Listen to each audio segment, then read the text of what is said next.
Her friend laughed as he drove her down the road in his convertible.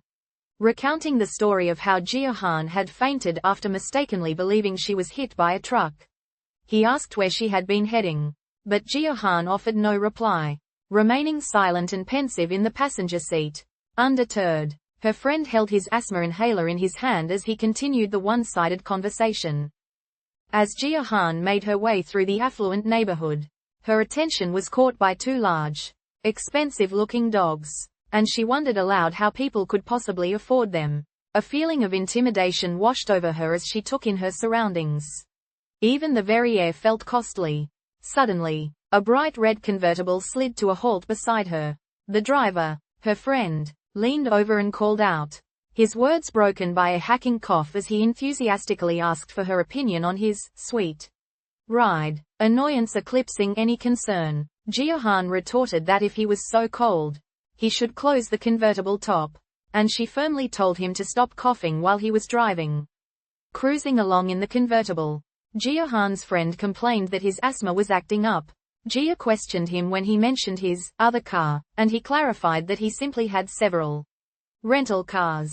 She joked back, admitting she thought he had won the lottery. Seizing the moment, her friend smoothly replied that running into her was like hitting the jackpot. Jia reacted with theatrical disgust, telling him his cheap lines were giving her goosebumps. Unbothered, he simply laughed, pleased that his words had made an impression on her. Swiftly changing the subject, Jia then asked why he was dressed in a suit. Jia's mind fixated on her desperate need for a job to make money. As if plucking the thought directly from her head, her friend began to mockingly narrate her situation, proclaiming to the world that she was broke and desperate. Jia immediately cut him off, pointing out that he was putting words in her mouth. He simply dismissed her interruption, teasingly blaming her outburst on an overactive imagination and her writer spirit.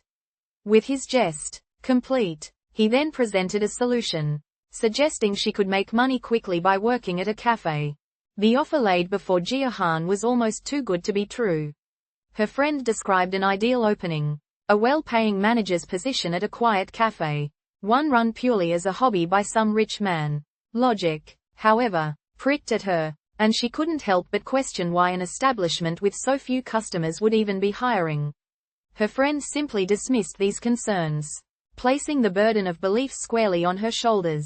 He made it clear the decision was hers alone, offering to arrange an interview should she choose to pursue the opportunity.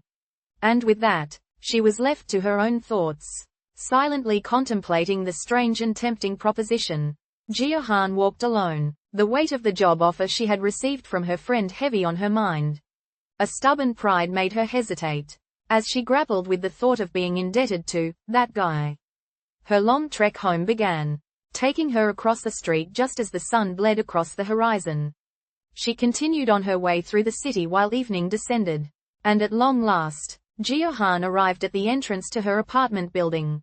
With the interview her friend had arranged for her now confirmed, and his cheerful promise to pick her up the next day, they parted ways. Jia walked home, arriving to find her husband, Mincheol, waiting anxiously for her. He immediately swept her into a tight embrace, confessing just how worried he had been. It was there, still held safely in his arms, that Jia delivered her news. She had found a job. The announcement struck Mincheol with such shock that he pulled back, his eyes searching hers as he questioned what he had just heard. The moment Mincheol saw Jia arriving, a wave of shock and profound relief washed over his features. He rushed forward without a second thought, pulling her into a tight, desperate embrace. Just as quickly, he drew back, his hands gripping her shoulders as he demanded to know why she hadn't been answering any of his calls. Caught completely off guard by his intensity, Jia explained that her phone had simply been on silent. The raw fear in his voice was palpable as Mincheol confessed how worried he had been, his mind racing with terrible thoughts that she was somewhere in pain after her hospital visit. Jia quickly reassured him that she was perfectly fine, but her words trailed off as a flush of self-consciousness crept up her neck, her attention drawn to the many eyes now staring at their public display. Mincheol held Jia tightly, silently wishing the intimate moment could last just a little longer.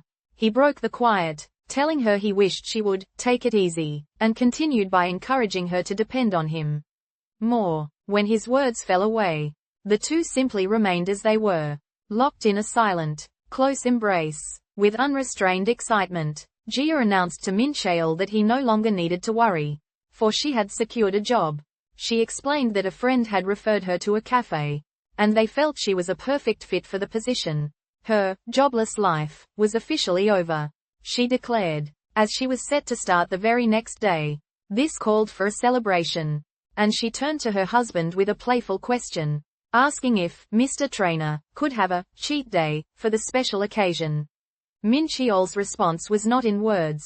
Instead, he silently pulled her into a warm and affectionate hug. Holding her close, he readily agreed they should celebrate and asked his wife what she would like to eat.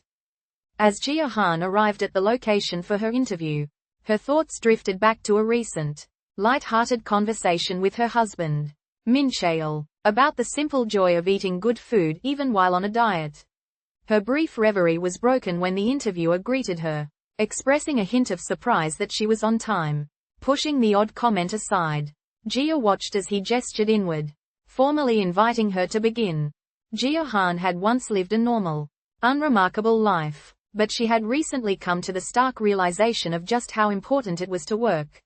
Despite receiving job offers, she felt utterly torn and uninspired, disliking every single option laid before her. It was in this state of dissatisfaction that a recruitment call came from her old boss, who extended a peculiar offer with no pressure to accept or even stay. This prompted Jia to review the fragmented path of her past work experience, starting with her decision to drop out of college, which led to a 2-year tenure at a call center. Her self-assessment continued as she considered her subsequent history, a messy trail of short-lived, part-time jobs that amounted to a distinct lack of any substantial career. As the memories flooded her mind, she fell into a deep and silent contemplation, reflecting on the life she had led up to that point. Noticing Jia Han's shocked and unwell appearance, Yeonju asked if something was wrong. Jia Han, however, remained utterly silent, too overwhelmed to speak as a single tear broke free and fell from her eye. Sensing the profound disbelief behind the silence, Yeonju reaffirmed her sincerity, insisting that she would never have called Jia in if the job offer wasn't completely serious.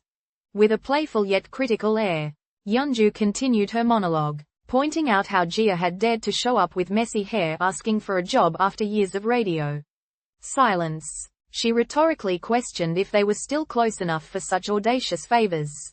A query that sent Jia into a silent reflection on how she had never imagined they would reunite. This way, then, Yeonju's entire demeanor shifted, stating she had seen enough. She closed the resume folder with an air of finality. A warm smile bloomed across her face as she extended her hand. A clear and unspoken signal that Jia was hired. Jia's head snapped up, her expression a whirlwind of shock and raw emotion as the reality of the job offer began to sink in. Before the massive bookshelf, Jia Han stood looking up at the extensive collection of books that filled it to capacity. A quiet expression of her admiration and support for the author's success escaped her lips, followed by a small, impressed chuckle as the sheer scale of the display overwhelmed her.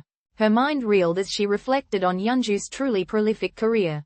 There were dozens of novels, multiple TV adaptations, and an unbroken record of success that had continued ever since her debut. A deep admiration filled Jia Han's thoughts as she regarded the impressive figure who was now her boss. To Jia, Yeonju was a true writer. This professional reverence was abruptly shattered. However, as Yeonju erupted into loud, uncontrollable laughter, catching her breath, Yeonju expressed her utter disbelief, revealing that the source of her amusement was the fact that Jia Han was married. She simply could not reconcile the mature image of a married woman with her indelible memory of Jia as a young girl who would stay up all night reading web novels while scratching her belly. As the city lights streaked past the window of the rumbling bus, Jia Han was lost in thought. Her mind kept replaying the moment Yeonju had singled her out, a gesture that echoed uncomfortably in the quiet of her commute home. The memory shifted, pulling her back through the long years that had passed between them. A silent gap that had made their reunion feel so utterly awkward. A thorny question began to form. casting a shadow over the surprising job offer. Was this generosity born from a place of pity for her old friend? Or was Yeonju now so successful, so far above it all, that she could simply afford to share her good fortune as if it were nothing? Noticing Jia Han's emotional reaction, Yeonju lightly teased her about her habit of blurting out random things whenever she tried to deflect. But Jia was simply overwhelmed. The listed benefits of health insurance and weekends off were almost too much to comprehend. She had to ask if Yeonju was truly certain about hiring her without even considering other candidates. After receiving a silent, resolute confirmation from Yeonju, Jia formally accepted the position. They settled on a start date of the following Monday. But just as their meeting was concluding, a sudden realization struck Yeonju. There was something she had nearly forgotten to mention. With the cafe's warm light at her back, Jia Han stepped into the cool night, catching a final wave from her new boss, Yeonju. Through the glass, her footsteps echoed on the city pavement as she began her walk home. The successful meeting replaying in her mind. A small smile touched her lips as she recalled Yeonju's parting words. A simple, kind instruction to get home safely. As she finally arrived at her own front door, it swung open to reveal her husband, Mincheol, waiting with a warm welcome to greet her. With a bright bouquet of flowers clutched in her hand, Jia Han arrived at her front door and announced that she was home. From inside the apartment, her husband, Mincheol, called out a warm greeting. His eyes immediately noticed the flowers, prompting Jia to explain they were a gift from her new boss before she finally revealed the triumphant news. I got the job. A wave of pure joy washed over Mincheol as he exclaimed his immense pride in her. In a burst of celebration, he swept Jia off her feet into a heartfelt hug and declared they absolutely had to order chicken to commemorate the special moment. As they parted ways for the evening, Jia turned back to offer her thanks to Yeonju. A look of surprise crossed Yeonju's face as she questioned what she was being thanked for. But a warm sense of contentment had already settled over Jia, a gentle smile blooming on her lips. Yeonju quickly insisted that she was the one who should be expressing gratitude, making the appreciation entirely mutual. Later, as Jia walked home alone, that same smile remained, a clear testament to her pleasure with how the evening had concluded. The owner of Cafe Second gathered her staff to welcome their newest member. She formally presented Jia Han, revealing the two had actually gone to college together. The introductions then turned to the current team, starting with Siyu Lee, who was identified as the top barista and the staff's go-to person for help. The final employee, Nari Ju, was presented next, only to promptly offer an off-topic comment about squats, providing an immediate glimpse into her unique personality. A persistent male customer made Nari Ju uncomfortable, repeatedly asking for her phone number. The employee, visibly distressed, tried to politely decline his advances, but the man continued to pressure her. From a distance, Jia Han observed the unfolding situation. Seeing enough, she intervened, stepping decisively between the customer and her employee. She firmly informed the man that he was not allowed to ask staff for their personal information. His face contorted with angry surprise at her intervention, yet Jia stood her ground, professionally protecting her staff member from any further harassment. From across the room, Jia Han observed the unfolding harassment as a customer relentlessly demanded Nari's phone number, her staff member growing visibly uncomfortable with each refusal. Deciding enough was enough, Jia moved with swift purpose, stepping directly between the aggressor and Nari. The customer reacted with immediate annoyance, questioning her right to interfere in his business. With a steady, deliberate calm, Jia identified herself as the new manager of the cafe. She then looked him dead in the eye and firmly stated that she was responsible for her staff, and she would not, under any circumstances, permit him to harass them. Her words asserting an unshakable authority over the situation. The incredible benefits of her new manager position ran through Jia Han's mind. A high salary, total autonomy, and an array of special rights. Content in her new role. She began her work, smoothly mopping the cafe floor. A simple, pleasant thought even surfaced about how wonderfully nice modern mops were. From a short distance, however, Nari Ju watched her. Her eyes narrowed into a resentful glare as a bitter thought echoed in her mind. If only she hadn't shown up. Asterisk. With simmering resentment, Nari-ju confronted the cafe owner, lodging a complaint about the hiring of a new manager from outside the company.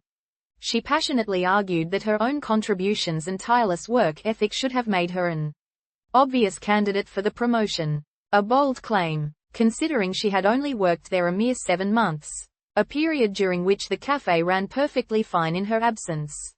The owner, however, seemed merely amused by the outburst, stating that it was precisely Nari's brand of extreme confidence that had gotten her hired in the first place.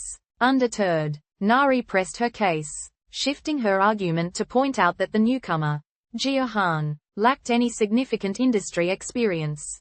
The tense exchange culminated in her emphatic, unwavering demand for a real explanation. The owner's declaration was absolute. She had hired Jia simply because, as the owner, it was her choice to make. A sharp, final challenge dared Nari to question the decision further, severing the conversation with an undeniable finality. Nari stood utterly stunned, her arguments dying on her lips as she was rendered completely speechless by the firm stance.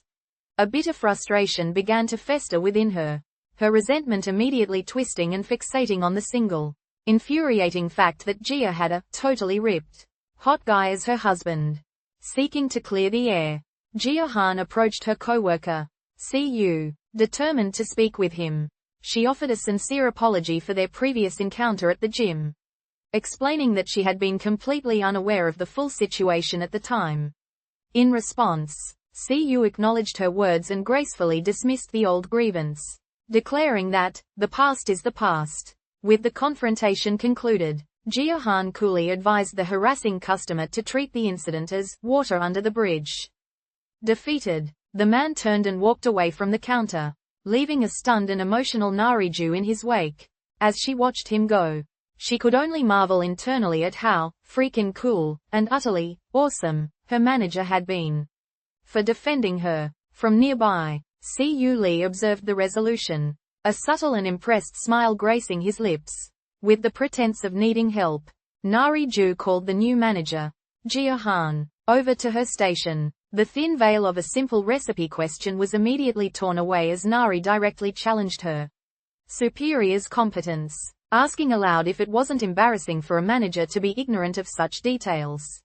A heavy, tense silence fell between them. The public gauntlet had been thrown, and as Jia stood processing the sudden confrontation, her response, and indeed, the very outcome of the challenge, remained suspended in that charged, unspoken moment. As the tour continued, Jia confessed her confusion over 2 of the items she was being shown. Nari, however, completely ignored the new manager's uncertainty, instead telling her brusquely to have everything memorized before the cafe opened. With a final, condescending warning not to get in the way later, she made her simmering resentment perfectly clear, leaving a palpable tension hanging in the air between them. A male customer sidled up to the counter, his unsolicited compliments on Nari-ju's appearance making her skin crawl. He had the audacity to call himself her oppa, a term she inwardly scoffed at, noting the man was far too old for such a familiar address. He then began to complain, lamenting that he had almost stopped visiting the cafe entirely because she hadn't been on shift the last few days. Trying a different tactic, he attempted to guilt her, pointedly mentioning just how much money he'd spent there over time. The man's harassment culminated in a direct, invasive demand for her phone number, escalating the deeply uncomfortable encounter. A pleased laugh escaped the harassing customer as he turned his attention to Jia Han. Asking who she was, she introduced herself as the new manager, a title that clearly impressed him. Jia then extended a small piece of paper, coolly informing him that it was the number you ordered. Believing he had just received Nari's personal contact, the man smugly addressed the younger woman, downplaying his intentions with a triumphant air. Yet, the digits written on the paper were not for a personal line at all, but the 3 numbers for the police. 112. A silent, clever maneuver that showed exactly how Jia had protected her subordinate. The customer's persistence had become a grating annoyance for Nari-ju. Across the counter, he held his phone out toward her, the screen open and expectantly waiting for her to begin typing. As the uncomfortable silence stretched, He finally applied pressure with his words, directly asking why she still hadn't dialed her number into his device. With a lecherous grin, a male customer leaned far over the counter, relentlessly pressuring the employee, Nari, to go out with him. Just then, Jia Han stepped in, placing a firm hand on the man's shoulder as she coolly asked if he was finished ordering. When he reacted with annoyance, she met his glare without flinching and calmly identified his behavior as sexual harassment. She offered him two clear choices: apologize to Nari and leave immediately, or she would call the police. To prove her absolute seriousness, Jia Han held up her phone, the dialer already open, and dared him to make the call himself. The man was left utterly speechless, his arrogance dissolving into pure shock and anger at being so directly and powerfully challenged. With a predatory smirk, Jia Han taunted the harassing customer, coolly questioning his hesitation to dial the very number he had just demanded. Her mockery escalated as she sarcastically offered to complete the task for him, her voice dripping with condescension. The tense standoff was shattered by a sharp, confrontational action. Utterly humiliated, the man's composure finally broke, and he exploded in a torrent of impotent rage, trying to intimidate her with a desperate roar. "Do you know WHOIAM?" Quote, the belligerent customer confronted Jia Han, demanding to know if she recognized him, but his bravado swiftly crumbled under her unspoken presence. He stammered, quickly conceding that she probably didn't know who he was after all. Jia Han smoothly dismissed the man with a smile, though her words carried a firm warning that any future incident would bring far more serious consequences. After he had gone, she privately remarked on the sheer entitlement of such difficult patrons. Her co-worker, Nari, stepped forward to thank her for the defense, but Jia Han simply stated that no thanks were necessary. Concern clouded Nari's expression as she fretted over the fallout from the recent confrontation with the customer. She voiced her fears of repercussions from their boss and the inevitable tide of office rumors. But Jia coolly dismissed them as unnecessary worries over things that had not yet come to pass. With an unshakable confidence, the manager then stated her personal philosophy: so long as she could take full responsibility for the outcome of her actions, nothing else mattered. Left slightly stunned by such a powerful sense of accountability, Nari could only agree as she began to contemplate the sheer self-assurance of her new superior. A bitter frustration laced the voice of Nari's co-worker, who leaned in to accuse Jia Han of simply doing whatever she wants. The assertion grew sharper, the friend insisting that Jia was nothing less than Nari's enemy. She built her case with venom, first claiming that Jia had stolen the very man Nari had been interested in, and then adding that Jia had also snatched away the manager position that should have been Nari's.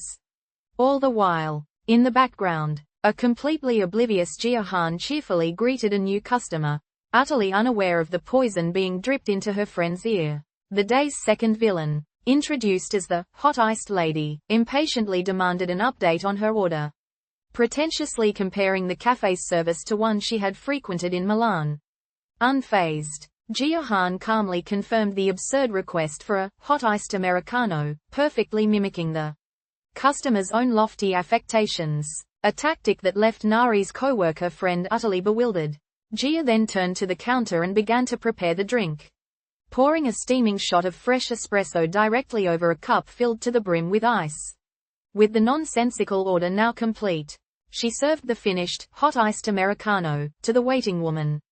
Faced with the paradoxical order for a hot-iced Americano, Jia Han responded with an elegant solution. He provided the woman with her drink, explaining that she could personally adjust the amount of ice to make it as hot or as cold as she desired. With a clever final touch, he added a warning not to add too much, as that would simply turn it into a standard iced Americano. The responsibility for creating the nonsensical beverage now placed firmly upon her. The customer wordlessly accepted his resolution.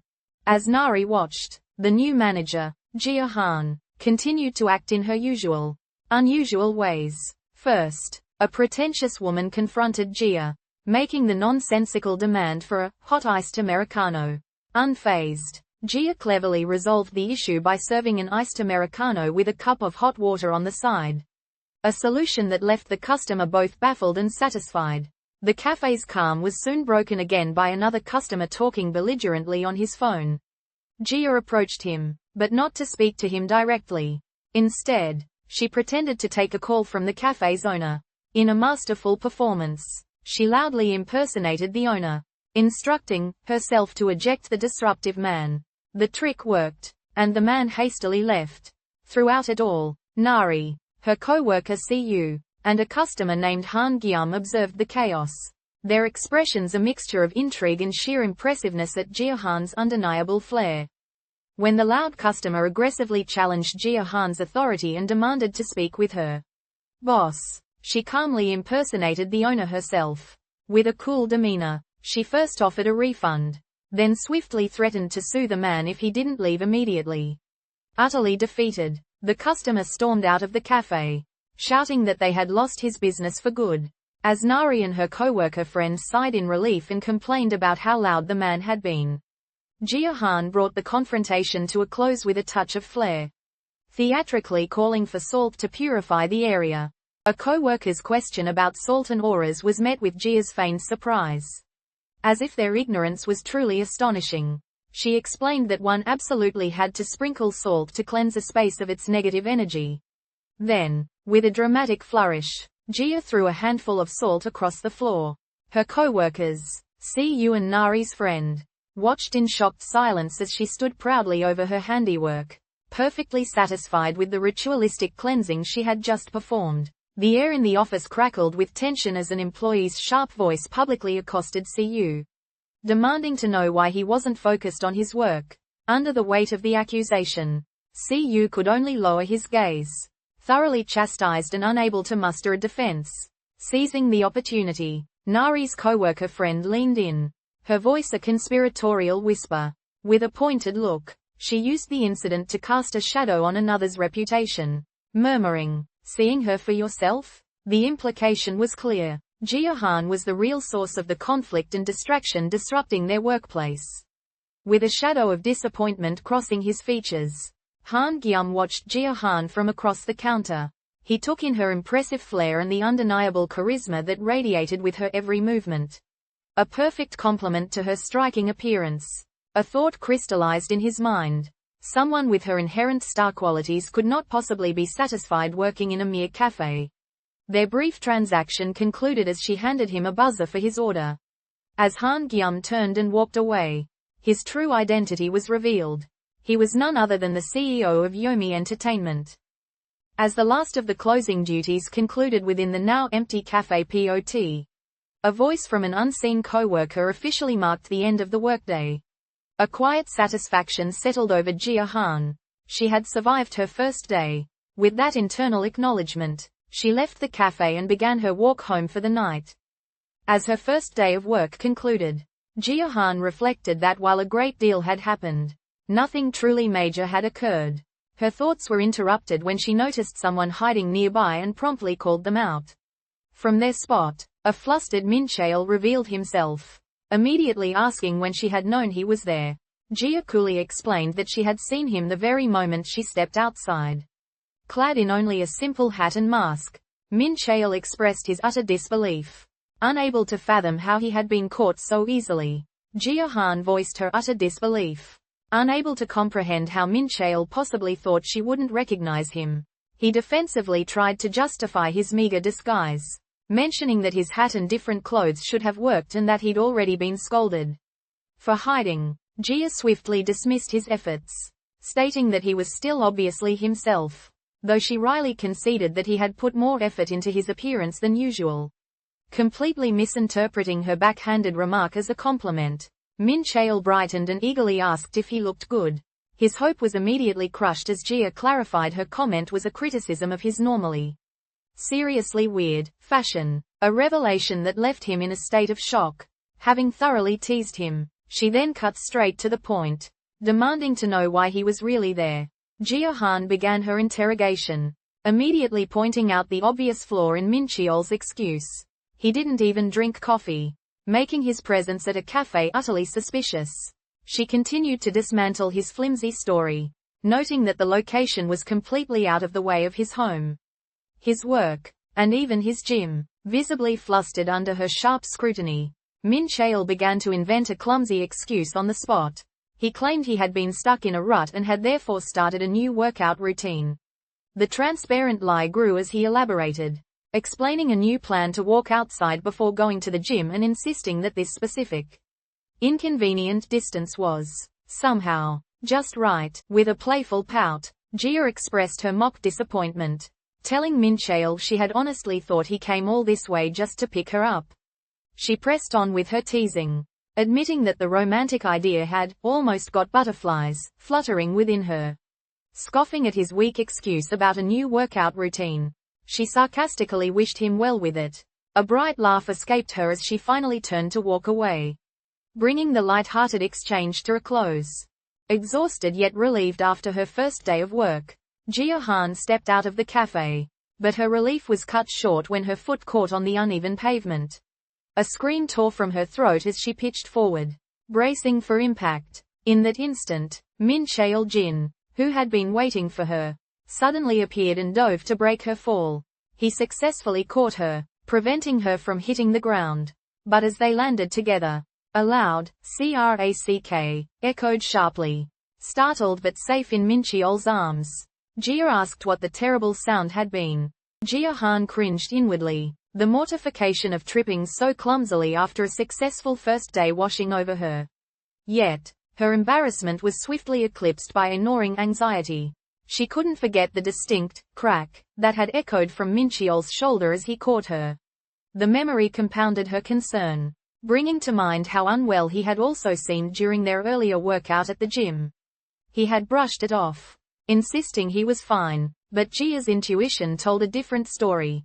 Unable to ignore the feeling that something was terribly wrong, she finally approached the closed door and called out for him.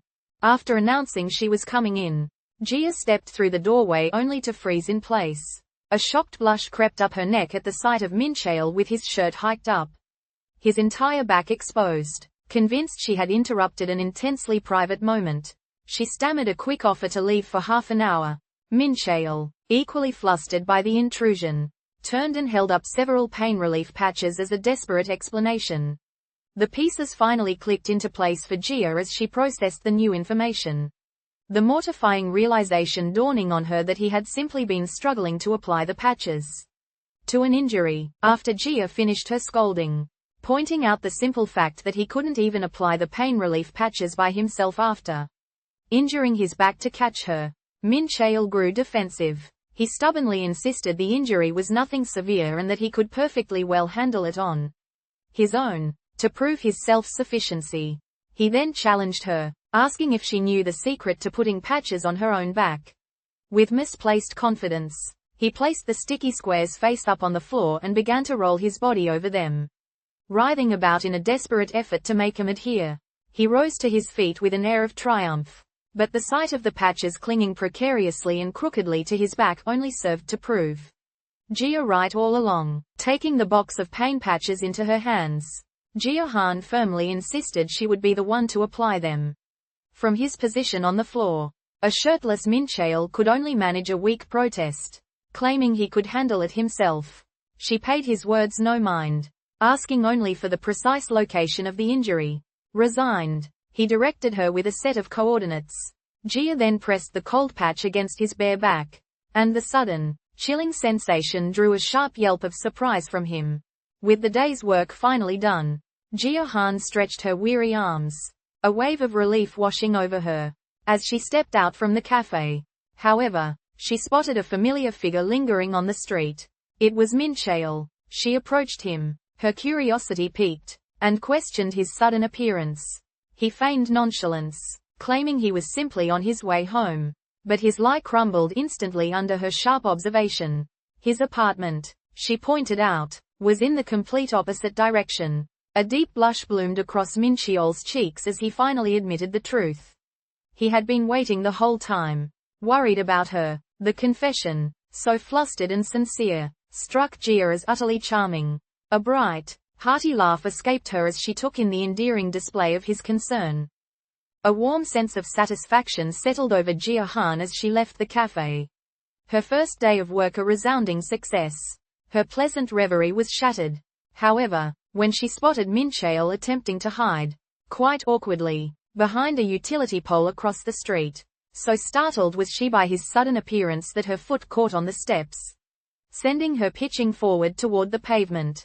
In a flash, Mincheol rushed from his hiding spot and caught her just before she hit the ground.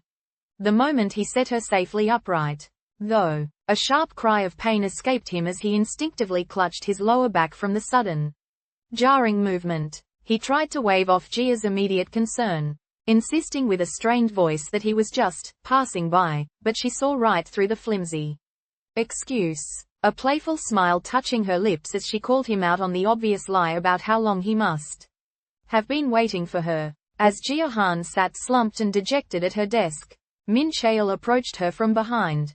A sudden hand rested on her back, and she reacted with a jolt of surprise, a spark of romantic hope flashing through her. However, his intent was not what she had imagined. He used both hands to practically adjust her shoulders, methodically correcting her posture. The brief glimmer in her eyes vanished, replaced by a look of clear disappointment and confusion. Having finished his correction, Mincheol simply walked away, leaving a visibly crestfallen Jia Han to watch him go. Dejected by her lack of work, Jia Han sat slumped on the floor. Mincheol Jin entered the room, a serious expression on his face as he approached her. As he reached out, a blush bloomed across Jia's cheeks, her heart filled with the sudden hope that he was about to kiss her. The romantic tension shattered, however, when he simply corrected her posture and warned her about spinal health. Crushed with internal disappointment, she listened as he told her not to lie around all day, and began to walk away. Then, in a stunning reversal, Mincheol turned back, grabbed her face, and pulled her into a surprise kiss. As Jia sat dejected, Mincheol approached her from behind, his hand reaching out to touch her shoulder. He suddenly stopped short, however, and with a flustered, "Wait." He turned and walked away, leaving a completely surprised Jia to stare after him. The purpose for his odd departure became clear as he stood in a bathroom, thoughtfully putting toothpaste onto his toothbrush. Having prepared himself, Mincheol returned to Jia, who remained sitting on the floor. He then leaned down, gently cupped her chin in his hand, and moved in to kiss her, her eyes widening in utter astonishment. Jia sat alone in the living room, her posture heavy with disappointment as she stared at nothing. She was startled from her thoughts when Mincheol suddenly reappeared, walking purposefully back toward her. He leaned down, his hands rising to gently cup her face. With a wide-eyed, surprised expression, Jia looked up at him just as he closed his eyes. In the quiet space between them, Mincheol then pressed his lips to hers, their romantic first kiss becoming the only thing that mattered in the world. Jia Han sat upon the floor, a gloomy expression settling over her as she held a snack packet in her hands. A wave of dejection washed through her. It seemed as if nothing was going right. Even this, the simple act of opening her snack, felt like just one more failure, compounding the rest with a final burst of frustration. She made a forceful attempt to rip the stubborn packet open. As Jia sat slumped upon the floor, Mincheol approached from behind. His hands came to rest on her shoulders, not in a gentle caress, but only to physically correct her posture before he turned and walked away. She was left sitting bolt upright, a look of confusion and sharp disappointment clouding her features. With her brief hope extinguished, Jia collapsed into herself once more, overcome with dejection. In a sudden turn, however, Mincheol was back, leaning in close until his face was mere inches from hers. He then closed the final distance, and they shared a kiss. Jia Han sat slumped upon the floor, her entire being radiating a dejected sadness. A shadow fell over her, and she looked up in surprise to find Mincheol standing directly before her. He leaned down, bringing his face impossibly close to hers until the very air between them grew tense and intimate. With wide, expectant eyes, Jia stared back, her heart pounding in anticipation of a romantic gesture.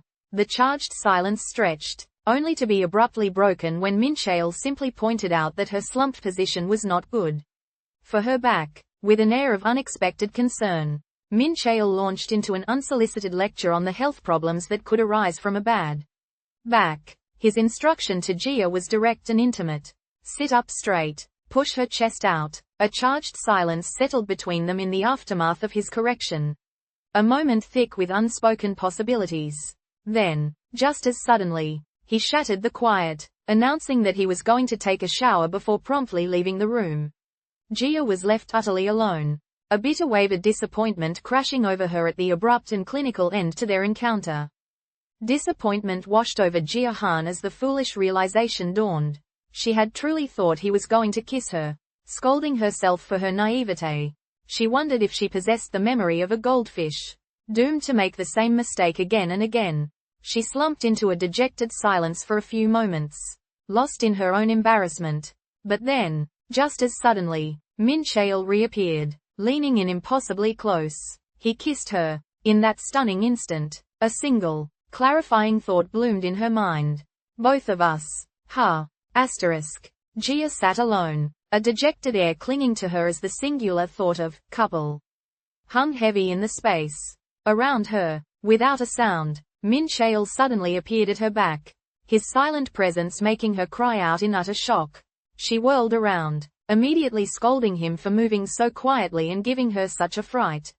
Unfazed, Mincheol simply leaned in close, erasing the distance between them and creating a moment of intense, breathless anticipation. Just then, he announced his purpose. I brushed my teeth, revealing the thoughtful reason for his brief absence and the romantic kiss he had been preparing for all along. Mincheol explained that he'd had cucumbers for dinner, a detail he remembered specifically because he knew Jia disliked the taste.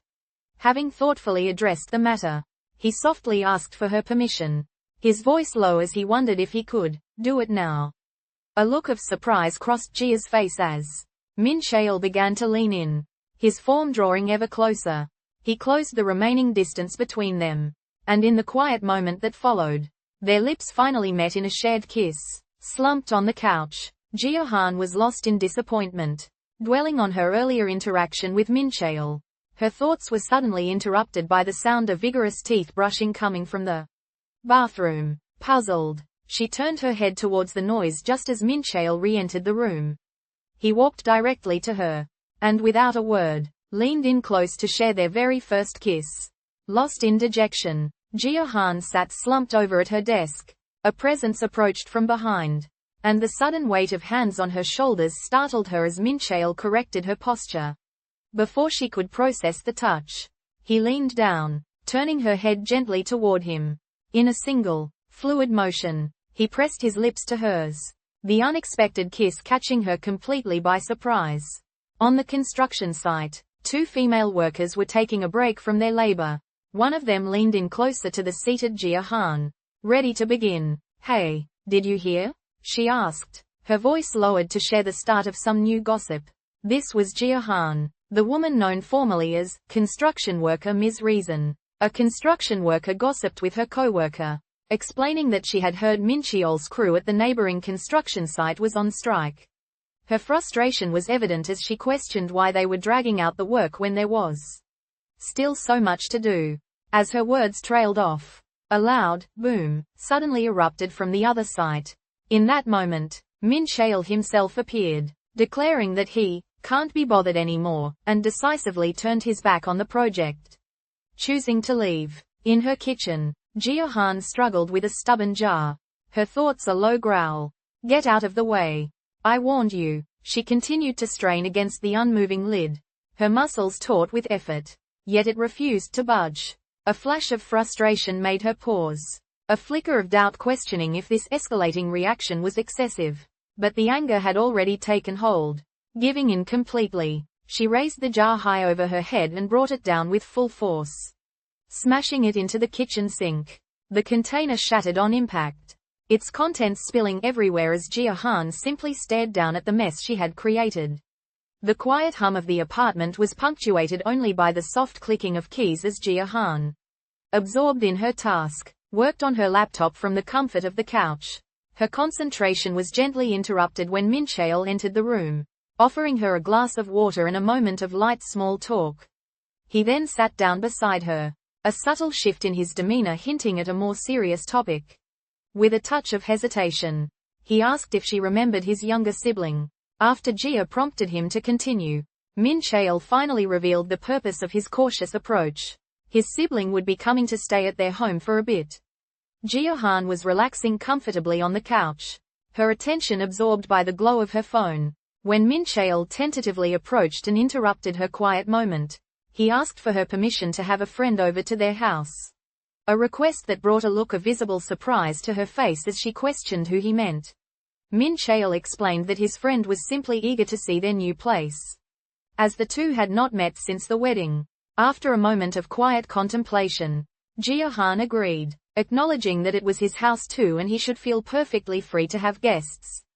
Jia was lost in a state of blissful comfort, relaxing on the couch with a snack as the television hummed before her. Her peaceful moment was interrupted when Mincheol approached, a slight hesitation in his expression as he prepared to speak. He then announced that his younger sister would be coming to visit their house the very next day. The news struck Jia like a physical blow. Her happy expression was instantly wiped away, replaced by one of pure, unadulterated shock. In her distress, the snack slipped from her numb fingers and fell forgotten to the floor. Alarmed by her extreme reaction, Mincheol tried to reassure her, asking what could possibly be wrong and insisting it was not a big deal. Jia, however, internally recoiled in disagreement, her mind racing as a cold wave of anxiety consumed her. A visit from her sister-in-law, she thought with mounting dread, was a very, very big deal indeed. Alone in the quiet of her home, Jia sat with her gaze fixed upon the glow of her phone. A decision seemed to crystallize in that silent moment, compelling her to rise and walk with purpose to the refrigerator. She searched its sparse contents, but the object of her quest was nowhere to be found. As the door clicked shut on her empty-handed search, a quiet admission surfaced in her mind. If only there had been a bottle of alcohol, she would have cast aside her hesitation and simply gone for it. A silent plea for liquid courage echoed in Jia mind as she stood frozen, her thumb hovering indecisively over the phone's screen in a clear display of hesitation. From his seat on the couch, Mincheol noticed her quiet distress and rose, approaching her without a word. A moment later, a can of beer was placed on the table directly in front of her. Jia finally looked up from her device, her eyes wide with surprise at his silent and deeply understanding gesture.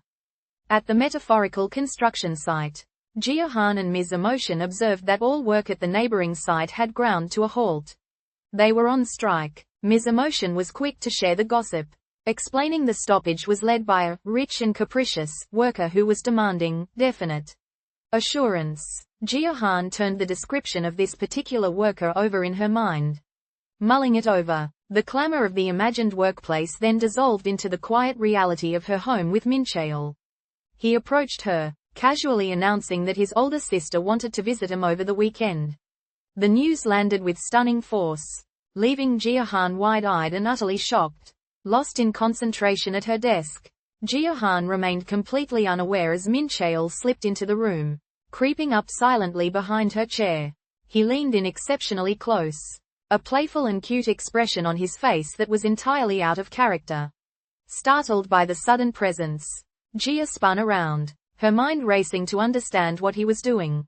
His unusually sweet demeanor was confirmed a moment later as he called out to her with saccharine affection, "Minnie Tilda." A jolt of panic shot through Jia as his mind instantly leaped to the conclusion that Mincheol wanted to resume their previous intimate encounter. Mincheol, however, calmly clarified that he was simply referencing a phone call from earlier. He then delivered the startling news. An unnamed she was coming to stay for the entire weekend. The sudden announcement caught Jia completely off guard, his eyes flying wide in a state of pure, unadulterated shock. As the truth of Mincheol's phone call dawned on him, Jia cried out in pure alarm, "Why, your mother?" In that single, heart-stopping moment, his composure fractured like glass, the world around him shattering from the sheer shock of the revelation. Once off the phone, Mincheol explained that his mother was merely coming to town for business. Yet Jia remained completely overwhelmed by the sudden news. To make matters worse, Mincheol then admitted that he didn't even know the exact details of her visit, leaving Jia to flounder in a state of utter panic. Jia's world tilted as she read the text message from Mincheol. His mother was at the express bus terminal, While she was still processing the shock, he called, and she answered with a stressed expression already forming on her face. A short time later, she and a visibly nervous Mincheol were together in the car, having rushed to the terminal. It was there that Mincheol's mother spotted them, her own face breaking into a smile as she expressed her happy surprise that they had both come to pick her up. With grim determination, a young Mincheol began to climb over the fence. His worried companion warned him from below that they had crossed the line, her voice trembling with the fear of what would happen if they were caught. Mincheol, however, dismissed her concerns entirely, questioning how she could possibly worry about such a thing when they were on the verge of starvation. He continued his desperate scramble over the barrier, stating firmly that he would rather get caught than starve to death. Jia and Mincheol drove together, pulling up to the station where his mother was waiting. The older woman's face lit up upon spotting them, and she rushed toward her son with a joyful exclamation. "I can't believe you came to pick me up." The warmth, however, vanished the instant she reached him. Her demeanor shifted to one of sheer intensity as she grabbed Mincheol firmly by the shoulders, confronting him with a pointed question about whether he had left his wife at home by herself again. Jia, having just stepped out of the car, witnessed the aggressive questioning firsthand. Shocked by her mother-in-law's sudden hostility, a single, panicked thought screamed through her mind. "I oppose violence." A young Mincheol stood with a baseball bat clutched in his hands, his face a mask of determination. Revealed to be standing behind him was his coach, Jia's mother, Jia. Her voice was stern as she warned him that he would get hurt and instructed him to correct his stance immediately. Without hesitation, she moved in, forcefully adjusting his hands and physically shifting his posture to demonstrate the proper form. Her lesson took hold, as his grip on the bat was now perfectly corrected, a clear result of her strict guidance. A memory sparked of a young boy at the plate, bat held ready. He swung with all his might, making powerful contact that sent the baseball soaring high over the left center fence for a home run. As his team erupted in celebration of the triumphant hit, the recollection faded, revealing an adult Mincheol Jin watching a game on television with a pensive look. When asked what was on his mind, Mincheol explained that it simply reminded him of the old days, his quiet nostalgia bridging the years to that victorious moment. Jia's surprise was evident as she questioned his baseball experience, but Mincheol quickly clarified that he hadn't meant to suggest he had played. When she pressed on, asking what position he held, the truth came out in an unexpected turn. It was her own mother, Jia, who had been the batter. He praised her powerful swing, a fact Jia readily confirmed, noting her mother's lifelong skill in sports involving a ball. As she spoke, Mincheol's mind drifted, recalling the strong and lasting impression Jia had left on him throughout his school years. It was a strange and tangled fate, he mused to himself, that this very same person would one day become his mother-in-law. A memory suddenly surfaced for Mincheol, a younger version of himself, learning how to hold a bat under the formidable tutelage of Jia. His understanding of the woman then fractured and reformed in a jarring instant. The familiar neighborhood acquaintance who became his intense middle school teacher was, to his utter shock, now his mother-in-law. As the recollection of her fierce coaching lingered, the past dissolved with the arrival of his own mother. Her face lit up with genuine surprise and delight, and she happily exclaimed that her son had actually come, a stark departure from his usual refusal to ever pick her up. With a sharp turn, Mincheol's mother fixed her gaze upon Jia, pointedly asking if the decision to come to the station had been her idea. She elaborated on her suspicion, stating with firm belief that Mincheol himself would never suggest such a thing, and then drove the question home by asking if her daughter-in-law was the one responsible. The directness of the inquiry rendered Jia speechless and flustered. A single bead of sweat traced its way down her temple as her expression went completely blank. Misinterpreting this stunned silence, Mincheol's mother voiced her surprise, beginning to ask if it was possible that Mincheol had actually been the one to suggest it after all. The air grew thick with immediate tension, freezing on Jia's panicked internal reaction and the worried, concerned look that crossed Mincheol's face. As Mincheol drove, a wave of anxiety washed over Jia. prompting her to ask what she should call his mother.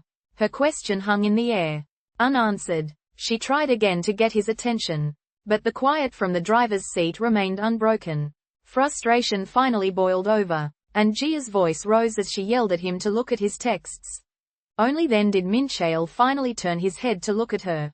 Instead of answering, he deflected the question entirely, asking if she and her own mother still called each other by their first names.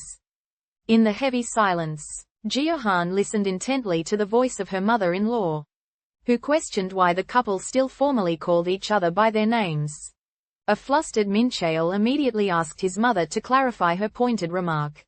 But the older woman simply brushed his concern aside with a dismissive, "Don't mind me." Undeterred, she continued her observation, stating that she had always found them a bit awkward for two people who were about to be married. The directness of the suspicion landed hard, leaving Jia Han's face a mask of pure shock and worry as she processed the accusation. Jia Han, a 32-year-old freelancer, had found herself in a marriage born of impulse. Her new mother-in-law's voice cut through the air, observing that for a newlywed couple, she and Mincheol were not very physically affectionate with one another. The woman's suspicion sharpened as she then pointed to a far more telling detail. They still called each other by their formal names, a habit that strongly implied a lack of genuine intimacy. In the wake of her direct accusation, a heavy, tense silence fell upon Jia and her husband. In the quiet of the morning, as the couple lay in bed, Jia remarked that something had just touched her foot. Mincheol softly confirmed it was him. The air between them calm and intimate. That fragile peace was instantly shattered. Mincheol's mother burst into the room, his name a furious shout that ripped through the silence. She stormed forward, brandishing a bowl in her hand as she aggressively demanded to know if he truly considered its contents to be a breakfast. A rapid succession of expressions flashed across the room. Jia and Mincheol were frozen in disbelief, their shock a stark contrast to the mother's incandescent rage. Her sudden intrusion was the very definition of an abrupt summons, a sharp, startling cry meant to violently seize all attention. Under the weight of her mother-in-law's scrutiny, the air grew tense. Mincheol's mother confronted the couple directly, questioning why a married pair would resort to calling each other a sterile hey. As the older woman's doubt about their relationship began to vocalize, a visibly stressed Jia Han urgently cut her off. She insisted that Mincheol check his phone, claiming there was something important she needed him to see right at that moment. His screen lit up to reveal the truth of her desperation. A frantic, repeated list of messages, each one containing the same word. A fabricated proof of their affection spammed over and over.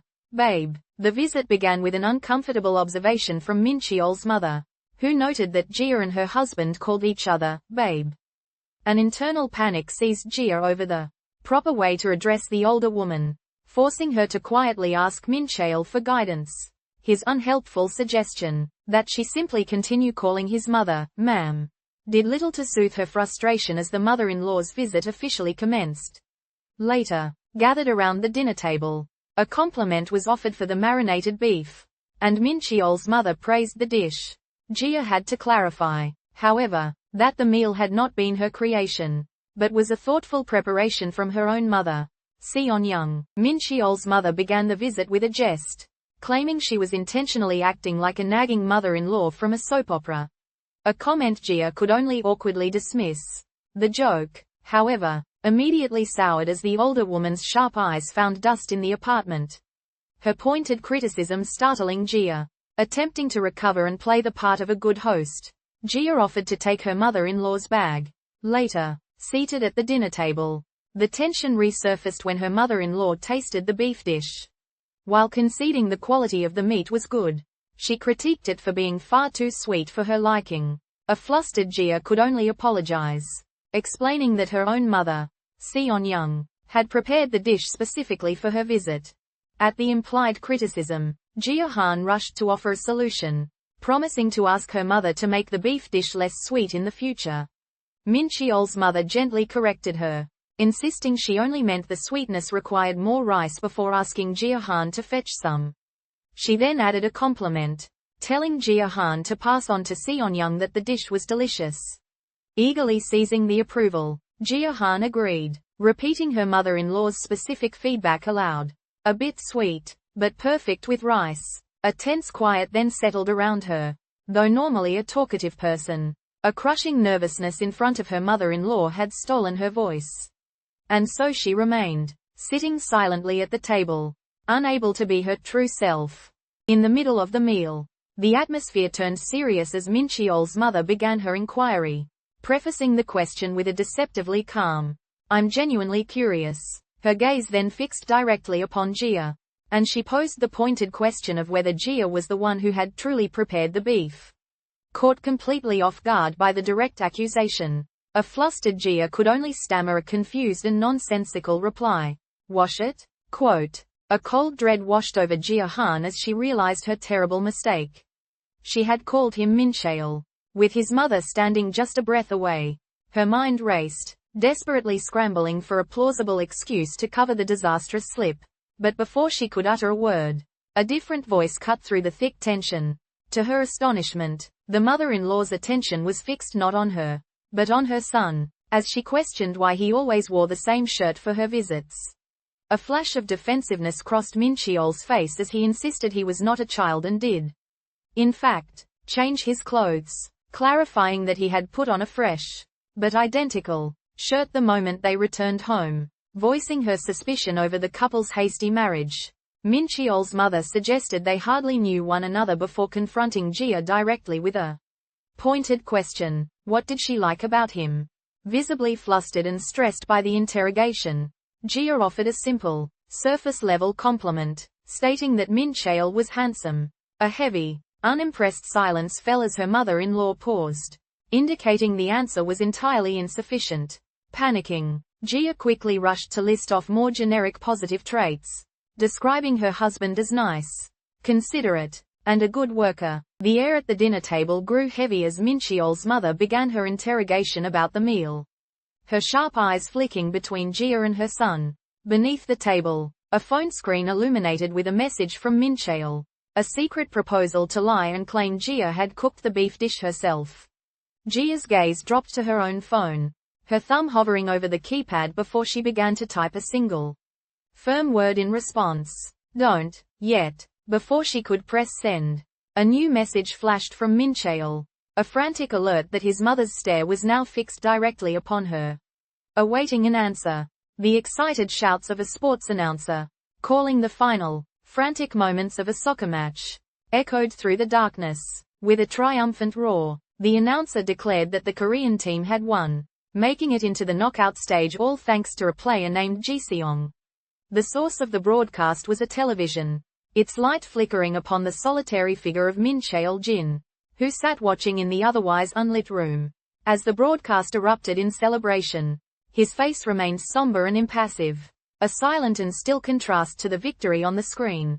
As Jia Han entered the clothing store between Mincheol and his mother, her eyes drifted to the young man beside her. His clothes, she reflected with an internal sigh, looked as though they had been purchased cheaply and in bulk. A store clerk promptly greeted the group, but it was Mincheol's mother who took command, pointing decisively toward the back of the shop. At her direction, the clerk led him onward until they arrived at the men's section, a space overwhelmingly filled with rack after rack of checkered shirts. A silent scream of frustration echoed in Jia Han's mind. "I should have known." She stood surrounded by an overwhelming collection of checkered shirts. Her gaze settled on another one, and she mentally inspected its clean design, noting the nice fabric and simple pattern. It was that observation that triggered a sudden memory, pulling forth the vision of the countless, similar shirts she had seen lining Mincheol's closet. In that instant, a startling clarity washed over her. The realization struck with undeniable force. Every single one of his checkered shirts had been personally picked out for him by his mother. Dismissing Mincheol's explanation to Jia entirely, his mother instead accused him of ignoring the clothing she had recommended in the past. She held up two distressingly similar checkered shirts, one purple and the other navy, and turned to Jia, pressing her to decide which looked better on her son. An internal sigh of disdain rose within Jia at the sight of them, but she tactfully replied that they were too alike for her to choose. As the older woman mused aloud about how nice both options were, Jia privately analyzed Mincheol's purely functional, engineer-like view of what he wore, a stark contrast to his mother's strange and persistent preference for checkered patterns. Her deliberation proved moot, however, as his mother simply decided to buy both shirts for him. Jia Han silently wondered why Mincheol's mother was so utterly fond of checkered patterns, humorously speculating that perhaps it was because she was an engineer who simply liked grids. The woman herself then voiced her delight, exclaiming how wonderful her son looked in the shirt. An opportunistic store clerk immediately approached, agreeing fervently and remarking that the shirts had truly found their owner. The clerk inquired about Mincheol's profession, and upon learning he was a programmer, declared that checkered patterns were absolutely perfect for him. Seeing an opening, the clerk attempted to upsell the enthusiastic mother with a buy 3, get 3 free deal. As the exchange unfolded, Jia Han simply watched on, his silent reaction one of complete and utter lack of impressment. With an air of unchallenged authority, Mincheol's mother led the shopping trip, decisively pulling multiple checkered shirts from the racks for her son. From the side, Jia Han watched it all unfold, noting the passive, uncomfortable look on Mincheol's face as his mother dressed him like a mannequin. An overly enthusiastic store clerk soon approached, lavishing praise on the mother's taste and attempting to sell her a bulk package of the very same pattern. Seeing the complete lack of enthusiasm in Mincheol's eyes, Jia finally stepped forward, plucking a different, non-checkered shirt from a display for him to try instead. A tense silence fell as Mincheol's mother regarded the choice with confusion and a hint of disapproval. The matter was settled, however, by Mincheol himself, whose expression showed a clear and immediate preference for the shirt Jia had selected. A small but significant validation of her intervention and a quiet act of rebellion. Within the bustling men's clothing store, Mincheol's mother enthusiastically sifted through a rack of checkered shirts while her son and Jia Han simply looked on. She pulled out a green checkered shirt, holding it up against a visibly uncomfortable Mincheol, just as a store clerk approached to praise her choice and offer a bulk discount deal.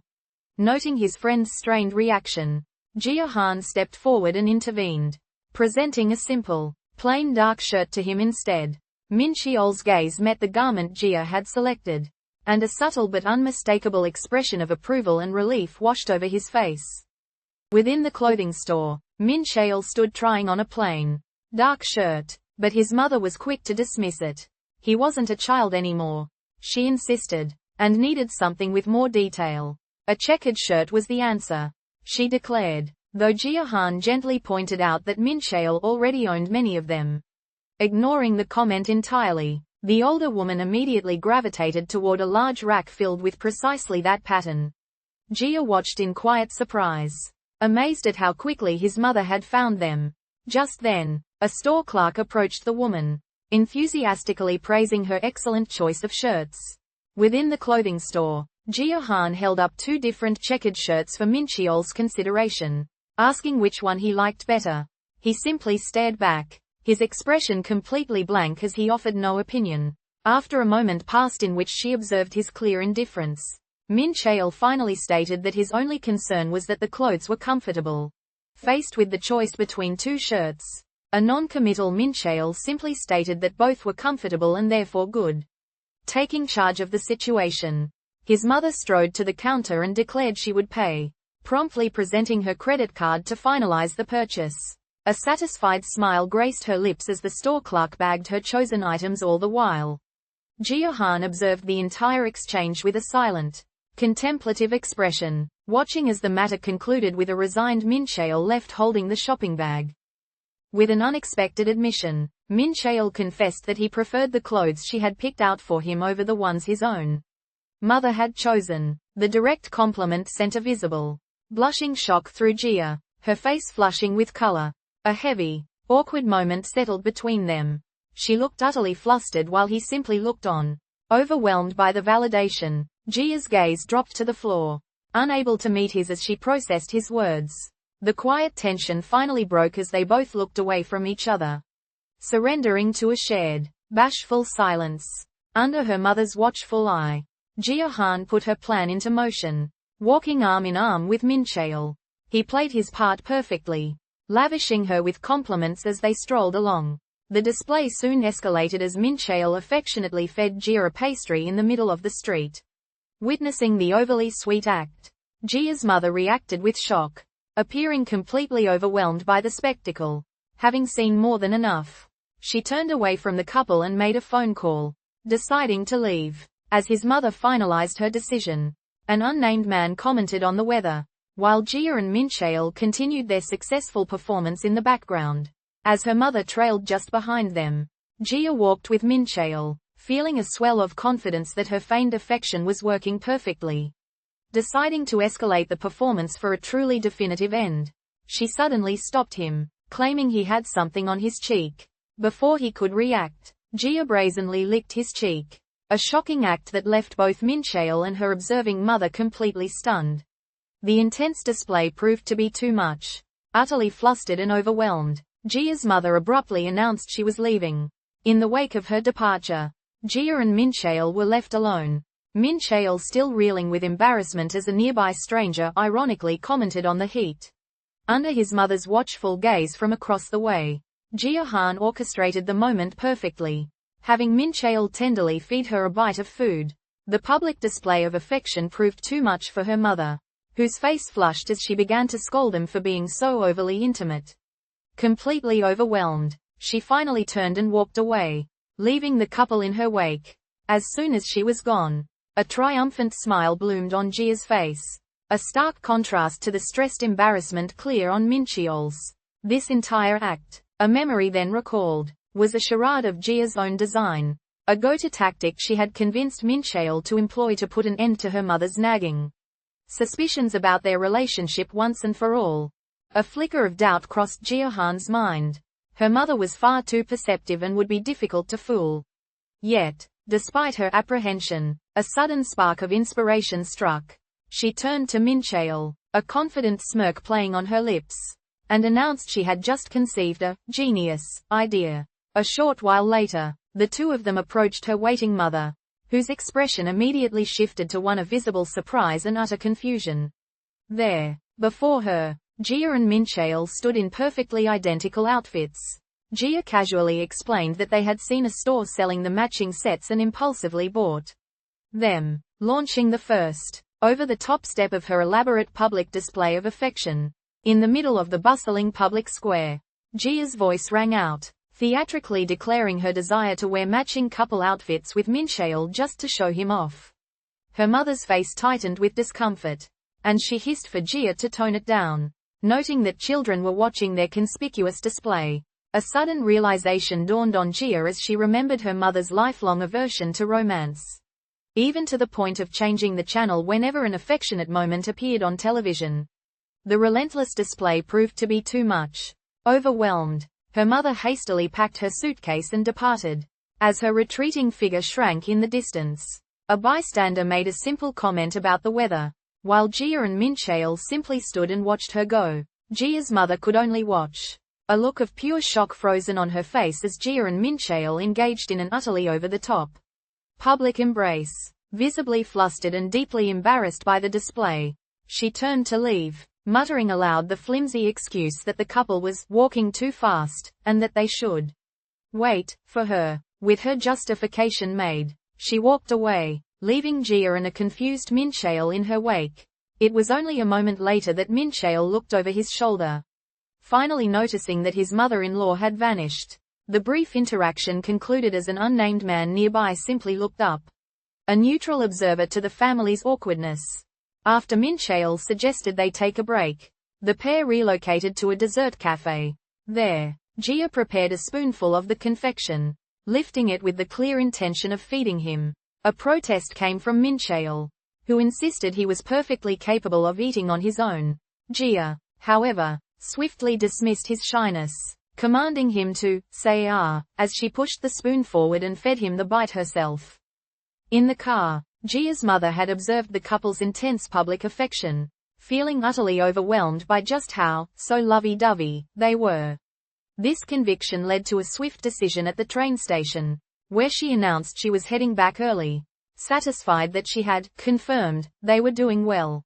A surprised Jia reminded her that she was supposed to stay for a few more days. but her mother insisted, explaining that she felt like she was interrupting you newlyweds.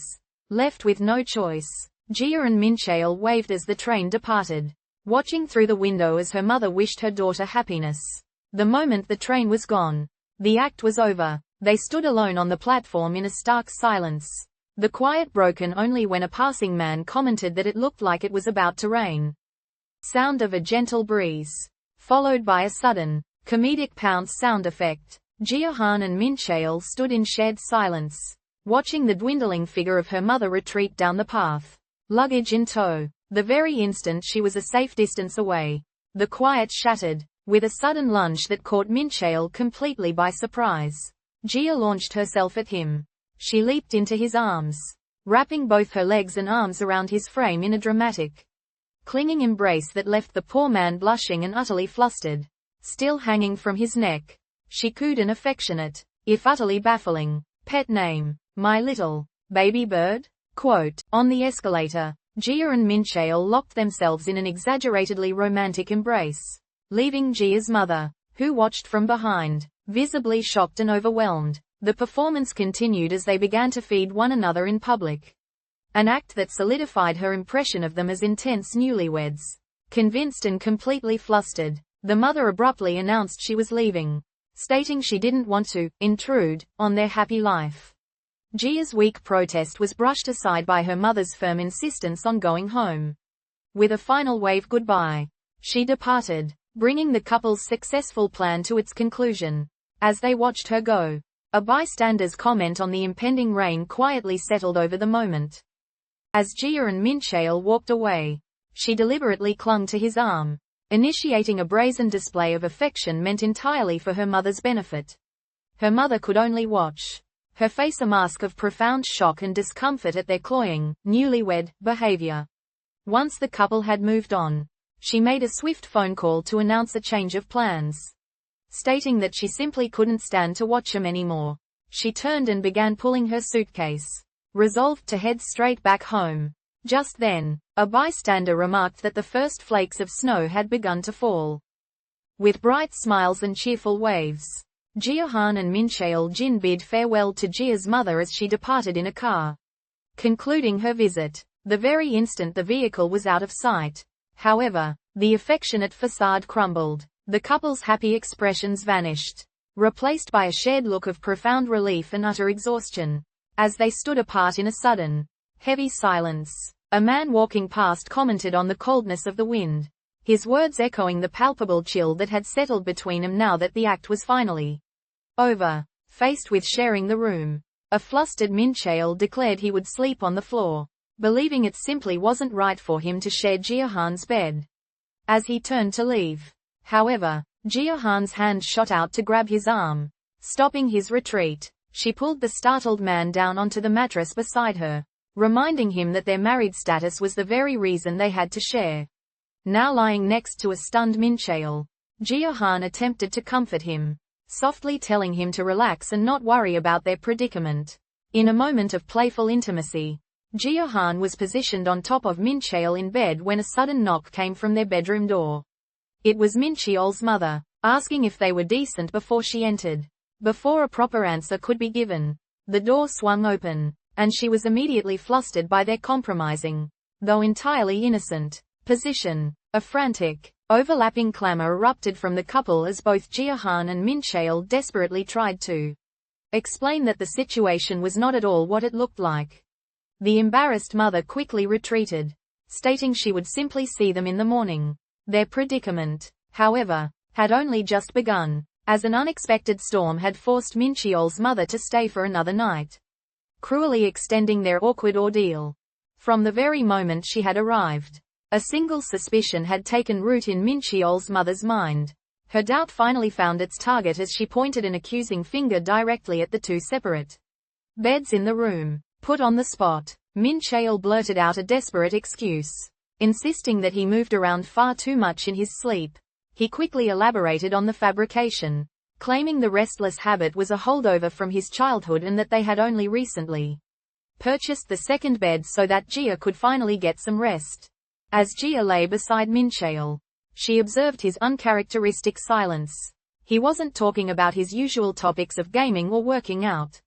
His mother, however, was far from quiet as she inspected their bed, her voice laced with suspicion that it didn't look new despite being purchased just a few days ago.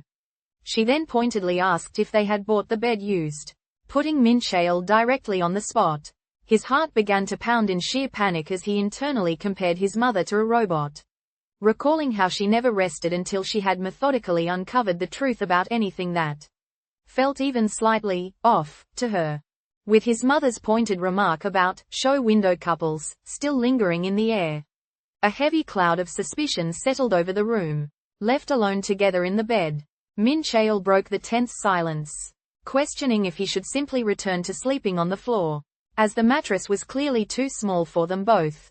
Jia, however, insisted he stay, prioritizing the fragile illusion they needed to maintain for his mother over their own comfort. It was then that Mincheol, in a bizarre moment of overly analytical problem-solving, offered his own solution. He would sleep upside down at the foot of the bed, arguing it was a far more efficient use of their limited space. As they lay in bed together, Mincheol's mind was a whirl of detached calculation, internally framing their shared space as a mathematical problem of efficiency. Jia's voice suddenly cut through his analytical haze, calling him out and snapping him back to the present. Sensing his lingering awkwardness, she reached across the distance between them, her hand finding his, with a quiet and deliberate tenderness. Jia then gently interlaced her fingers with his, creating a simple, reassuring connection that grounded the moment in warmth, not logic. Left alone with Jia, a wave of panic washed over Mincheol. His mind raced, overanalyzing their sudden proximity until the awkward situation morphed into an unsolvable math problem in his head. Feeling completely overwhelmed, he attempted to escape the bed, resolving to sleep on the floor instead. Before he could move, however, Jia's hand shot out, grabbing his arm and pulling him firmly back down onto the mattress. Jia insisted it was okay now that his mother was gone, urging him to stay and citing the coldness of the floor. Turning to face the blushing Mincheol, Jia then playfully shattered the last of the tension, simply telling him it was time to sleep. As they lay in the quiet darkness, Jia noticed Mincheol was trembling and asked if he was sick. Flustered, his mind raced to invent an excuse on the spot, and he began a rambling explanation. He claimed that when he lay on his side, the distance from his head to the pillow was simply too great. His overly complex and pseudo-scientific reasoning was illustrated with a humorous diagram, styled like a math problem about a certain John and Mary, all leading to his grand conclusion. People with wide shoulders have difficulty sleeping on their sides. He quickly told Jia not to worry and to go to sleep, insisting his discomfort was manageable. Yet, as the conversation ceased, Mincheol remained lying rigidly in bed, a statue of pure, unyielding tension. A wave of self-criticism washed over Mincheol. He mentally berated himself for speaking to his mother, believing he should have remained silent. But just as his regret began to spiral, Jia's voice cut through, praising him for what he had done. You did good, she affirmed. He admitted that he had been frozen with panic, but she quickly comforted him, calling his on-the-spot answer a sensible one, especially given his mother's suspicious nature. With an unwavering firmness, she then commanded him to stop apologizing for his actions. Having soothed his anxiety, Jia took control of the moment and instructed him to lie down on his back. Mincheol watched in utter confusion as Jia suddenly produced a large cushion. Her intentions a complete mystery. With a look of satisfaction, she purposefully placed it vertically down the center of the bed, neatly constructing a soft barrier that divided the space in two. Pleased with her clever solution, she then invited him to his side, explaining that they could now both rest comfortably. Once they were settled in, the practical quiet was broken by Jia, who announced she was bored and proposed they play a riddle game, masterfully shifting the atmosphere from awkward problem-solving to a new, playful intimacy. A specific desire concerning Mincheol had taken hold. With an expression of pure focus and determination, Jia reached out from beneath the covers. What was it that she wanted so earnestly? Her fingers found their answer as they closed around Mincheol's, firmly taking hold of his hand. There was something Jia wanted from Mincheol Jin. She looked at him, a sly, teasing expression crossing her features as she asked if there was perhaps something he thought she might want. A coy smile remained firmly in place as she awaited his response to her playful question. Lying together in bed, Jia presented Mincheol with a challenge, showing him a playful multiple-choice question on her phone and teasingly offering 3 points for a correct answer. One of the absurd options listed was an account containing 7 billion won. To guide him, Jia offered a hint, telling him the right choice was something he could do for her immediately. Mincheol, however, made 2 deliberately silly guesses, first suggesting they order chicken feet and then proposing mint chocolate chip ice cream, which earned him a look of pure, playful exasperation from Jia. With a teasing glint in her eye, Jia accused Mincheol of simply feigning ignorance about her intentions. She watched him clench his teeth in a tense show of resistance and calmly told him not to. Before he could muster a response, she leaned in and pressed her lips against his, catching the startled man completely off guard. Pulling away after a moment, Jia confidently posited that this sudden kiss was precisely what he had truly desired all along. Sunlight streamed into the room as Jia Han awoke. She pushed herself into a sitting position, her gaze immediately shifting to the other side of the bed, only to find the space beside her starkly empty. The soft morning light did little to warm the sudden chill of her realization. A shadow of sadness and deep disappointment fell across her features. With a heavy quietness, she slipped from the bed, her eyes downcast as she exited the room alone. As the family was gathered at the breakfast table, Mincheol's mother held a small condom wrapper aloft for all to see. A cold, frantic panic seized Jia Han. She recognized it instantly, the realization of what her in-laws must be thinking crashing down upon her. Across from them, Mincheol's father observed the object with a stern, serious expression. Mincheol himself was overcome with a deep embarrassment, pointedly avoiding everyone's gaze. The air grew thick and heavy, culminating in a tense and profoundly awkward silence that froze the entire family in their places. After Mincheol assured her she would be able to sleep better, Jia's mind snagged on his earlier, cryptic praise. She broke the quiet, asking him why he had stated she answered correctly, when silence was her only reply. She pressed him once more, wanting to know what, exactly, she had been right about. The stillness that followed seemed to pull the truth from her, and her voice softened as she confessed that she was, in fact, terrified of the thunder. Yet, her vulnerable admission was lost to the night. A glance revealed that Mincheol had already succumbed to a deep sleep, entirely unaware of the secret she had just shared. As a sudden rumble of thunder shook the room, Jia, startled in her bed, quickly pulled the covers over her head. Terrified, she hid in the darkness she had created. But a moment later, Mincheol entered and saw her concealed form. He approached the bed and gently patted her head through the soft blanket. A silent act of reassurance. Then, he slipped in behind her, wrapping her in a close, comforting embrace, held securely in his arms. Jia's fear finally began to subside. Amid the fury of a raging thunderstorm, a brilliant flash of lightning tore Jia Han from her sleep. A deafening crack of thunder followed, causing her to sit bolt upright in bed, her face a mask of pure terror. The thought of facing the storm alone was unbearable, so she quietly slipped from her room and crept towards Mincheol's door. With a hesitant hand, she made a faint scratching sound on the wood. The door soon opened to reveal a sleepy Mincheol, who found her standing vulnerable in the darkened hallway. Awakening in the soft morning light, Jia playfully poked Mincheol's cheek to get his attention. In a swift, surprising motion, he caught her hand and pulled her down into a close, affectionate embrace. As they cuddled, the tender quiet was shattered by a sudden, deafening boom from an outside thunderstorm. Jia flinched, startled by the noise, and immediately burrowed into his chest for cover. Mincheol simply held her tighter, a silent comfort against her fear of the storm. The tumultuous night eventually gave way to the next morning, where an incredibly large and elaborate breakfast was spread out before them.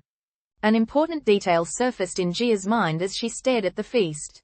Her mother-in-law had prepared the entire meal herself. At the breakfast table, a palpable tension hung in the air as Jia Han sat with her in-laws. Too nervous to touch her food, she braced herself internally, anticipating a harsh, physical reaction from her mother-in-law for such behavior. The strained silence was finally shattered when Mincheol's mother questioned her directly, asking if the food was bad or if she was feeling sick. Her husband's father then compounded the scrutiny, his gaze sharp as he observed that Jia's eyes were bloodshot and expressed his concern. Under their combined questioning, her face became a mask of immense stress and fear. The request came suddenly during breakfast, as Mincheol's mother asked Jia directly if they could speak privately after the meal. A jolt of pure apprehension shot through Jia, her eyes widening in shock at the woman's words. Her distress was so palpable that Mincheol, sensing the abrupt shift in tension, turned to look at her with an expression of deep concern. Overwhelmed by a suffocating wave of anxiety, Jia could only clench her fist tightly under the table.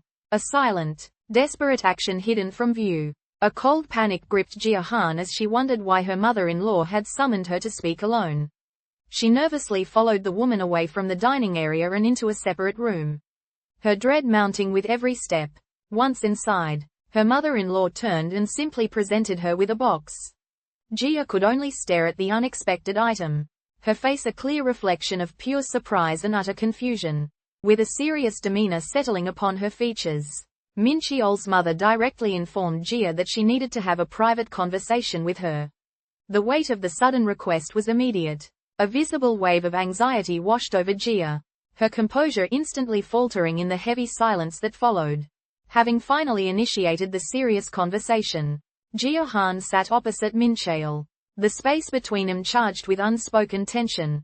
A flicker of vulnerability crossed her features as she internally questioned if her feelings, her desperate proposal, would be enough to truly change their situation.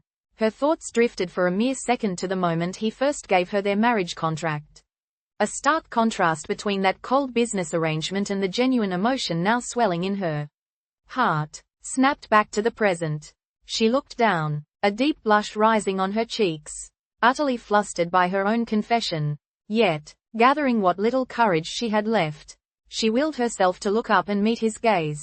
Mincheol simply observed her, his expression soft and touched with a hint of amusement, a quiet receptiveness that gave her a fragile glimmer of hope. In a move torn straight from a television drama, Ms. Zheng presented Jia Han with an envelope of money, likening the act to a mother-in-law bribing her son's partner. A wave of shock washed over Jia, who could only question if the gesture was a joke. Believing it was a serious attempt to end her marriage, she began to protest, stating that she knew Ms. Zheng had never been happy about their union. Only then did Ms. Zheng admit it was all in jest, explaining she had seen how nervous Jia was and had gone overboard, trying to lighten the mood. Jia exclaimed that given the tense situation and Ms. Zheng's inherent authority, the act had not felt like a joke at all. Before a visibly tense Jia Han, Ms. Zheng began her explanation, insisting that she had never intended to uncover their arrangement. She recounted how, unable to sleep one night, she had simply wanted to leave the young couple a little extra cash. Her eyes had fallen upon their wedding photograph, but as she lifted the frame to get a better look, a hidden document slipped into view. Tucked away behind the happy memory was the very paper that defined their union, its bold title leaving no room for doubt. The marriage contract. A gasp caught in Jia Han's throat as her eyes locked onto the figure standing before her. It was Ms. Zheng. Her mother-in-law offered no greeting, instead silently holding aloft the damning proof she had discovered. The marriage contract. A frantic denial spilled from Jia's lips as she stammered that she could explain, insisting that it wasn't what it looked like. Yet, Ms. Zheng's stony silence was an impenetrable wall, causing a frantic panic to claw its way up Jia's throat. Her mind raced, a desperate scramble for a plausible lie, but found nothing. In that crushing moment, a cold wave of despair washed over her with the sickening certainty that her secret life was now over. A look of pure horror washed over Jia Han, but Ms. Zheng calmly reassured her, stating that she already knew everything about the marriage arrangement. She recounted the memory of Mincheol appearing with Jia to announce their marriage, just 2 short hours after she had tried to set him up on a blind date. Despite the shocking suddenness of it all, Ms. Zheng confessed that her honest, immediate reaction had been one of pure happiness. Her joy, she explained, was specifically because the girl her son had brought home was Jia. A heartfelt sentiment punctuated by a fond, silent recollection of the girl as a younger student. With an unexpected gentleness, Ms. Zheng asked Jia to continue taking good care of her son, Mincheol. She then affirmed her support for their relationship, identifying herself as their mother-in-law. A shocked Jia immediately sought clarification, questioning why Ms. Zheng wasn't telling him to break up. The older woman simply dismissed the idea, stating that they were doing fine. She then apologized for the surprise visit and confessed that she had arrived with reservations about their relationship. But Ms. Zheng concluded, seeing Jia in person had completely relieved her of all her prior worries. With a gentle warmth, Ms. Zheng observed that whether their marriage was born of love or not, she was simply happy that Jia and Mincheol seemed to enjoy living together. She added how glad she was to see that Jia's personality hadn't changed in the slightest. Flushed with embarrassment at the praise, Jia could only manage an affectionate, quiet, teach, as she prepared to leave.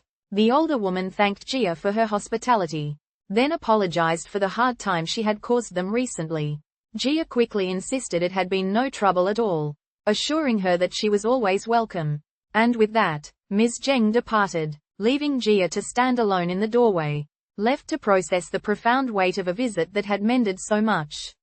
With a playful hope for a granddaughter and a final wish for Jia's well-being, Ms. Zheng finally departed. The moment they were alone, Jia slumped against the door, her body heavy with exhausted relief as her gaze fell upon the gifts his mother had left behind. She quietly celebrated their small victory, whispering that they were finally in the clear, now that the ordeal was over. Just then, Mincheol appeared and offered his thanks, sincerely acknowledging how much she had gone through during the visit. Jia, however, simply deflected his gratitude, pointing out that it had been a difficult situation for both of them to endure. As Mincheol approached, he asked Jia what she and his mother, Ms. Zheng, had talked about that morning.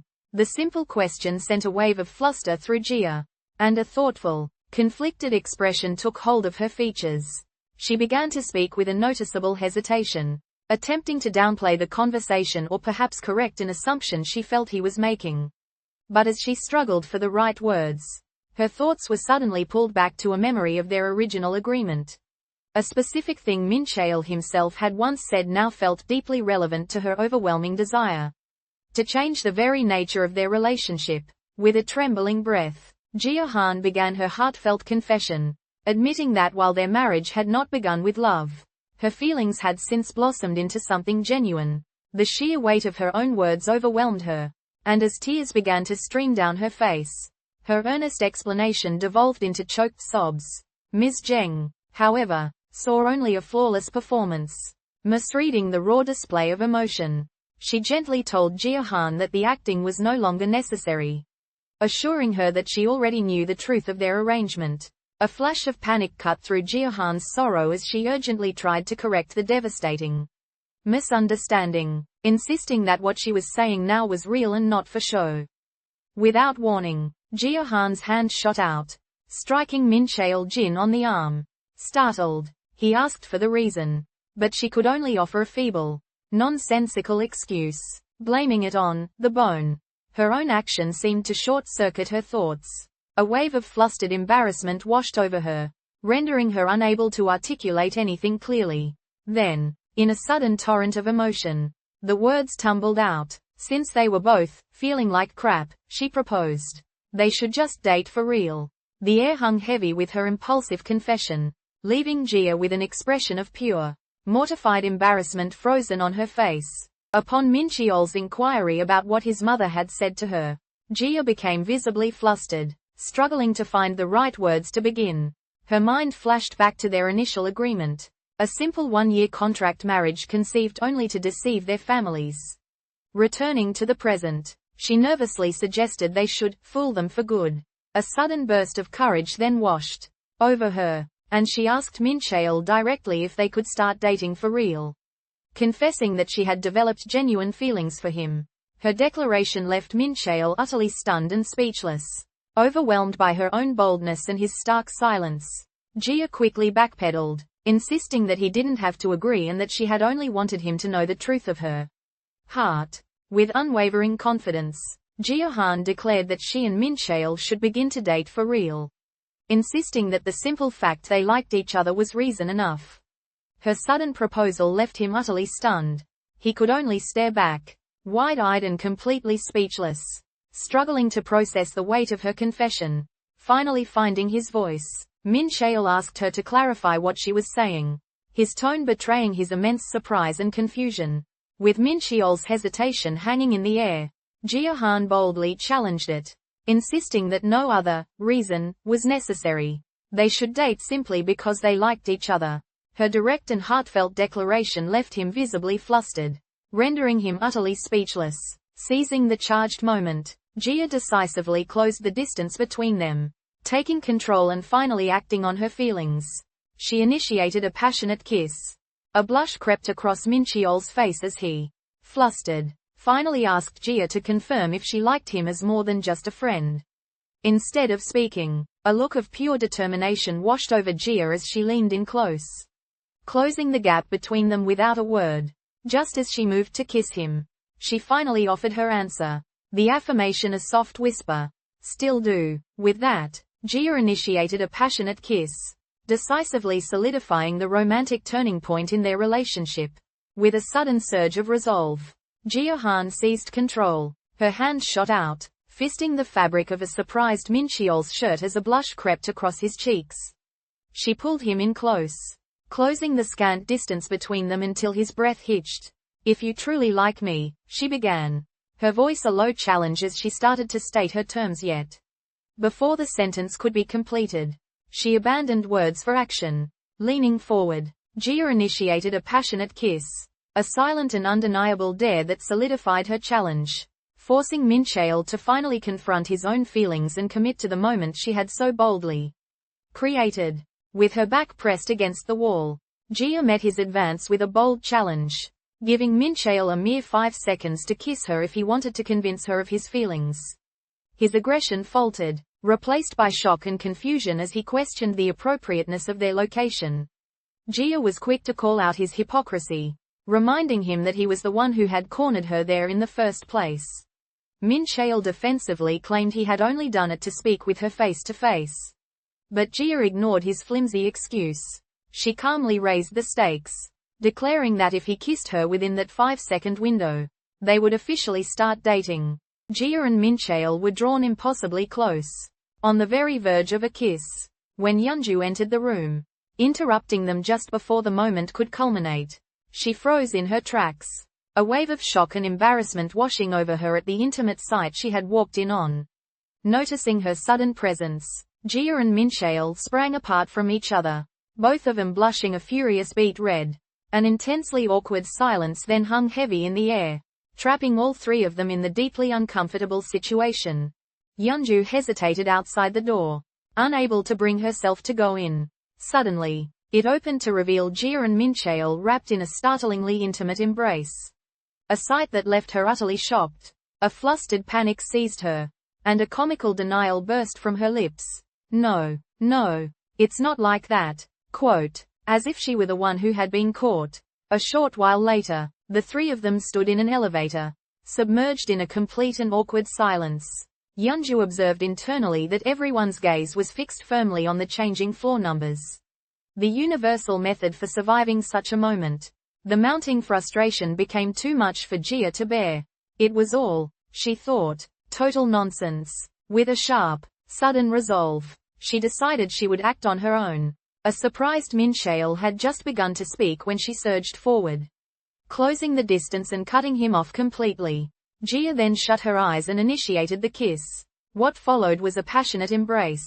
As the two fully surrendered to the overwhelming moment, following the tense silence that stretched between them, Jia finally broke, exasperatedly demanding to know what Mincheol was thinking. Deciding to take matters into her own hands, she leaned forward and decisively initiated a kiss with a surprised Mincheol. His shock gave way to acceptance as he reciprocated, and the two shared a deepening, passionate embrace. But just as the air crackled with their intensity, their romantic moment was abruptly shattered as Yeonju unexpectedly walked in on them. The air crackled with anticipation as Jia and Mincheol leaned in, closing the final, breathless distance between them. just as their lips were about to touch. The spell was violently broken when Jia's friend Yeonju unexpectedly opened the door and walked in on them. Startled, they sprang apart, the fragile romantic moment completely shattered. A flustered Yeonju, instantly grasping what she had interrupted, offered a quick apology and hastily retreated from the room. Left alone in the awkward aftermath, a red-faced Mincheol looked away. But Jia's expression shifted, hardening into one of renewed determination to finish what they had started. In the heavy silence that hung between them, a silent understanding passed. It was time for honesty.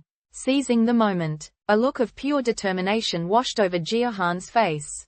Her hands shot out, fingers curling decisively around Mincheol's tie. With a firm tug, she pulled him down towards her, closing the last bit of distance and initiating a kiss. He responded without hesitation, his own hand moving to gently cradle the back of her head. Deepening their connection, there in the hallway, they held each other in a passionate embrace, fully committed to the powerful, unspoken promise that had just been sealed between them. Following Jia's challenge, the charged air between them finally broke as she and Mincheol leaned in, their lips meeting in a deep and romantic kiss. The intimate moment was utterly shattered, however, when the bedroom door swung open to reveal Yeonju, who froze on the spot, her face a mask of pure shock as she realized what she had just walked in on. Equally startled, Jia and Mincheol sprang apart just as a flustered Yeonju quickly shut the door, plunging him back into a thick, awkward silence. It was a blushing Mincheol who finally attempted to slice through the tension, offering a sudden, clumsy compliment on Jia's cooking. In a close embrace, Jia and Mincheol stood on the very verge of their first kiss. The moment was shattered when the door suddenly opened, flooding the room with light as Yeonju called out her friend's name. She froze instantly, her face a mask of shock and embarrassment as she took in the intimate sight before her. An excruciating, stunned silence fell over all three of them, trapping them in the awkwardness. Finally comprehending what she had walked in on, a deeply flustered Yeonju began to stammer and quickly back out of the room. At the cafe, Jia's co-worker, Nari, couldn't help but point out how happy and positively glowing she seemed since getting married. A flustered Jia insisted nothing was different, though Nari continued her good-natured teasing. The day, however, soon became an overwhelming testament to her new husband's affection, as Jia was inundated with a constant stream of food and gifts delivered by Mincheol. Later that evening, back in the privacy of her home, she vented her growing frustration to her stuffed animal, Mouse, feeling completely smothered by the incessant presence. Her quiet exasperation was shattered when Mincheol arrived, proudly bearing his largest gift yet, a massive, celebratory flower wreath stand. Utterly overwhelmed and shocked by the impractical gesture, Jia's composure finally broke, and she confronted him, telling him plainly that this was all too much. Nari approached her co-worker, Jia, with a curious glint in her eye, remarking on how her skin was glowing and asking if she'd recently had a facial. Jia brushed off the compliment, silently convinced that Nari was merely trying to butter her up. However, Nari quickly clarified that it wasn't Jia's skin she was referring to, but the undeniable change in her happy expression. With a sly grin, she insinuated that such bliss could only be the result of a hot weekend with her husband. A wave of embarrassment washed over Jia, who became instantly flustered and vehemently denied the suggestion, sharply telling Nari to get back to work. As Nari walked away, she remarked over her shoulder that such a strong denial only proved her point. Upon returning home from a long day at work, Jia Han was immediately met by her husband, Mincheol Jin. He eagerly presented her with a bag of food, explaining that he had bought it simply because it made him think of her. The very next day, the sequence repeated itself. Jia arrived home once more, and there was Mincheol, greeting her with the same unwavering enthusiasm, this time holding a cake. A clear pattern was forming, establishing this gift-giving as their new daily ritual. Upon returning home from work, Jia Han was met with a warm greeting from Mincheol Jin at the door. The pleasant welcome, however, gave way to visible shock the moment she stepped into her room. The entire space was cluttered with a sheer volume of gift bags, most of them overflowing with food. Overwhelmed with frustration, Jia collapsed onto her bed. Turning to her stuffed animal, mouse, to complain about the suffocating number of presents that now surrounded her. Surrounded by a mountain of snacks and drinks, Jia acknowledged that these were all presents from her husband. Every last one a thing she genuinely liked. The full, staggering scope of his generosity was then revealed as the apartment appeared. Utterly buried beneath an overwhelming quantity of gifts. Visibly stressed by the sheer excess, she shoved a pile of the items away in a frustrated heap. Seeking solace, she grabbed her stuffed animal, mouse, and hugged it tightly to her chest at last. She vented her true feelings into the toy, declaring Mincheol's constant gift-giving to be forbidden. Quote, with mounting frustration, Jia angrily declared that Mincheol was no longer allowed to bring home food or order deliveries, explaining that his constant stream of gifts was causing her to gain weight. He tried to lighten the mood, but she swiftly countered that he never even stayed to eat with her. Shifting her argument, she questioned why all his presents were edible, suggesting he could have bought her clothes instead. It was then that Mincheol revealed his reasoning, recalling a specific comment she had once made about preferring practical things, hot coals, over romantic gestures like candlelight. The revelation left Jia visibly stunned. Her anger completely dissolved into surprised silence, touched that he had remembered such a small, forgotten detail. At home, Jia mulled over the idea of receiving flowers, attempting to rationalize the gesture as a simple, pleasant plant. She sat on her bed with her stuffed mouse, finally concluding that receiving flowers wouldn't be so bad, provided it wasn't a frequent occurrence. Just as this fragile peace settled, the doorbell rang. Mincheol's cheerful voice called out as he entered the apartment, but his greeting was met with Jia's stunned silence. There he stood, beaming next to a massive, celebratory flower wreath on a stand. A gift so far beyond the simple bouquet she had just imagined that it left her utterly speechless. An overwhelmed Jia stood frozen in her apartment, her disbelief fixed upon the colossal object before her. Mincheol Jin then entered, his expression laced with concern, and asked if he had done something wrong. Jia angrily confirmed that he had, demanding to know what in the world he had brought into her home. With a look of pure innocence, Mincheol explained that since she had previously deemed flowers an acceptable gift, he had simply decided to get her the biggest one he could find. A scoff escaped her lips as she retorted that the object was hardly what any normal person would consider flowers. Unfazed, Mincheol identified the gift as a flower wreath stand, pointing out with infuriating simplicity that it had the word flower in it, a fact that only deepened Jia's utter exasperation. A simmering frustration finally boiled over within Jia. What began as a fleeting thought of regret over a missed discount quickly unmasked itself. Revealing her true turmoil was with the flower wreath itself. Stealing her resolve, she turned to face Mincheol, her voice setting a serious tone as she declared her intention to be completely honest with him. Her expression was grave, emphasizing the weight of her words as she told him plainly that his presents were too much for me. The sudden and serious confession left Mincheol utterly taken aback, his only response a stunned and total silence. With a heavy heart, Jia began to explain that while she appreciated the thought, his constant present buying was making her question the very foundation of their relationship. A look of shock washed over Mincheol's face, and he immediately apologized, admitting he had been completely unaware of how his actions were making her feel. Jia reassured him it wasn't his fault, but she pressed him, asking directly why he felt the need to keep buying her gifts. He answered with earnest simplicity, explaining that he did it because seeing her happy made him happy. At that, Jia's frustration finally boiled over. Pointing a finger at him, she declared that his reason was the exact problem she was trying to address. Amidst the towering piles of presents that filled their apartment, Jia gestured toward the collection and began to explain that these gifts were not what she truly liked, earning a look of surprise from Mincheol. With her expression hardening into one of sheer determination, she then pointed directly at him and explicitly forbade him from buying her any more. The sudden demand left Mincheol completely shocked and speechless. Yet Jia's gaze did not waver. She held her firm, resolute expression, her point having been made with undeniable finality. Cradling her dear stuffed animal, mouse, Jia sat upon the couch and confided in it. affirming the genuine affection she held for her husband, Mincheol. Yet, her declaration hung in the air, followed by a thoughtful pause that spoke of a complicated, but, to her feelings. With a sweeping gesture toward their surroundings, she turned to her plush companion and asked for its opinion on the matter.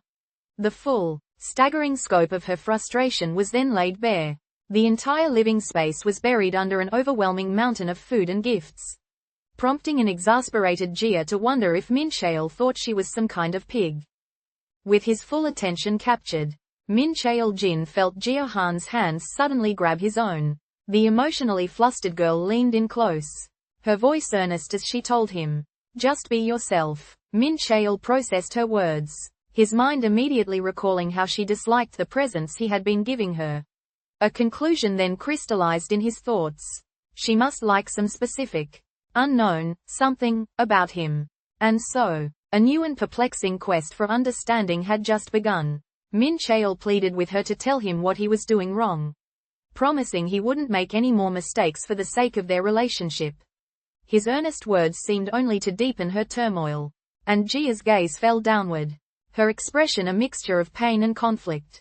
The frustration building within her was palpable as her hand tightened into a stark white fist at her side. Then, having made a decision, she lifted her head, meeting his gaze with a newly forged and steely determination, ready to finally respond. As Mincheol Jin sat at the table, a voice cut through the air, belonging to an unseen Jia Han. Her accusation landed without warning, branding him a total player. Mincheol looked up, his expression one of genuine confusion as he asked what she meant. His question was met with a flare of anger. Jia furiously dismissed it, accusing him of playing dumb. The root of her frustration then spilled forth as she charged that he had been acting all coy lately. With a sudden burst of anger, Jia accused Mincheol of toying with her and feigning ignorance. Her fury peaked as she spat the insult, calling him an arrogant jerk for his behavior. The verbal assault left Mincheol completely shocked, questioning aloud if he had somehow done something wrong again. A tense silence stretched between them before Jia abruptly shattered it. Shifting topics entirely, she coolly informed him that his efforts for the day were worth 82 Jia points, and that he needed to try harder, leaving him utterly baffled by the strange declaration. Mincheol Jin met with his senior, Sangwoo, who immediately commented on his junior's utterly exhausted appearance, attributing his fatigue to a recent workout. Mincheol left Sangwoo surprised, knowing full well the younger man's typical disdain for exercise. Leaning in with a sudden and uncharacteristic earnestness, Mincheol announced he had something important to ask. Intrigued, Sangwoo encouraged him to continue. With a hopeful look, Mincheol finally posed his question, asking for advice on how to be a cool guy for his girlfriend. The question caught Sangwoo so completely off guard that he reacted with a shocked and comical spit take, utterly floored by the absurd request. In response to his question, Jia Han offered Mincheol Jin the simple advice to just be yourself. She elaborated slightly, cautioning him not to go overboard, and to act as he once had. Before he could respond, she abruptly ended their talk, announcing she was going to bed and telling him to get some sleep as well. Mincheol was left standing alone in the silence that followed. As he processed her unsatisfying words, his expression slowly twisted from confusion into a clear and potent frustration. As Jia Han walked away from the cafe, her expression was lost in thought. Suddenly, her steps came to an abrupt halt. A look of dawning horror spread across her face as she processed what she had just said. Grabbing her head in a spasm of frustration, a silent scream ripped through her mind, questioning the absolute nonsense she had just spewed. Utterly overcome by the wave of embarrassment, she crouched down right there on the sidewalk, hiding her burning face in her hands. As Jia Han walked alone, her thoughts simmered with frustration over how Mincheol always managed to swoop in out of nowhere. Deep in her irritation, she failed to notice the person in her path and collided squarely with them. The impact was jarring, and her phone tumbled from her grasp. When she looked up, her breath hitched in shock. It was none other than Mincheol himself. As he apologized, explaining that he had simply forgotten something, Jia Han could only stare back in utter disbelief at the sheer irony. Troubled, Mincheol Jin called his senior, Sang-woo, to arrange a meeting. He waited at a cafe until Sang-woo arrived, who then asked what was wrong. Mincheol admitted it was a serious problem, and after a tense hesitation, he finally confessed the words that had been weighing on him. "I think I'm a pervert." The declaration struck Sang-woo with such abrupt and total shock that he violently spat out the drink he had just sipped. With Mincheol's simple suggestion that they should get going, their activity began. At the gym, he pushed a visibly struggling Jia to complete her very last repetition on the weight machine. As she fought through the strain, she internally admitted that she had avoided weight training entirely since starting her job, always feeling far too exhausted for it. Finally letting go, every ounce of her energy seemed to vanish, leaving her face a portrait of absolute, draining exhaustion. From somewhere unseen, Mincheol's voice called out, asking if she was okay. Jia, looking physically drained, confessed that she was not okay at all. She was in a lot of pain. With a playful glint of warning, she declared that if she couldn't get up for work the next day, it would be entirely his fault. An apologetic Mincheol admitted he hadn't meant to make the workouts so intense, but his words did little to change the reality of the moment. As Jia remained lying down, completely exhausted from the exercise, it was Mincheol who had initiated the meeting. Sitting down with his senior, Sang-woo, for drinks, noting how unusual this was, Sang-woo asked what was on his junior's mind. After a moment of hesitation, Mincheol explained that he needed to ask for advice. With Sang-woo's full attention, he leaned in, his expression completely serious as he asked for instruction on how to become a bad boy. The question was so unexpected that Sang-woo was shocked into stillness, freezing mid-drink in utter disbelief. At an outdoor cafe table, Mincheol Jin sat alone, a pensive look upon his face as he waited for someone to arrive. His wait was not long, for a man soon appeared before him. As Mincheol's gaze lifted to meet the newcomers, he recognized him instantly, the name forming in his thoughts. Sang-woo Choi. 30 minutes before the incident, she was enjoying a meal with a friend, celebrating a guilt-free day where she could eat whatever she wanted. In the midst of their time together, she began to express a vague sense of unease about her boyfriend, Sang-woo, but the right words seemed to fail her. Her friend, however, cut straight through the hesitant attempt, stating that after all the years they had known each other, there was simply no need to put on an act. Observing that she couldn't possibly be full yet, her friend encouraged her to be genuine and to eat as much as she truly desired. From the shadows, she watched as Sang-woo and another woman laughed together, the sight turning sour the moment the woman's fingers playfully grazed his cheek.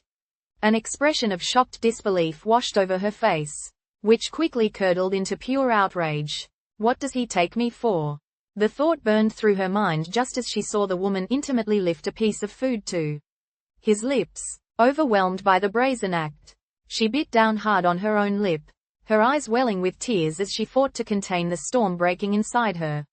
Her hands began to tremble, clenching her phone in a white-knuckled grip of suppressed rage, until all that was left was the undeniable truth reflected in her furious, tear-filled eyes. With determined steps, she moved through the darkened street, her purpose clear until she paused before the warm glow of a restaurant window.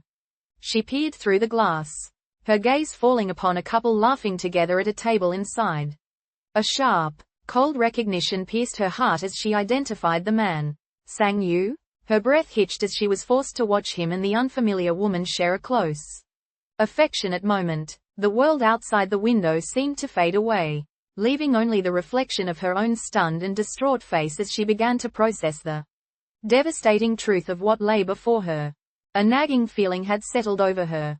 It seemed Sang-woo was trying to read her more than usual lately, as if scrutinizing her every reaction. The suspicion had truly taken root when he got a new phone. Ever since that day, he had been making a conscious, almost deliberate, effort to hide its screen from her view.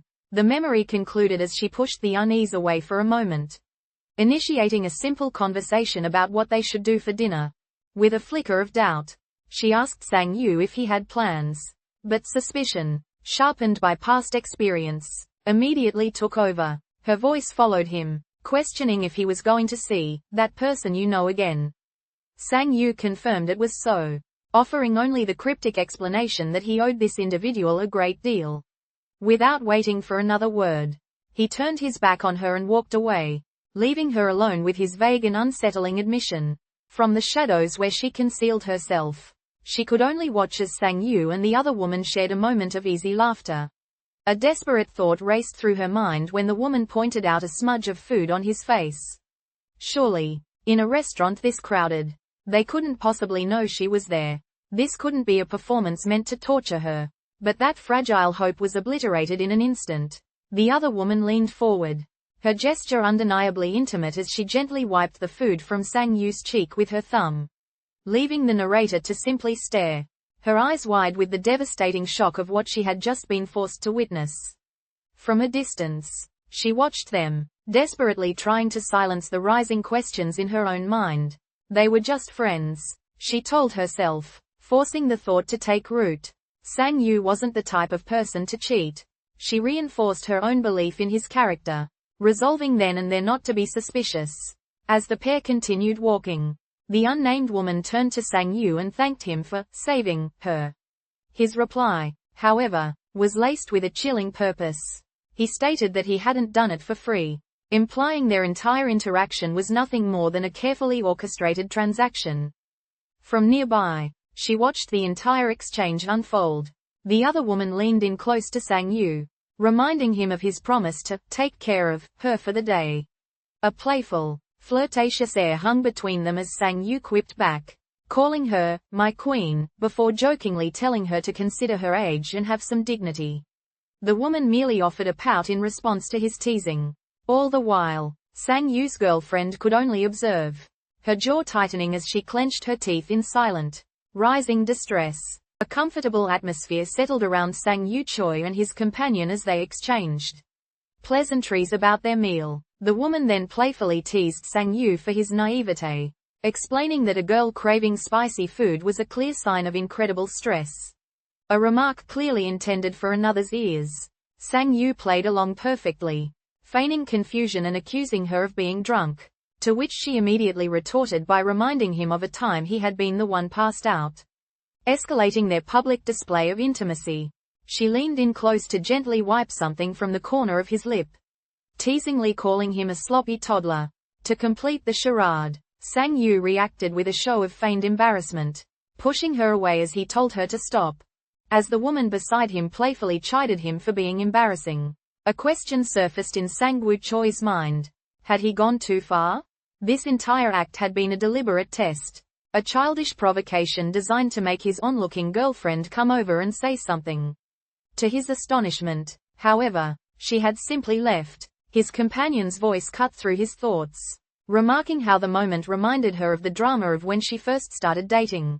Sang Yu offered no reply, remaining silent and pensive as he grappled with the unexpected outcome of his plan. Sang Yu's dismissive explanation that she was just someone he knows echoed hollowly in her mind. A cruel memory surfaced, showing him intimately close to the other woman as he pointed to her lip and called her kitten.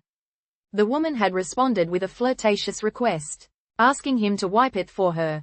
The recollection shattered, leaving his girlfriend utterly distraught in the present. Overwhelmed with frustration and helplessness, she found herself unable to forget what she had witnessed, her thoughts ending in a desperate plea for some way to erase the tormenting moment from her memory.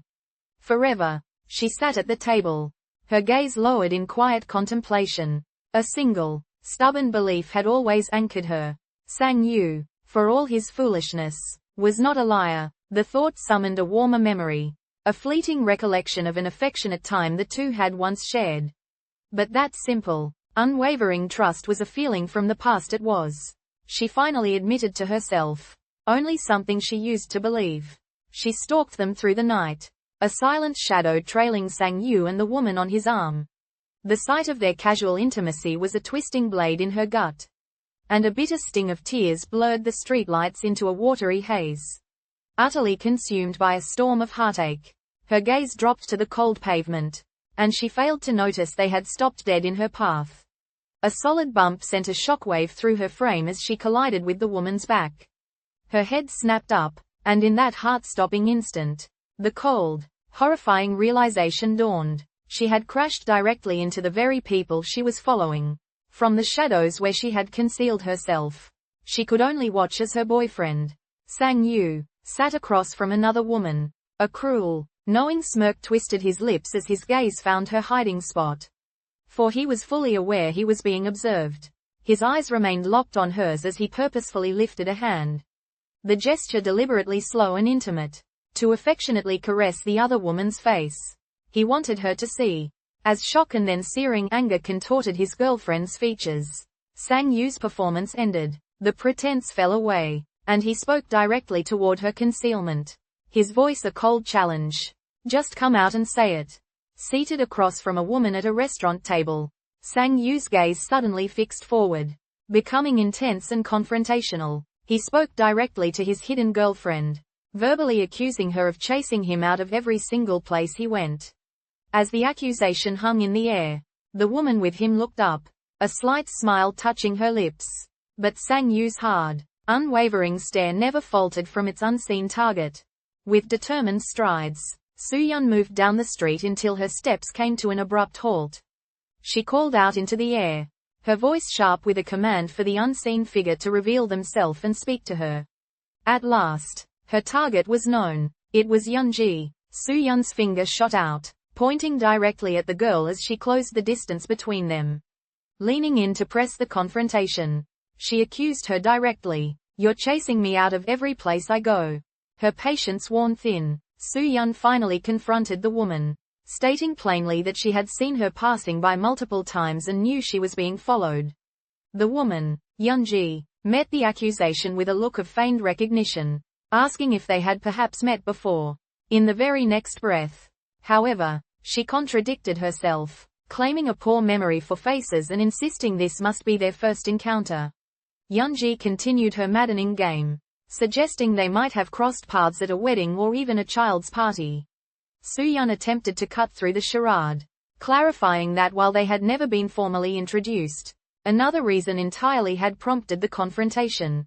Seizing on the admission, Yeonji dismissively concluded that if they truly didn't know each other, then Soo-yeon had no reason to speak with her at all, leaving her target standing in stunned, silent fury. With a sharp accusation, Soo-yeon finally confronted the woman, demanding to know if this stalking was about my Sang Yu. She then formally requested Yeonji to define her relationship with our Sang Yu, attempting to seize control of the tense encounter. A deliberate pause hung in the air as Yeonji feigned a moment of consideration, carefully choosing her words for maximum impact. She then delivered her devastatingly misleading answer, claiming that she and Sang Yu used to eat together at home every day and slept together too. The intimate implications of the statement struck Soo-yeon with incredible force, leaving her completely stunned and utterly speechless. Continuing her questioning, Yeonji pressed Soo-yeon for her identity. A sudden spark of realization was feigned as she incorrectly guessed that they must be co-workers. Pushing the playful deception further, Yeonji possessively referred to the man in question as my Sang Yu, and casually inquired about his performance at work. Then, after a weighted pause, she let the ruse fall away, revealing her true knowledge by identifying Soo-yeon as the girlfriend of that fool. Anger flared as Soo-yeon confronted Yeonji, accusing her of having orchestrated the entire misunderstanding on purpose. With a casual air, Yeonji offered an apology, admitting she couldn't resist teasing them but acknowledged she may have gone too far. The disarming confession left Soo-yeon completely flustered, her attempts to speak dissolving into a series of stammers. It was then that the woman formally introduced herself as Yeonji Choi, Sang Yu's oldest sister. The revelation struck Soo-yeon silent, her face freezing into a mask of pure shock and burning embarrassment. With the air finally cleared, Yeonji confirmed she was indeed Sang Yu's older sister, warmly asking if they could speak informally. Soo-yeon's agreement was enthusiastic, and in that moment, a new, friendly connection was forged between them. Deciding it was best to leave the couple alone, Yeonji promised they would have a proper chat another time. She offered her goodbyes to Soo-yeon before turning to playfully mock her silent, awkward brother. As Yeonji walked away, Soo-yeon murmured a quiet farewell, she and Sang Yu standing together to watch her go. As his sister departed, Sang Yu grumbled to Soo-yun that all his sisters seemed to exist purely for his torment. Soo-yun remarked that they seemed close, but he emphatically rejected the notion, pointing to the recent prank as proof. Changing the topic, she then questioned why he was lingering near her office when he was supposed to be working from home. A sudden flush of panic crossed Sang Yu's face as he stammered a weak excuse about needing to pick something up in the area. Before he could elaborate, Yeonji reappeared, cutting in to apologize to Soo-yun on her brother's behalf and cryptically referring to his strange behavior as nothing more than a habit. With a sigh, Sang Yu finally explained that the woman had been his sister, Yeonji. He described her teasing nature and her almost supernatural, sixth sense, for relationships. A fleeting memory of her antics flashing by to prove his point. The truth dawned on Soo-yun as she processed the revelation. His mysterious plans for the day had simply involved his sister all along. Her frustration spilled over, and she confessed that his vagueness had sent her mind all sorts of places, wishing he had just been honest from the start. After a moment of apologetic silence from Sang Yu, however, Soo-yun's expression softened, and she quietly assured him that he didn't really need to apologize. The air grew heavy as Sang Yu began his solemn speech, confessing he had thought a great deal about what he was about to say. As his grave words hung between them, a shadow of dread crept across Soo-yun's features, her expression tightening with a rapidly growing worry. Within the frantic confines of her own mind, she deconstructed his every phrase, piecing together the somber tone and the careful preamble. The fragments clicked into place with horrifying clarity, forming one undeniable, heart-stopping conclusion. He was breaking up with her. With a heart heavy with premonition, Soo-yun spoke first, her words forming a quiet farewell. She thanked Sang Yu for their time together. Already framing their relationship as a thing of the past, a bittersweet fondness filled her voice, as she recalled the genuine happiness she had felt during the past few weeks of being his girlfriend. When Sang Yu offered only a mumbled apology in return, she seized upon it as a confession, a confirmation that he knew he couldn't make her happy, thus justifying the end she had already initiated. Striving to soften the blow, she assured him gently that she would hold no grudge for the breakup that was now, in her mind, complete. With tears in her eyes, Soo-yun finally confronted Sang Yu, accusing him of avoiding her because he had found another woman. A flustered Sang Yu strongly denied her claim, and to her complete surprise, presented her with a small box. He opened it, revealing a ring nestled inside.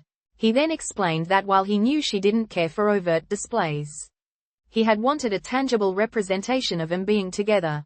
With a deliberate slowness, Sang Yu held out the open ring box, revealing the delicate band nestled within.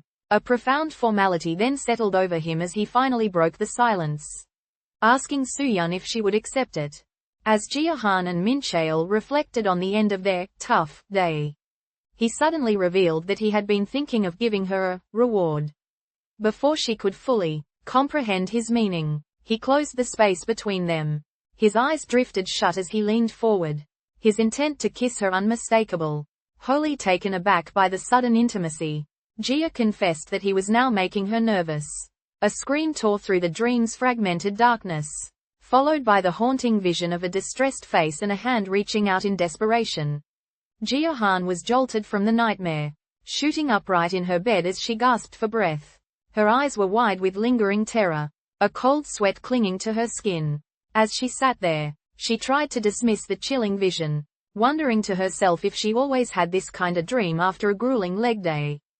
As Mincheol Jin strained through his workout, he internally cursed how long it had been since he had last truly pushed himself.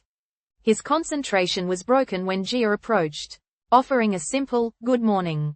Her greeting, however, was immediately followed by a question, her eyes fixed on his pained expression as she asked what the matter was. Mincheol quickly dismissed her worry, waving off the concern and claiming he simply had something in his eye. While confirming a customer's smoothie order, Jia mind drifted far from her work. Her focus crumbled as she became lost in thought, her expression growing visibly distracted. The internal turmoil suddenly overwhelmed her, and an involuntary yell burst from her lips. The startling outburst immediately caught the attention of her friend and co-worker. Yeonju, who rushed to her side. Her face etched with concern as she asked what was wrong. A memory surfaced, taking Jia back to a time when a younger, flustered Mincheol insisted he didn't need that, trying to rush her along. The recollection confirmed what she already knew, her present thoughts echoing the past. Yeah, even when we were younger. In that moment, she had grabbed his resistant arm, trying to pull him forward. She tugged at him insistently, her voice pleading as she reminded him, "Come on, you promised." But his face remained a mask of deep unhappiness. His reluctance etched into every feature. With his back turned completely toward her, a young Mincheol sat with headphones clamped over his ears, a clear and deliberate wall of silence between them. Guilt churned within Jia as her own thoughts admitted she had gone a little too far during their talent show practice. Frustrated by the cold shoulder, she finally called out, her voice cutting through the tension as she demanded he stop pretending he couldn't hear her. Before the weight of the present, there was a simpler, more awkward time. Jia offered an apology to a visibly upset Mincheol, urging him to lighten up. He, however, was unconvinced, insisting that she was still mad at him, a claim she quickly denied. Apologizing again, Jia tried to explain, confessing that seeing him without his glasses for the first time had surprised her. He looked so cute, and she admitted that her teasing had took it too far. Her words only made him more flustered, and he immediately told her not to call him cute. A deep-seated insecurity surfaced as Mincheol defensively exclaimed, "I'm a guy, too." Quote, in a memory from their youth, a teenage Mincheol complained to Jia that his family always called him cute whenever his glasses were off, revealing it as the reason he so desperately wanted to be seen as handsome. A surprised Jia asked if that was why he was always so resistant to removing them. A blush crept across Mincheol's face as he defensively warned her not to laugh, insisting he was truly serious about his insecurity.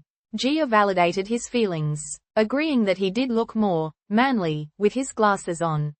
She then explained that his big eyes and long eyelashes were what gave him that cute appearance, and his glasses simply helped to cover them.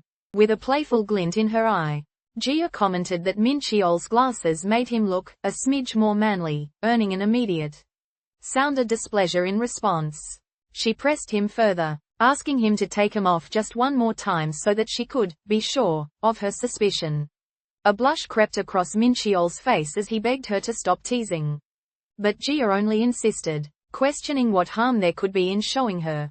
His irritation finally crested, and he exclaimed her name in a sharp burst of frustration, a sound that was immediately swallowed by a sudden, tense silence that fell between them. A moment of silence hung between them before Jia finally broke it.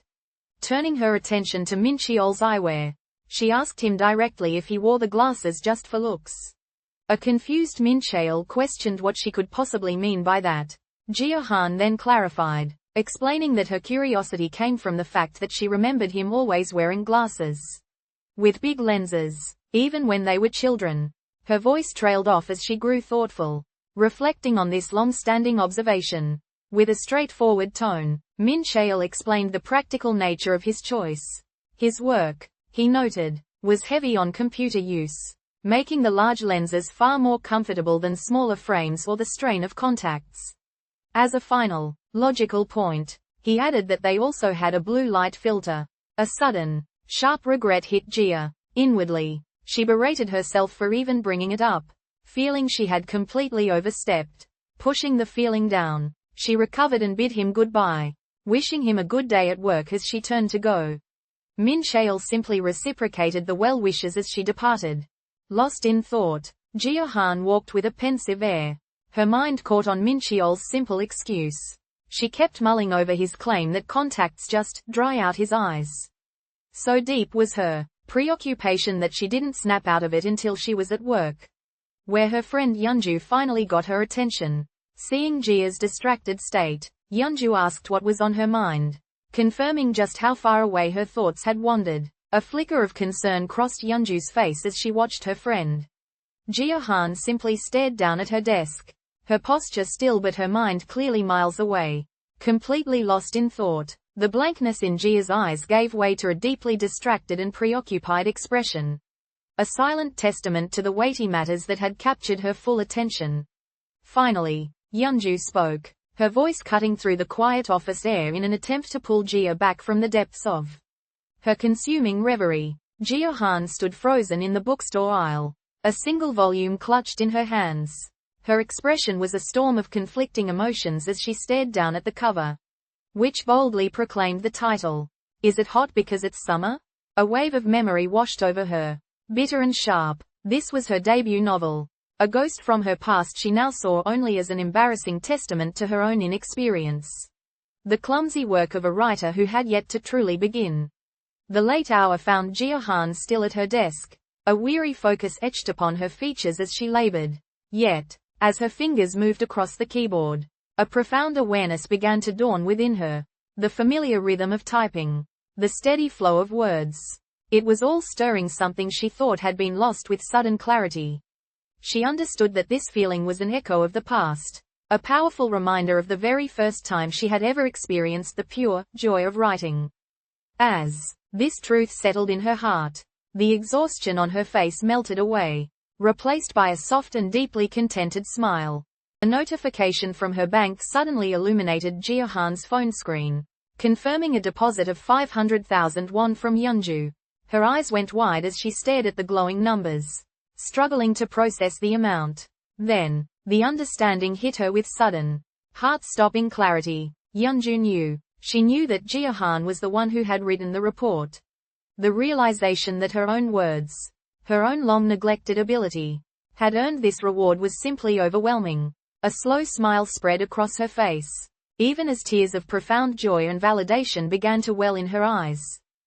Hesitantly, Jia asked Nari about the book she was holding. Her co-worker appeared suddenly, startling Jia with a look of sheer intensity. A heavy silence followed as Nari simply held the book aloft, an unsettling, deeply engrossed smile fixed upon her face. She then began to explain that even though the book was old and messy, it was a compelling page-turner that completely sucked the reader in. As Jia Han settled in for her break, she was approached by her co-worker, Nari, whose curiosity was piqued by the book in Jia's hands. Jia explained that she was simply reading it for a book report. A response that made Nari realize the newcomer was still in the dark. With a knowing smile, Nari proceeded to introduce her to the best benefit of working at the cafe. She revealed that for every book report an employee submitted, they were immediately paid a staggering 100,000 won. The news of such a large and unexpected financial incentive left Jia utterly shocked. With a conspiratorial smile, Nari added the final, unbelievable layer to the incentive. Writing a report every single week for a year would earn a fully paid vacation to any destination one could dream of. Jia, struggling with the sheer generosity of it all, immediately questioned the cafe owner's motivation for such an elaborate offer. Nari calmly explained the owner's dual reasoning. It was a method to aid her own writing, and more importantly, a heartfelt wish for others to read the books she held so dear. The information washed over Jia, leaving her staring in a state of stunned silence as she tried to process the weight of the words.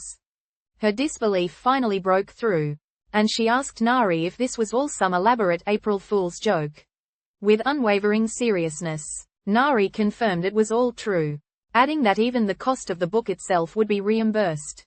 At this last revelation, Jia was rendered completely speechless, her eyes wide as she struggled to comprehend the legitimacy of what she had just been told. Sensing his wife's troubled expression, Mincheol asked if something had happened at work. Jia chose her words carefully, presenting the peculiar book report offer as a hypothetical scenario just to gauge his reaction. His response was immediate and cynical. He dismissed the idea as a calling scam, and questioned its very legality. Though she clarified it was a legitimate offer from her company, Mincheol simply lectured her that no money in this world is free. His suspicion only deepened as he doubled down, insisting it was a pyramid scheme and even offering to give her the number to report it. Worn down by his condescending and utterly disbelieving response, Jia's carefully held composure finally shattered, and she snapped at him in a burst of pure frustration. Jia sat at her desk, poised to write, but a profound hesitation stayed her hand. A fierce internal conflict was clear as a silent apology formed in her thoughts. An apology meant for Yeonju. She then reaffirmed the solemn decision she had once made. She would never write anything again. With that resolution crushing her will, she put her pen down upon the blank paper. Giving up completely, she remained seated in quiet resignation. Her inability to complete the task now a solidified, undeniable fact. With a surge of enthusiasm, Jia began to type the book report, her fingers flying across the keyboard. Her focus was suddenly broken by her husband Mincheol's voice, questioning why she was writing again after swearing she never would. The comment landed with a heavy weight, and visible stress and frustration washed over Jia as she grappled with her wounded pride. A moment later, however, her internal conflict resolved. She decided that simply worrying was pointless and that she had to take action. With a final surge of resolve, Jia's fingers brought the book report to its conclusion on her laptop. After a quick check confirmed she had met the required word count. She prepared the message for the cafe owner, Yeonju. A wave of nervous anticipation washed over her as she pressed send. Her heart thudding in her chest, the reply was so fast it was startling. A notification lit up her phone almost instantly. Jia watched, wide-eyed and in suspense, as the screen indicated that a response was already being typed. Bursting with excitement, Jia called out to her husband, Mincheol. She urgently thrust her phone toward him, her finger tapping insistently on the screen where a bank transfer for 100,000 won glowed brightly. With a smug, triumphant smile, she declared, "I told you." Mincheol fell into a stunned silence. His eyes locked on the undeniable proof before him. After a few moments, the shock gave way to astonishment, and he finally admitted his complete surprise, conceding that he had been wrong. With a sense of casual curiosity, Jia sent a quick text to Yeonju, mentioning she had written the book report simply for fun and had just sent it over. A warm reply followed, with Yeonju thanking her and expressing genuine excitement to read it. But before Jia could even process the pleasant exchange, a stark bank notification flashed across her screen. A deposit of 500,000 won had just arrived in her account. Sent directly from Yeonju. Staring at the phone screen before him, a surprised Mr. Na could only exclaim, "Well, I'll be damned." The device was held steady by Yeonju, who watched his reaction with a smug satisfaction. She leaned in, asking him to finally admit that things had turned out exactly as she had said they would. With unwavering confidence, Yeonju then declared that no matter where Jia was or what she was doing, she could always be made to write again. With their bet on the line, Mr. Na questioned if a simple book report could truly be considered writing, but Yeonju coolly reminded him that the terms had never been specified, a point he had to concede. As he read through the document, he marveled at Jia's innate talent, her uniquely captivating style evident even in such a simple format. He expressed his utter shock that Jia would break her solemn vow to never write again for a mere 100,000 won, regardless of the pay. It was then that Yeonju revealed that money had not been the sole motivator, cryptically stating she had provided Jia with one thing, to finally get her to write. With a calm certainty, Yeonju laid out the foundation of her strategy for Mr. Na. She began by stating her core belief that writers were creatures inherently weak to attention, a vulnerability she had built her entire plan around. Once Jia was working for her, brought into her domain, influencing the author had been a simple matter. Yeonju then revealed the manipulative heart of her method, a set of carefully crafted rules that offered immediate and significant financial gratification. For every single book report Jia completed, she would receive 400,000 won. As she spoke, Mr. Na listened in silence, absorbing every calculated detail of her successful scheme. With Jia now writing every single day as part of her new routine, Mr. Na observed to Yeonju that her plan seemed to have been a long time in the making. Unfazed, Yeonju turned the question back on him, pointing out that he looked quite happy himself. She pressed him, asking directly if his newfound delight was because he had finally read something Jia had written. Again, the question caught him completely off guard, a flustered blush spreading across his features. Cornered, he sheepishly admitted that it was indeed great to see her writing once more, praising her wonderfully quirky style and the unique flair only she possessed. Continuing her train of thought, Yeonju suggested that it was Mr. Na. even more so than herself, who held a deep and profound investment in Jia. Her pointed accusation was met with silent surprise from the man before her. Unfazed, Yeonju clarified her statement, reminding him that he had been the one to stick by Jia's side for so many years. She pressed the point further, elaborating that it was he who had always led the way for the young star in the past. A quiet realization washed over Mr. Na as the full scope of Yeonju's scheme finally clicked into place. So that's what it looked like, he reflected inwardly. His distracted state, however, did not escape Yeonju's notice, and she began to question him. He quickly dismissed her concern, insisting it was nothing. Changing the subject, Yeonju declared the matter settled and promptly brought up the bet they had made. As the loser's penalty, Mr. Na resignedly clinked his glass against hers, accepting his defeat and preparing to drink. With the matter settled, Yeonju confronted Mr. Na to collect on their wager, pointedly reminding him that since she had succeeded in getting Jia to right, he was now obligated to drink whatever she served him. A flustered expression washed over Mr. Na's face as he immediately attempted to deny that any such bet had ever been made. Unmoved, Yeonju called him out for trying to squirm out of their verbal agreement simply because it wasn't written down. Cornered by her sharp accusation, he fell into a defeated silence and cast his gaze away. With his defeat acknowledged, Mr. Na fully conceded to the terms of their bet, agreeing to drink whatever Yeonju poured until they were both hammered. A moment later, however, he turned the question back on her, asking if she was truly okay with the arrangement. He alluded to a past event, his tone shifting as he warned that he couldn't promise he wouldn't make a mistake again tonight. Yeonju casually deflected the sudden gravity of his words, questioning if a repeated action could still be considered a mistake and telling him to stop joking. Dismissing his concern entirely, she simply ordered him to drink, reminding him that he was the one who had lost. It was then that Mr. Na internally realized there would be no escape. Yeonju was not going to let him off easily. Under Yeonju's watchful and smiling gaze, Mr. Na began to chug his drink. A comment about how quickly he was drinking escaped her lips as he continued. With a distressed expression, he finally finished the beverage and slammed the empty glass down hard on the table. Yeonju observed his reaction for a moment, then began to make another comment regarding his personal taste.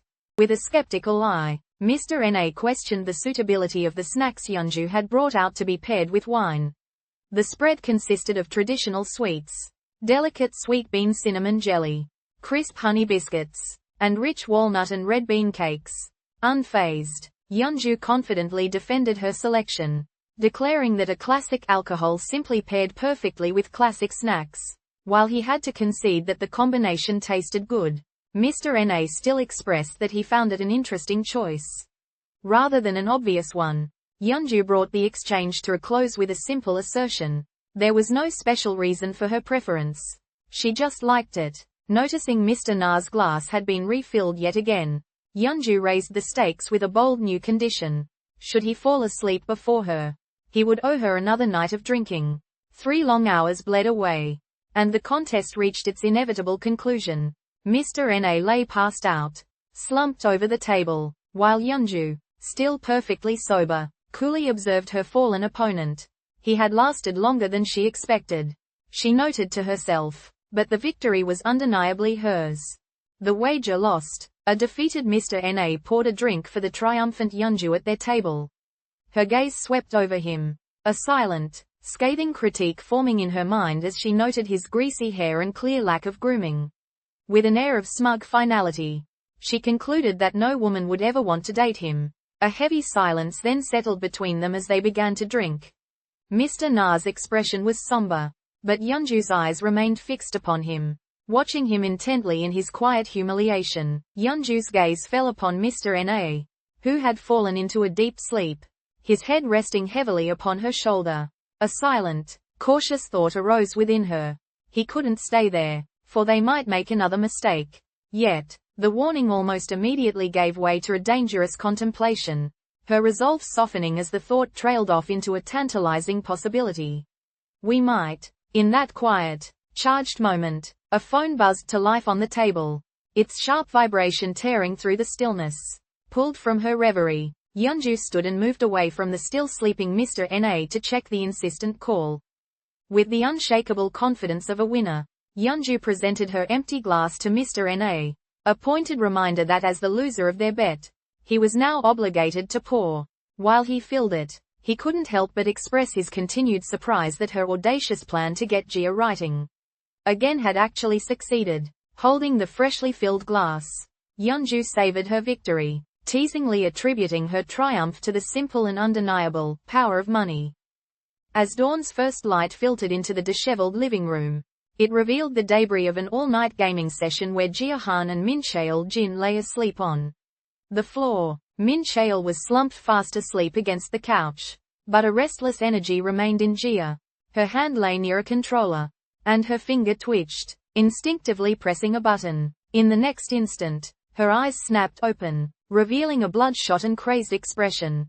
Jia shot bolt upright, clutching the controller with a look of fierce, almost unhinged determination, possessed by the singular need to resume the game. Jia lifted the phone to her ear, the call having already been placed. It went straight to voicemail, where a pre-recorded message began to play, identifying the owner as Yongduk Na. A wave of pure shock washed over her as she instantly recognized the voice on the recording. She stood completely frozen, her eyes wide with disbelief, as she processed the impossibly unexpected discovery. Sunlight glinted off the sleek, modern facade of an impressive corporate building as Jia overheard an animated conversation. Nearby, one colleague excitedly confirmed to their friend that the unbelievable company perks they'd talked about were completely real. The friend agreed without hesitation, calling them amazing in every sense of the word. Feeling generous, the first colleague then offered to pull some strings, promising to use their connections to help their friend get a position within the company. Jia came upon Mincheol Jin and questioned if he had been gaming all day. He confirmed he was deep into a popular boxing title, proudly boasting of a 3-game winning streak. A flicker of recognition crossed Jia's face. It was an arcade classic from their shared childhood. Mincheol affirmed it was the very same game, noting that its modern incarnation allowed for character customization as he began to propose a bet. But before the wager could even be fully stated, Jia herself was completely consumed by the contest, shouting commands as her fingers flew to execute a furious string of combos. A flicker of competitive interest ignited in Jia as she watched Mincheol play the video game. Unable to resist the urge, she voiced her excitement, declaring that her fingers were itching to compete directly against him. Seizing the moment, Jia proposed a daring bet with the day's end as its deadline. If she emerged the victor, he would grant her one wish. But if she lost, she would have to do whatever he wanted. In the morning that followed their all-night gaming session, Mincheol proposed a bet, suggesting that if he won, he and Jia would go jogging together. Wholly missing the romantic subtext of his offer, Jia questioned the logic behind it, pointing out that they already exercised plenty. Her failure to understand his true intentions caused Mincheol's patience to shatter, and he yelled at her in exasperation, calling her a dense dummy for not realizing he was trying to ask her out. His sudden emotional outburst left Jia utterly stunned and speechless. Sweat beaded on Jia face. Her expression locked in extreme concentration as she reacted to the battle on screen. Her eyes darted frantically, a mirror to the desperate, rapid clicks of her hand upon the mouse. From the background, a sleepy Mincheol could only observe the escalating frenzy. She remained hunched over the computer, a figure completely absorbed in her digital world, while behind her, a weary Mincheol lay sprawled across the bed. The last thing to be seen was her face, now a mask of crazed determination, a testament to an all-consuming obsession with victory. Jia focus was absolute, a comical intensity etched onto her face as she poured her being into the video game. That fierce concentration, however, quickly curdled into raw frustration as she struggled against her opponent. In stark contrast, Mincheol Jin remained utterly relaxed and in complete control, guiding his character to an effortless victory. A defeated Jia could only stare at the screen in disbelief, visibly sweating from the sheer effort. She sat as a stressed-out mess beside the impossibly calm Mincheol. Her gaze then drifted upward to a clock, and a jolt of surprise shot through her as she realized it was already bedtime. After Jia suffered her 10th consecutive loss, Mincheol observed her dejected state and offered to simply forget their bet, acknowledging she had been at a disadvantage. But for Jia, who now sat with a dismal record of 0 wins and 10 losses, the bet was irrelevant. A pure, intense hatred of losing was all that fueled her. Realizing she wanted a rematch, an exhausted Mincheol pointed out that they both had work in the morning and even attempted a compromise, suggesting they pretend she had won the last, close, round. His pity, however, only made her feel worse. Jia angrily rejected the offer and accused him of being a coward for trying to quit after a victory, aggressively demanding he play just one more round. With fierce determination, Jia laid down the law. He was not to lose on purpose, and she alone would decide when their game concluded. The hours bled into one another until the clock mercilessly displayed 3:46 a.m. An utterly exhausted Mincheol finally pleaded, asking how much longer they had to continue, pointing out that it was nearly 4 in the morning. Jia brushed aside his exhaustion, insisting on just one last round, with a false promise that they could turn off the console right after. Her outward bravado, however, masked a crushing internal frustration. She had finally come to the bitter realization that no matter how many times they played, she was simply incapable of winning. As Mincheol attempted to negotiate the game's score, Jia suddenly launched herself forward, tackling him without warning. A cry of surprise escaped Mincheol as they both tumbled to the floor in a heap. A chaotic wrestle for control erupted, their hands tangling together over the game controllers that had fallen with them. In a swift reversal, Mincheol managed to flip their positions, skillfully gaining the upper hand. The brief scuffle concluded with him pinning a surprised Jia to the ground. Her wrists held firmly in his grasp. The screen blazed with the decisive declaration of a perfect victory for Jia. Player 2. In stunned disbelief, Mincheol's controller clattered to the floor as Jia rose, striking a triumphant pose and declaring her win. The moment brought forth a sudden memory of her friend, Yeonju, forcefully coaching her on the exact words she must use. Inspired by the recollection, Jia loomed over the defeated Mincheol, her finger shooting out to point directly at him, perfectly mirroring Yeonju's assertive posture from the flashback. With her opponent utterly defeated, she began to state her demand. With a determined expression, Jia Han claimed she was simply making the game fair for them both. Mincheol immediately protested her aggressive gameplay, pleading with her to wait. But she dismissed his plea and continued her relentless in-game attack. He questioned again if her tactics were unfair. Yet Jia Han completely ignored him, her focus remaining intensely fixed on the game before her. After Mincheol sarcastically dismissed her low score, Jia Han responded not with words, but with action. She rose and physically obstructed the television, explaining that now neither of them could see the screen to play. With their view completely blocked, she declared that the game had become perfectly fair between them. Quoting advice she had received, Jia stated that to win, one must be cold-hearted. Her audacious tactic proved immediately effective, as Mincheol's character was suddenly hit and staggered helplessly in the game. As his frustration mounted, Mincheol lashed out, calling Jia a mere child for her intense desire to win their game.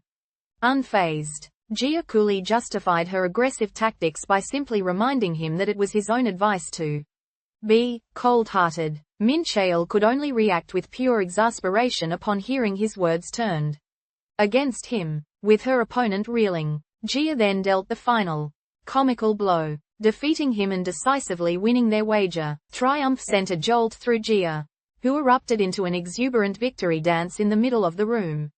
A frantic Mincheol attempted to silence her antics, hissing a warning about the downstairs neighbor, but his plea was utterly ignored. Instead, Jia transformed into a gleeful sports reporter, thrusting an imaginary microphone toward his face to mockingly interview him about the crushing loss. He desperately demanded a rematch, but she only smirked, smugly declining as she branded him a fake gamer, and wished him good night. Left with no other recourse, a thoroughly defeated Mincheol finally relented, formally admitting that he had lost their bet. Mincheol observed just how badly Jia had wanted to win their game and reminded her of their deal. For beating him, she was owed a single wish. The word, wish, sparked a memory, pulling Jia back to a moment when her friend, Yeonju, had aggressively coached her on how to ask a guy out. Inspired by that recollection, Jia steeled her resolve in the present. With newfound determination, she pointed directly at a surprised Mincheol and shouted the exact words her friend had advised. "You, go out with me." Quote. Within the memory, Yeonju had reminded Jia that she had a wish in mind from the very beginning of the game. She then passionately declared that this was Jia's chance to make a strong impression on Mincheol. Much to Jia's bewilderment, undeterred, Yeonju pressed on with her lecture, getting right into a bewildered Jia's face to insist that there was a right order to everything. Her friend Yeonju's voice replayed in Jia Han's mind, a sharp memory of being coached to repeat her instructions, word for word. The thought faded as she returned to the present, sitting in a comfortable quiet with Mincheol after their game had ended. On the screen before them, their digital avatars comically pleaded for non-violence. The only movement in the room. It was Jia who finally broke the silence, suggesting they should get to sleep since they both had work in the morning. Mincheol agreed, and with a simple consensus, they decided to call it a night. On Saturday, precisely at noon, Jia Han waited at the entrance to the park, a nervous look upon his face. Just then, a flustered Mincheol Jin came running up to the meeting spot. Jia Han immediately confronted him, playfully threatening that he would receive one slap for every second he was late. A wave of mortification washed over Jia Han, and she instinctively hid her face, cringing at having asked Mincheol for a date. His response only amplified her awkwardness as he highlighted the absurdity of the request, reminding her that they were, in fact, already married and living together. As Jia waited with bated breath for a real answer, Mincheol's gaze shifted silently to the clock, its hands showing 5 minutes to noon. He then suddenly apologized, explaining that something urgent had come up. With a quick promise not to be late, he rushed out of the room, leaving Jia standing alone, utterly stunned and bewildered by his abrupt departure. With grim purpose, Jia Han strode down the hallway towards Mincheol's room, steeling herself for the inevitable confrontation. A deep-seated worry gnawed at her, that he would try to back out of their wish deal. Her thoughts drifted back to when she had asked her friend Yeonju for advice on what to do. Yeonju, anticipating that Mincheol would be difficult, had insisted Jia be aggressive. She had even provided a sharp, demanding script, her voice echoing in Jia Han's memory. "Keep your promise, you rat," followed by the unwavering demand, "Go on a date with me." As the recollection faded, a new determination settled over Jia Han.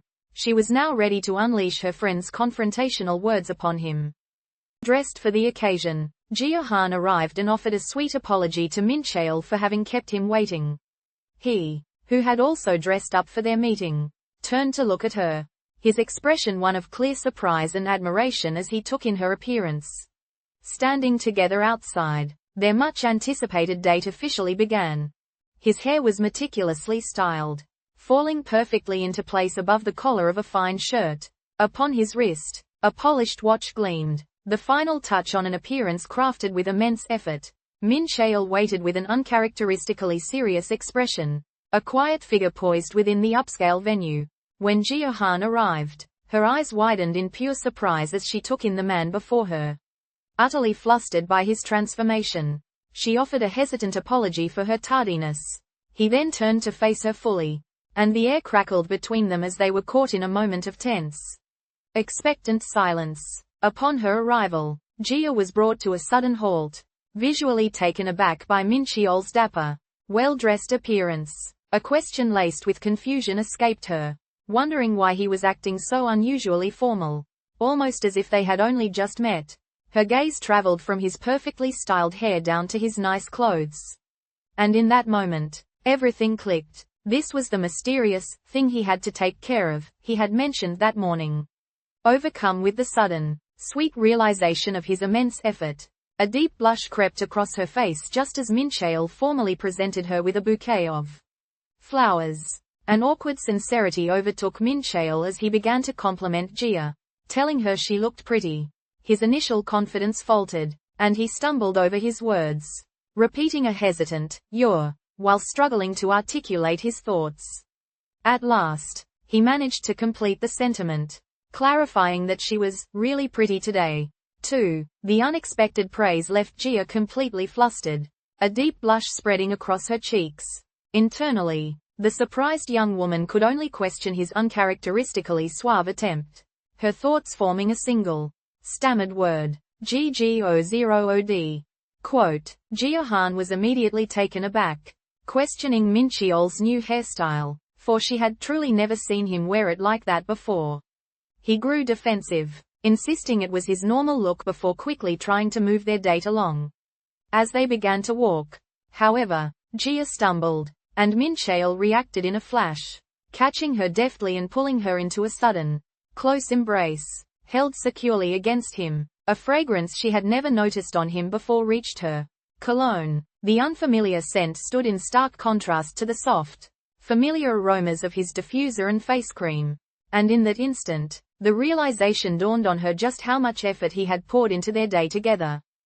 Jia Han could hardly believe he had managed to secure reservations at the famously perpetually booked sushi restaurant. As Mincheol leaned in to ask for her opinion on the meal, she prepared to praise his efforts. But before a single word could escape her lips, he eagerly suggested they go for a light workout as the next part of their date.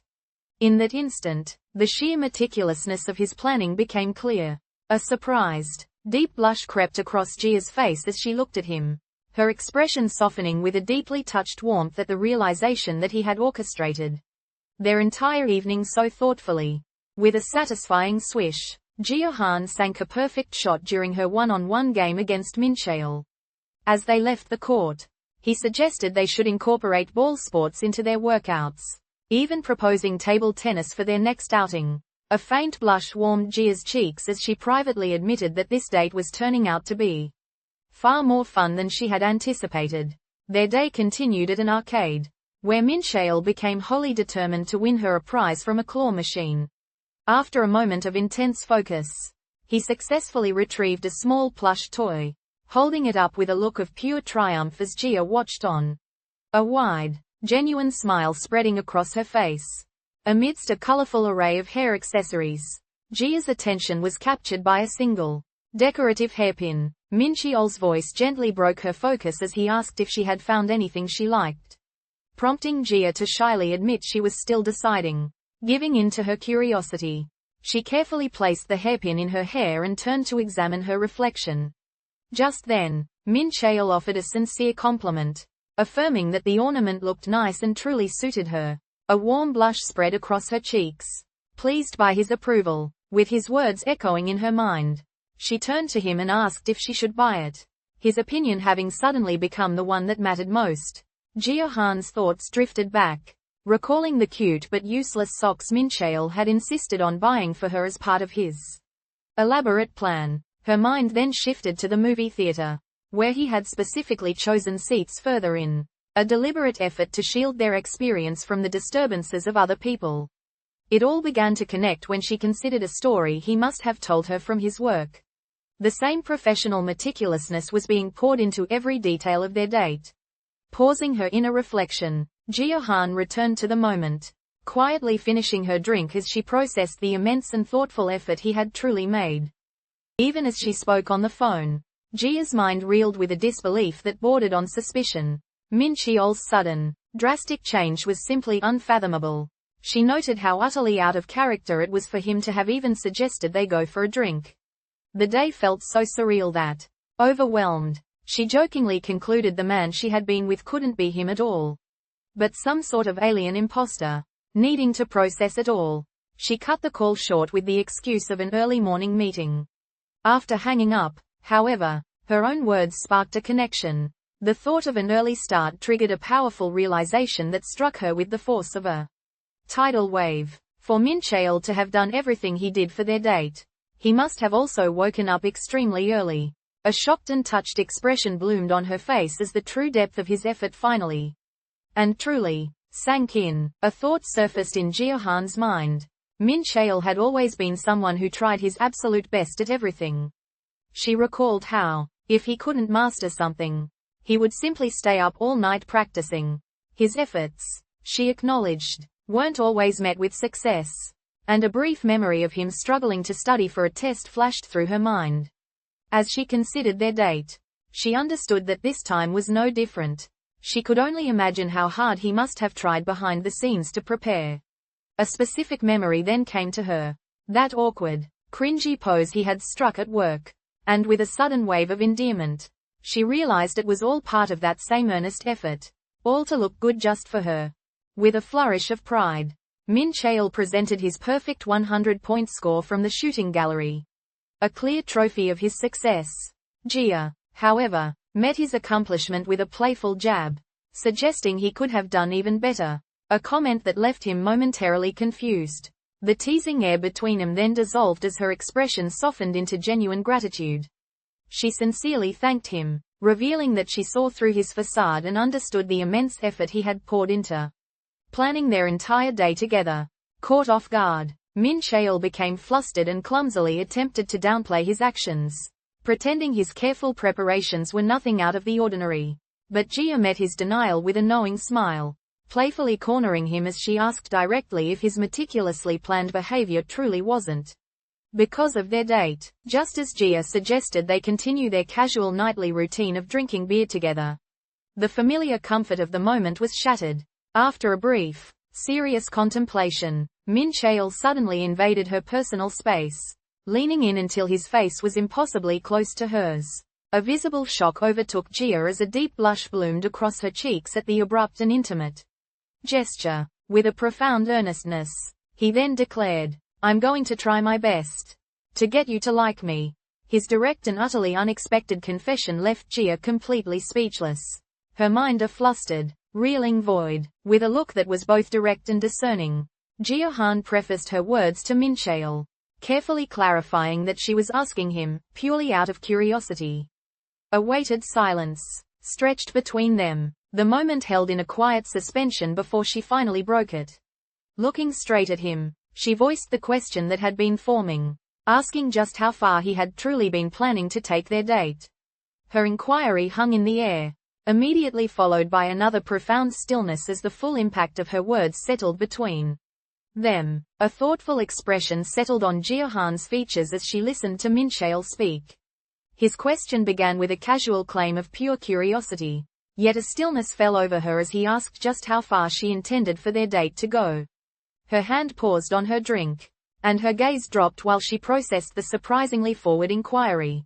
Across from her, Mincheol waited. After a moment, her eyes lifted to meet his, a slow, confident smile ghosting across her lips. Leaning in, Jia turned the tables entirely, her own voice laced with a playful challenge as she posed the very same question back to him.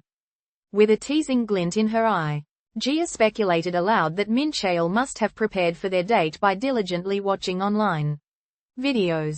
The accusation hit its mark instantly. A wave of visible shock washed over his face, followed by an intense blush that confirmed her suspicion far better than words ever could. As Jia observed him, Mincheol froze completely, a statue carved from pure mortification. Internally, she began to count, marking the prolonged, silent duration of his paralysis as the seconds stretched all the way to 10. A flicker of worry crossed Jia Han's mind. Was she the only one overthinking the romantic weight of their date? Shaking off the doubt, a fierce internal pep talk took its place. This was an opportunity she could not afford to miss. She had to go full steam ahead. Her gaze fell upon Mincheol, and he was, in her eyes, simply perfect. A rare chance like this wouldn't come again. With that, her resolve solidified into a single, unshakable decision. Today was the perfect time to make her move. The silence stretched, thick with Mincheol's tense anticipation. As he waited for her reply, Jia quietly contemplated her own feelings, processing the unexpected turn the evening had taken. His fragile composure soon cracked under the weight of impatience and insecurity. "What's taking you so long to answer?" he pressed. It was then that Jia's gaze fell upon him, truly seeing him for the first time. He was trembling, despite his attempt to be bold. She realized how profoundly nervous he truly was. A quiet resolve settled over her. Her decision made, she prepared to answer, confidently stating that she knew exactly what she wanted. With sudden and startling gravity, Mincheol declared his plan to take this all the way. The unexpected forwardness of his words sent a deep blush creeping across Jia's cheeks, her eyes widening in surprise. Undeterred, he doubled down on his commitment, vowing that he was going to see it to the end with her. The space between them shrank as he leaned in closer, his voice dropping as he pressed her with a direct question. How far had she been thinking of taking things? Jia could only stare back, utterly shocked and overwhelmed into silence by his audacious intensity. The quiet intimacy of the moment between Jia and Mincheol, seated closely together on the bench, was abruptly shattered. A hand clamped down hard on Mincheol's shoulder as a furious voice accused him of making Jia uncomfortable. The interruption came from her own co-workers. Nari stood by as an unnamed male colleague glared with raw anger. A startled Jia recognized them and immediately tried to explain that they all worked together at the cafe, but he completely ignored her. Stepping forward, the man confronted Mincheol directly, ordering him to stop trying to pick someone up, before delivering the outrageous lie that Jia was already married in a desperate attempt to make him leave. The sudden interruption dissolved into a flurry of apologies as the unnamed co-worker sheepishly explained his actions, Nari quickly adding that he had simply thought Jia was being harassed by a stranger. She then turned to Mincheol, offering her own apology and reintroducing herself. Admitting she hadn't recognized him at first, recognition dawned on Mincheol, who remembered Nari from the gym when she had asked for his help with squats. Nari's gaze, however, lingered on their nice clothes, and a pointed question followed. Were they on a date? Flustered, Jia awkwardly denied it, calling their outing a mere quick drink, a claim so unbelievable it drew an amused smirk from Nari. Desperate to deflect the attention, Jia immediately turned the question back on them, asking if her two co-workers were the ones on a date. As Nari and her male co-worker said their goodbyes, she offered one last apology for the misunderstanding that had occurred. With the two finally alone, Jia and Mincheol began to walk. She remarked lightly that her colleagues were good kids, easy enough to talk to. A brief silence settled between them before Mincheol suddenly stopped, getting her attention. He then formally apologized for his earlier behavior, specifying that he meant how he had acted back at the bar. As Mincheol voiced his insecurity, worrying that he had been too pushy and made her uncomfortable, a delicate blush bloomed across Jia-han's cheeks. She immediately reassured him, insisting that he had been incredible. Jia elaborated, explaining how his consideration throughout the entire day had surprised her and confessing that, for her, it had been a perfect date. As the powerful emotions of the moment washed over her, her expression softened, leaving her final thought to hang unfinished in the air between them. After clarifying that she had truly enjoyed their date, Jia gently explained that some of his actions had felt forced and unnatural. She immediately followed this with a warm reassurance, affirming that she liked him best when he was simply being himself. The serious mood then broke as she playfully announced the final tally of his Jia points for the day. He had earned an impressive 98 points, she declared, explaining that she had only deducted 2 for his apology and instructing him to show his confidence instead from now on. Just as Mincheol leaned in close to Jia-han against the wall, a hand suddenly clamped down on his shoulder. It was Jia's co-worker, who immediately accused Mincheol of harassing her and demanded he let her go. Completely ignoring Jia's own desperate attempts to explain the situation, Nari Ju arrived alongside the confrontational man, and while he continued his tirade, she recognized Mincheol as a regular customer from their cafe. Nari quickly clarified the entire misunderstanding, explaining to her now shocked colleague that Mincheol was, in fact, there with Jia. As she apologized profusely for the egregious mistake, Mincheol was left looking utterly embarrassed by the entire confrontation. In the charged aftermath of their intimate moment, a flustered Mincheol began to stammer an apology, certain he had overstepped a boundary. But Jia refused to let him finish. She surged forward, her hand bunching the fabric of his shirt as she demanded to know why he was apologizing. Her voice sharp with the memory of their 2 points agreement. With tears glistening in her eyes, she poured out her heart, passionately insisting that it was only natural for a couple to hold hands, to hug, and to kiss, laying bare her desperate wish for their relationship to finally be real. Her confession hung heavy in the air, only to be shattered an instant later when an unknown man's hand landed firmly on her shoulder. His voice cutting through the tension as he asked, "Are you Jia Han?" Quote. In the quiet that settled between them, Jia gently rested her head on Mincheol's shoulder, a fragile, intimate moment blossoming in the stillness. But the peace was short-lived, as anxiety visibly took hold of Mincheol, his body tensing with the worry that he had somehow overstepped. Sensing his sudden discomfort, Jia lifted her head from its resting place, prompting him to speak his mind. What came next was not what she expected. A flustered Mincheol offered a hurried apology for the closeness they had just shared. Confusion clouded her expression as she looked at him, completely baffled as to why such a connection would ever warrant an apology. Following their intimate moment in the car, Jia Han perceived Mincheol's discomfort. She began to explain, reassuring him that their physical closeness was perfectly natural for a couple, and that he had no reason to apologize. Just as the emotionally charged atmosphere between them swelled to its peak, the fragile stillness was shattered by a sharp tap against the window. An unknown man called out Jia's name, his voice cutting through the air and bringing their private world to an abrupt and startling halt. A wave of shock washed over Jia Han, though she quickly reflected that such a sudden, surprising action was entirely in Mincheol's character.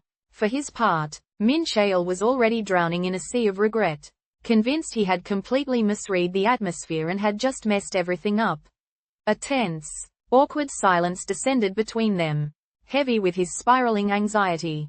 It was Jia who finally took the initiative, cutting through the stillness with a simple comment about the heat, a calculated move to ease the palpable tension and gently start a new conversation. Following his apology, a sharp frustration flared within Jia. "Told you not to apologize anymore." She screamed in the privacy of her own mind. It was a fond, exasperated thought she'd had many times before, for he never listened to her on this subject. Her silent outburst gave way to a profound quiet, and the weight of her unspoken feelings hung heavy in the intimate stillness that settled between them. In a moment of boldness, Jia leaned in and pressed a kiss against a surprised Mincheol's cheek.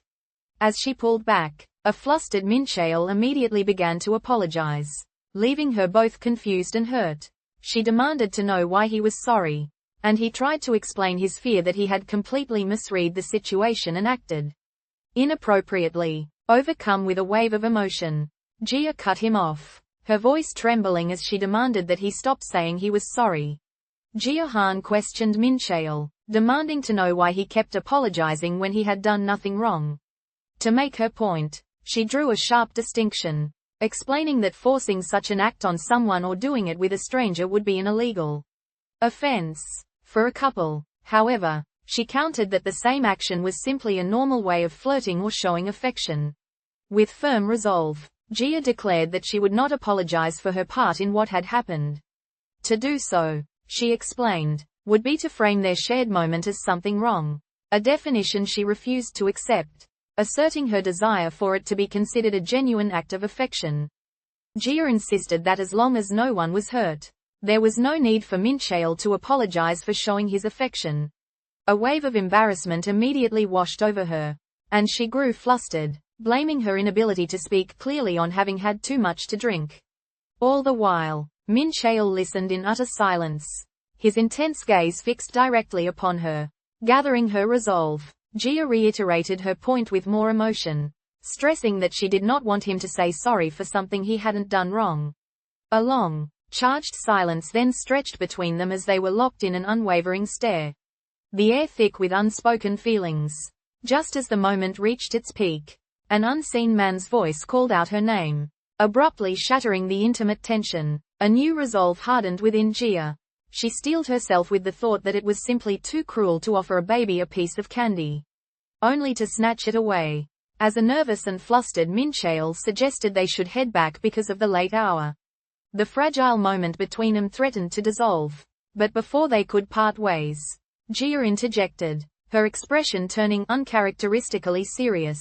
She asked if they could stop by the convenience store first, a simple request made to prolong their time together. With a serious tone, Jia insisted that Mincheol had no need to apologize for his actions. She validated their connection by declaring, "You're my boyfriend," a statement that sent a startled heartbeat pounding through him. Becoming slightly flustered herself, Jia then tried to normalize the situation, explaining that her desire for affection was a natural part of being a couple. As Mincheol processed her words, a deep blush spread across his face, and the romantic tension between them built to a palpable peak. Just then, an unnamed man suddenly appeared, his voice cutting through the air as he called out Jia's name and shattered the intimate moment.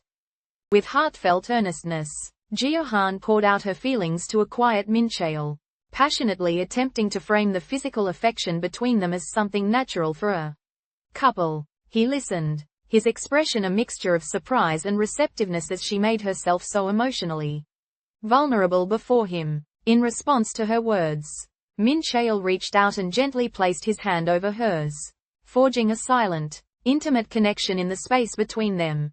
Just as the moment solidified, however, a man approached from behind, his voice shattering the stillness. "Hey, it is you. It's really Jia Han." Startled, both Jia and Mincheol turned toward the sound. Their private conversation abruptly ended. From afar, a joyful cry of recognition suddenly cut through the air, an unseen voice confirming it was truly Jia Han. That single, unexpected call was all it took. The world around her seemed to dissolve, pulling her backward into a vivid recollection of a time long past. The years fell away. And just like that, she was 21 again, a younger version of herself, living her life as a college sophomore. The memory pulled back to her university days. A friend had greeted Jia Han on campus, and she explained that the tedious process of registering for classes had kept her busy. Her own errands completed, she watched the nervous energy of the new freshman dotting the grounds. It was then that a 24-year-old junior, Gang Yu-jo, confidently approached her. After a brief introduction, he made an incorrect assumption, asking if she was a freshman, too. Jia's mind drifted back to her college days, to her very first meeting with the upperclassmen. She had clarified to Gang Yu that she was, in fact, a sophomore. He offered a friendly goodbye, expressing a hope that he would see her around campus. As he walked away, her initial impression formed in her thoughts. He was tall and amiable. That feeling was cemented by another memory, one where he had generously invited both her and a friend for ice cream, confirming her quiet conclusion that he was simply nice to everyone. Within a memory of her college days, Jia Han's thoughts drifted to Gang Yu, a figure she recalled as being effortlessly popular and well-liked by everyone. Her perception was affirmed as she observed him patiently helping another student nearby. Jia, however, was locked in her own quiet battle, struggling against an essay at a library desk until exhaustion finally claimed her and she drifted off to sleep. Sometime later, she awoke with a disoriented start. Blinking in the quiet light, a gentle weight had settled upon her, and looking down, she discovered that an unfamiliar jacket had been carefully draped over her shoulders while she slumbered. Jia Han's mind drifted back, settling on her very first impression of him. During their college days, Gang Yu had been the student representative, a popular figure constantly at the heart of a bustling crowd. He moved with an easy charm through the halls, offering a cheerful greeting to one classmate and sharing a laugh with another, making no distinction between the male and female students who vied for his attention. From these moments, she had formed her simple conclusion. Gang Yu was just a person who was friendly to absolutely everyone. The reunion was sudden. An old acquaintance, Gang Yu-jo, approached Jia Han, his voice filled with genuine surprise at seeing her after so long. He immediately asked how she had been, but Jia, caught completely off guard by the encounter, could only offer a hesitant reply that she was doing well. Unfazed, Gang Yu remarked that a full 10 years had passed, complimenting her by insisting she looked the same as ever. The one-sided conversation flowed onward as he pressed for more details, asking what she had been up to and whether she had kept in touch with any of their old friends from college. In a sudden, aggressive movement, Mincheol grabbed Gang Yu, prompting Jia to shout at her husband to stop the assault. She immediately turned to her old friend, apologizing profusely and explaining that Mincheol had the wrong idea about their interaction. A flustered Gang Yu accepted her apology, stating he could see it was a misunderstanding. Deftly diffusing the tension, he changed the subject by acknowledging that she was now married. Following the brief confrontation, Jia and Mincheol stood together, wrapped in a heavy, awkward silence. A sense of resignation settled over Gang Yu as he accepted how much time had truly passed. It was only natural, he reasoned, for Jia to now be married. Turning directly to Mincheol, he offered an apology, explaining that his forwardness was merely the result of excitement at seeing an old college friend, and that he had meant no harm.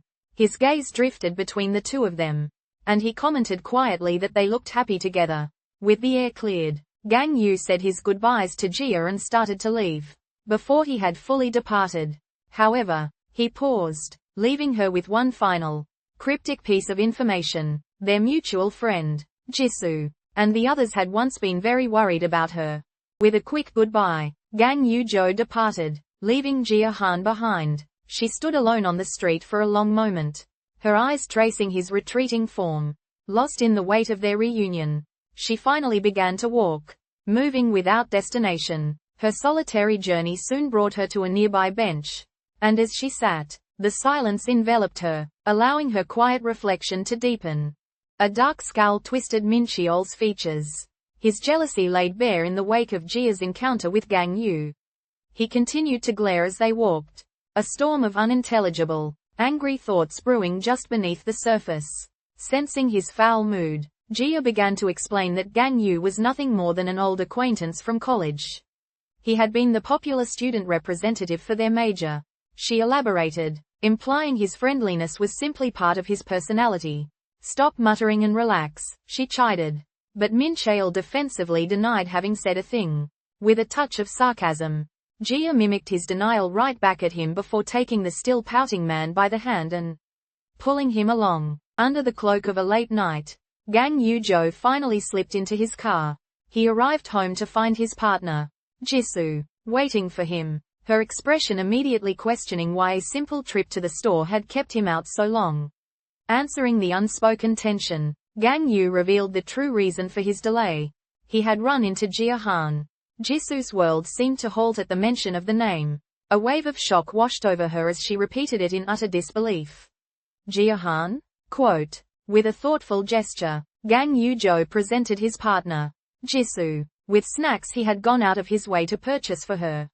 Her gratitude was immediate, her affection for him clear as they continued their walk. The quiet moment was suddenly broken when Gang Yu revealed that he had just had a chance encounter with Jia Han. The name alone was enough to make Jisoo stop dead in her tracks. Her expression shifted to one of pure disbelief as she demanded confirmation, needing to know if he truly meant that Jia Han, a name that clearly carried significant weight from their past. Lost in thought, Jia Han sat alone at her desk. Her quiet reverie suddenly interrupted as an unseen hand placed a canned drink beside her. She looked up in surprise, her gaze meeting the playful smile of Gang Yu-jo as he looked down at her. Instantly flustered and completely charmed by the unexpected gesture, a warm blush spread across her cheeks in reaction to his focused attention. Her thoughts trailed off in a haze of frustration, questioning why something like this always had to happen at the worst possible moment. A long, weary groan escaped her lips as she began to rewrite the past in her mind. It had been so short, she rationalized. It had hardly been serious at all. They were more like friends, she insisted internally, clinging to the comforting thought. With gentle words, Mincheol tried to soothe Jia, insisting she didn't need to keep explaining the situation with her ex. He wasn't bothered by it. He softly placed a hand upon her head in a reassuring gesture, offering a small smile as he told her again that he was fine and that she should relax. His kindness, however, only left Jia feeling overwhelmed and confused, a storm of frustration churning within her. As she watched him turn and walk away, her internal monologue spiraled into a mess of insecurity. Was he truly okay, or was he just saying what he thought she needed to hear? His figure grew more distant, highlighting the emotional chasm her anxiety had just created between them. Jia was left standing alone, her face a portrait of distress, completely lost in her worried thoughts. Seeing Gang Yu again brought forth memories Jia Han would have preferred to forget. Her mind drifted back in time, and a younger version of him materialized in her thoughts as she recalled his name. She remembered there had been nothing particularly special about how they had initially gotten to know one another. He was Gang Yoo-jo, the junior class representative, and she, a younger Jia Han, was the sophomore class representative. They were simply the student reps from their department. And that was how it all began. In a memory from their college days, Gang Yoo approached Jia and handed her a set of old test notes for a class they shared. He explained that while the professor always reused the same format, he changed the values, so she should focus on understanding the core concepts. Grateful for the help, Jia thanked him and offered to buy him lunch sometime to repay the favor. Gang Yoo accepted with a playful smile, sparking a light-hearted banter between them about making a reservation and the potential cost of the meal. It was through simple interactions like this that they began to spend more and more time together. Yet Jia recalled with clarity that she wasn't the only one he was so effortlessly friendly with. In Jia Han's memory, Gang Yoo had an effortless way of getting along with absolutely everyone. He was a bright presence, seen happily interacting with a group of female students one moment and another collection of classmates the next. His universal appeal made the contradictory rumor she'd once heard, that he was secretly mean, seem utterly impossible. To her, he was like a human capybara, the very epitome of popularity. Surrounded by adoring peers, it was a simple truth that he was beloved wherever he went. The broad recollection then sharpened into a specific moment as Gang Yoo himself broke away from the crowd, approached her, and asked if she had eaten lunch yet. In a moment from the past, Gang Yoo asked Jia if she wanted to get something to eat. An invitation she enthusiastically accepted, happy for the chance to finally pay him back. Jia would later reflect that this very interaction might have been what first sparked her interest in him. The thought was cut short, however, when another female student approached and asked directly if she and Gang Yoo were dating. Taken aback by the sudden question, a surprised Jia began to deny the rumor, as a classmate brought up the widespread rumor about her and Gang Yoo. Jia Han merely scoffed. She dismissed the idea as ridiculous, comparing it to having a death wish. Just then, a voice cut in from directly behind her, interrupting her tirade. It was Gang Yoo-jo, playfully questioning if the thought was really that ridiculous.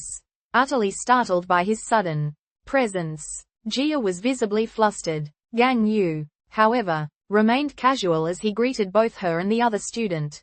He then leaned in close, his proximity adding to her discomfort as he asked if she had heard the latest news. Jia recalled the exact moment it had all begun.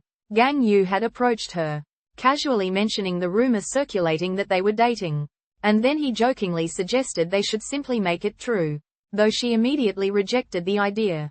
He was undeterred. In front of the other students, he publicly announced that the rumor was false, but only because Jia thought of him as just a friend for the time being. He then dramatically declared that he wouldn't give up, promising to continue shooting his shot and turning his pursuit into a grand spectacle. Jia had scolded him for the public display, worried their classmates would take his jokes seriously, but she now knew that was the day his constant, playful advances truly started, the very beginning of their relationship. In response to an unspoken question, Gang Yoo flippantly suggested his boredom would be solved if he and Jia started dating. She immediately admonished him, warning him not to joke about such topics because other people would believe him. As Jia continued to scold him for saying things he didn't truly mean, Gang Yoo abruptly cut her off. He challenged her perception with a startling question. What if I'm not joking? Quote, without giving her a moment to recover. He then directly and seriously asked if she would go out with him. The sudden, sincere confession left Jia utterly silent, her shock hanging palpable in the air. As Jia Han and Gang Yoo-jo worked together, she found herself scolding him, telling the boy to stop goofing around and focus on his tasks. He, in turn, simply agreed with unbothered cheerfulness. In the quiet that followed, Jia's thoughts began to drift. She recalled the promises of love songs and romance novels, how they described a world that would suddenly glisten, and air that would taste sweet. Yet, in that moment, she had to quietly admit to herself that she felt absolutely nothing like those romantic clichés. As Gang Yu playfully poked her in the cheek. Jia's mind was clear. She felt no butterflies for him. Internally, she dismissed him as an immature kid, and threatened aloud to cut off his finger if he dared to poke her again. Yet, a deeper truth lingered in her thoughts. While she wasn't sure she could ever see him as a man, she was absolutely certain she enjoyed spending time with him, completely unbothered by her warning. Gang Yu's enthusiasm only grew as he tried to show her something, excitedly proclaiming, "All right, watch this." Quote, with an air of expertise.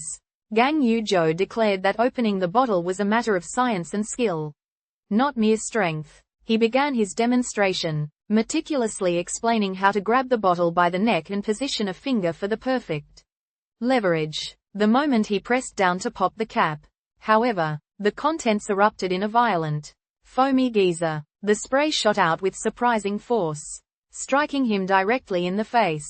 Utterly soaked and stunned, he roared in disbelief, demanding to know who had shaken the bottle, leaving him frozen with a shocked and dripping expression. Amidst the hum of a social gathering, an intimate moment bloomed between Jia and Gang Yu as they shared a smile.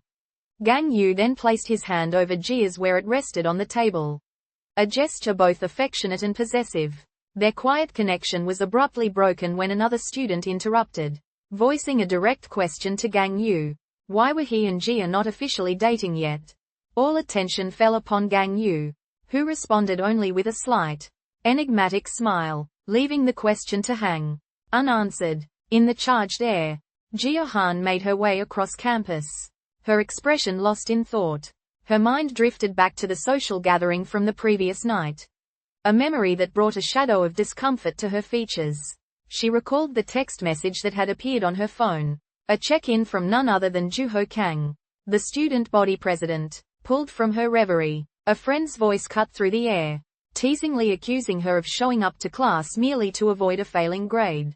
A small smile touched Jia's lips as she turned, ready to explain the real reason she had come. Jia life had always been guided by an incredible stroke of luck.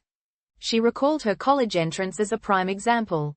Despite not being a particularly diligent student, she had somehow achieved exceptional scores on the notoriously difficult exams. Her success, she admitted, was owed not to knowledge but to the miraculous fortune of randomly guessing the correct answers. This sheer luck had been enough to grant her entry into the nation's top colleges. Though she humorously acknowledged that merely getting in had been the pinnacle of that particular achievement, Jia had never found her footing in academics. Her studies, particularly a challenging math class, proved to be a constant struggle. It was outside the classroom, however, that she discovered her true purpose. The bustling social life of her campus, the parties and the gatherings, became her personal oasis. This was her special safe space, a source of immense comfort and pride where she could truly thrive. Raising a glass in a cheerful toast among friends, her enthusiasm for their major shone brightly. At 21 years old, Jia had earned the distinction of being the class representative for 2 consecutive years. And she firmly believed that this, along with the friendships she had built, was the best thing she could have possibly done in college. A playful smirk touched Juho Kang's lips as he questioned why Jia wasn't eating the pasta he had gotten for her, teasing that perhaps she was nervous. Jia knew him instantly. He was the student body president, a man whose poor reputation was already a well-established fact across campus. Cutting through the charade, she confronted him, reminding him that he had framed their meeting as a blind date, a supposed favor for a friend. A smug satisfaction bloomed across Juio's face as he confessed the truth. He was the friend and had orchestrated the entire date himself. Thoroughly unimpressed by the childish trick, Jia had heard enough and announced her immediate intention to leave. As Jia tried to make her exit, Juho Kang moved to block her path, claiming that she was hurting his feelings. He pressed on, offering to buy her dinner and citing his status as her senior, and her own activity within her department as the reason. Jia, however, was unimpressed and flatly rebuffed him, stating coolly that girls hated when guys tried to emphasize their seniority. Stung by her directness, Juho called her ruthless before immediately pivoting to a more personal question, asking why someone with her popularity didn't have a boyfriend. A deep sense of discomfort settled over Jia. Inwardly, she acknowledged that while he made her uneasy, she felt she couldn't truly avoid him. Not when he was the student body president and she was the class representative. While complaining to her best friend, Jisoo, Jia Han asserted that her dating standards were quite high, prompting a playful tease that she might already have her eye on someone.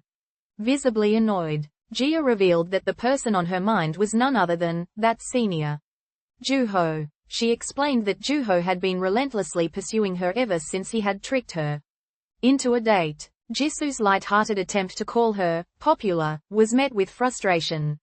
As Jia insisted the situation was serious and stressful, the unwanted attention, she confessed, was giving her a headache, and she wished for nothing more than to stay under the radar. Jisoo's casual suggestion that Jia should just date Juho Kang was met with a look of pure shock and disgust. Recoiling from the idea, Jia emphatically declared that she would never, not in a million years, go out with him. Her friend pointed out that others were already surprised they weren't a couple. Given how close the two of them always appeared to be, Jia had to silently admit that they were indeed close, but she confirmed to herself that she simply did not see him in a romantic way. Unconvinced, Jisoo refused to accept the denial, pressing further to ask if Jia was at least a little interested in him. Amidst their conversation, Jia Han listened as her friend Jisoo offered a curious solution to her troubles. She should try dating someone as an experiment to stop other guys from pursuing her. Their discussion was suddenly interrupted by Gang Yu, who voiced his clear disappointment that the vending machine was completely out of his favorite lemon-flavored drink. In what appeared to be a whim born from this small frustration, he abruptly turned his attention from the machine to Jia and asked her to go out with him. With the idea of dating someone turning over in her mind, Jia reflected on how a simple joke could so easily escalate into something far more serious. She confronted Gang Yu, directly noting that he asked her out almost every single day. Then, in a sudden, overwhelming impulse, she exclaimed, "Let's just do it," and proposed they begin dating. But as the words left her mouth, a final, ominous thought concluded the moment, foreshadowing that a beginning such as this could only lead to a tragedy.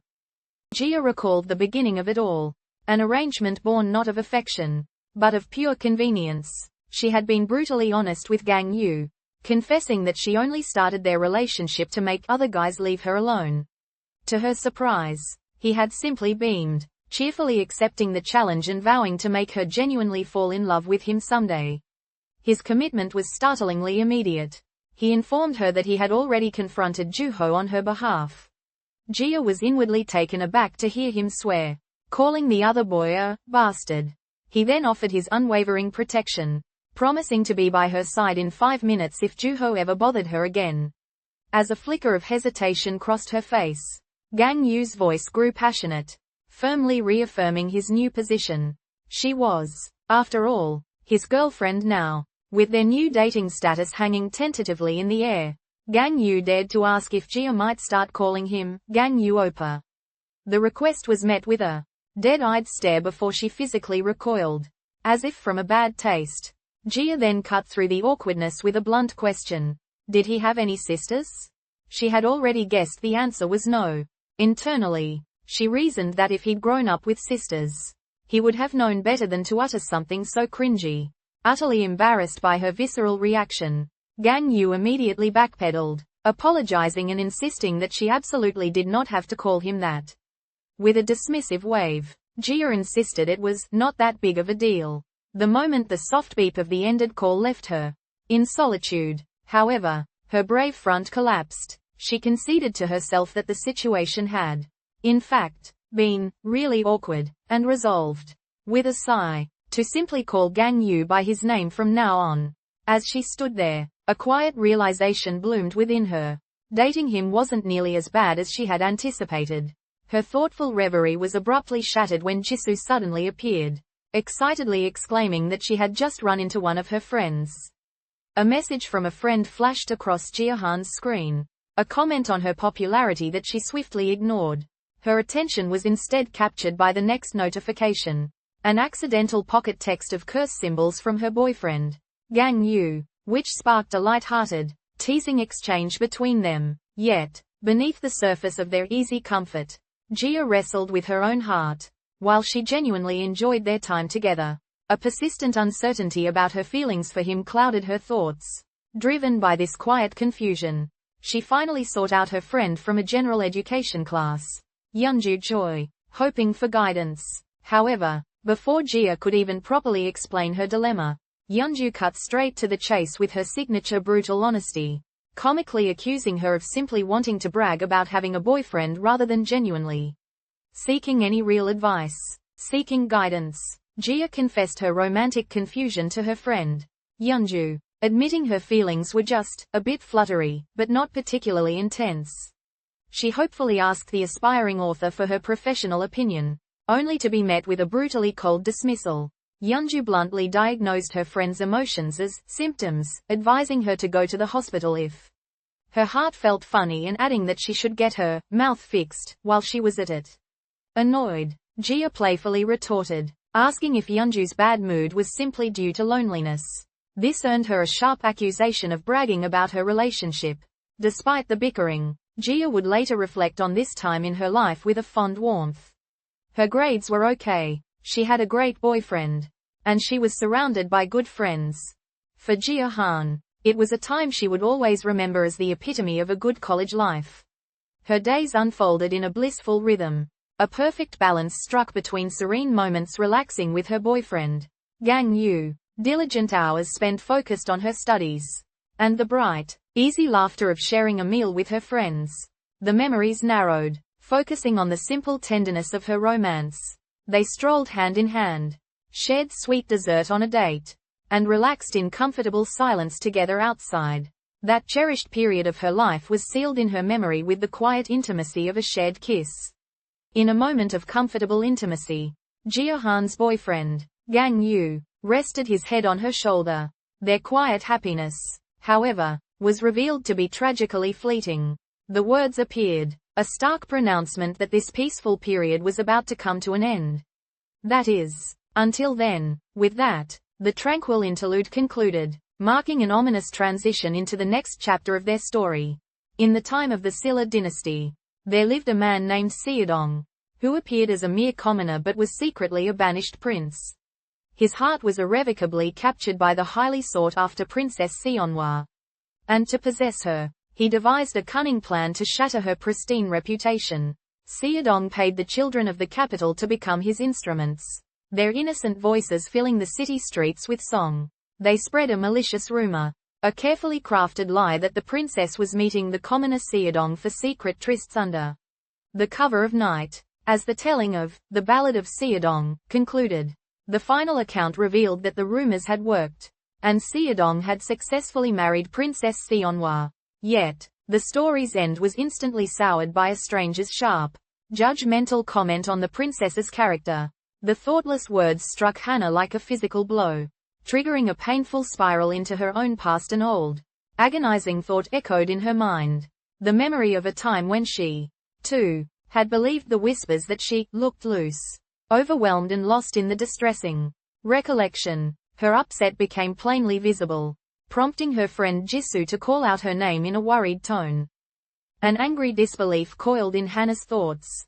This was complete bullshit. Her friend Jisoo's voice cut through the turmoil, directly asking for confirmation that the rumors about her and Juho being a thing were untrue. The question was a spark on dry tinder. Hannah finally exploded with frustration, unable to believe that even Jisoo, her own close friend, would question her after she had denied the story so many times. But Jisoo held her ground, justifying the suspicion that had taken root by pointing out the undeniable fact that Hannah had been spending far more time with Juho than she had with her own boyfriend, Gang Yu. In a moment of frustration, Hannah tried to dismiss Juho, explaining to her friend Jisoo that he simply would not stop following her. But Jisoo cut through the excuses, confronting Hannah with the startling news that people were saying they had seen the two of them on a date. The accusation struck Hannah with shocked disbelief. She immediately called the rumor ridiculous. Later, the situation escalated when a message arrived from Juho himself, referencing a long night, and asking if she had gotten home safely in a way that seemed deliberately designed to fuel the gossip. Her patience snapped. Hannah fired back an angry response, questioning if he was playing dumb, feigning perfect innocence. Joo-ho merely asked why she was yelling at him, forcing Hannah to ask him directly if he was aware of the rumors now circulating about them. Joo-ho feigned ignorance, offering a hollow apology for the rumors' impact on Hannah before questioning why she was so upset over something that wasn't even true. With condescending certainty, he warned her that getting angry would only make people believe the gossip, advising her to simply ignore it. He confidently predicted the whole thing would die down on its own once people lost interest. Yet Hannah knew the truth. Far from fading, the rumors had only escalated, starting with cruel accusations that she had cheated. Joo-ho approached Hannah, casually referencing the vicious rumor that they were dating behind her boyfriend Gang Yu's back, holding a trip plan. He then made his malicious suggestion that the three of them, Hannah, Gang Yu, and himself, should go scout the locations together. A silent wave of shock and horror washed over her at his provocative words. Though he quickly dismissed the idea as a joke, he immediately reinforced his power, reminding her that he knew what was being said, as he had ears too. He twisted the knife by adding that he had already invited others, including Jisoo. In that chilling moment, Hannah's own thoughts confirmed the grim truth. Joo-ho's rumor campaign had been a devastating success, having already spread with unstoppable speed. With a stern voice, Hannah insisted that Joo-ho must keep his promise. She specified her terms with unwavering clarity. After their trip concluded, he was to make it understood by everyone that there was nothing romantic going on between them. Joo-ho, however, deflected with an excuse, claiming he was far too busy with student council matters at the moment. He offered a hollow assurance that once their duties were complete, he would ensure the rumors were cleared up permanently. But the words were undermined by the dismissive laugh that followed. Just as Hannah had expected, Joo-ho never kept his word to put an end to the rumors swirling around them. In the days that followed, a string of supposed coincidences repeatedly forced her into his orbit, bringing them into uncomfortably close proximity time and again. This pattern culminated in one last, unavoidable confrontation where he had finally cornered her, closing the distance and invading her personal space. And as he spoke, Hannah could only dismiss his words internally for what they were, utterly ridiculous. She remembered how, at first, the rumor had been so utterly absurd that she had simply laughed it off with her friends. Determined to prevent anyone from getting the wrong impression, Hannah then threw herself into her schoolwork, participating diligently in every activity to build a more positive reputation. But all her efforts were in vain. Her hard work was cruelly misinterpreted by her peers, who simply branded her with a new, cutting label, an attention seeker. In the sharp-edged memory, Hannah recalled how the vicious rumors began to take their toll. Her closest friends, the ones she had trusted implicitly, started to distance themselves, leaving her in a sudden and painful solitude. At the very same time, a different kind of torment began. Boys she had never met approached her, their advances overly friendly and deeply unwanted. Crushed between the loneliness of abandonment and the weight of harassment, her thoughts turned to her boyfriend, Gang Yu, whose hand reached for her own, a fleeting promise of support in a world that had turned against her. Hannah recalled that her boyfriend at the time, Gang Yu, had never once doubted her amidst the turmoil. It was this unwavering trust, she confessed, that had paradoxically become the very reason they had to break up. His kindness, meant to be a comfort, instead became an unbearable source of pain for her during that difficult time. The memory solidified into a final moment between them, one where she turned her back and walked away from him forever. Her recollection concluded with a final, hopeless question: how could anyone ever truly prove that something rumored to have happened never did? A loud, wet splatter shattered the moment as a liquid was forcefully thrown. In the stunning silence that immediately followed, Hannah stood frozen, her shock absolute as she registered the feeling of being utterly drenched.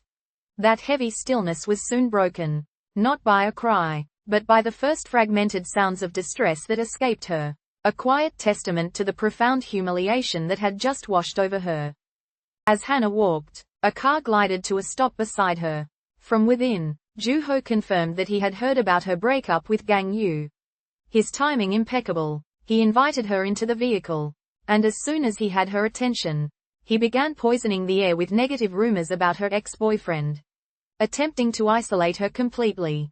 With the stage set, he finally made his predatory advance, casually propositioning Hannah for a drink.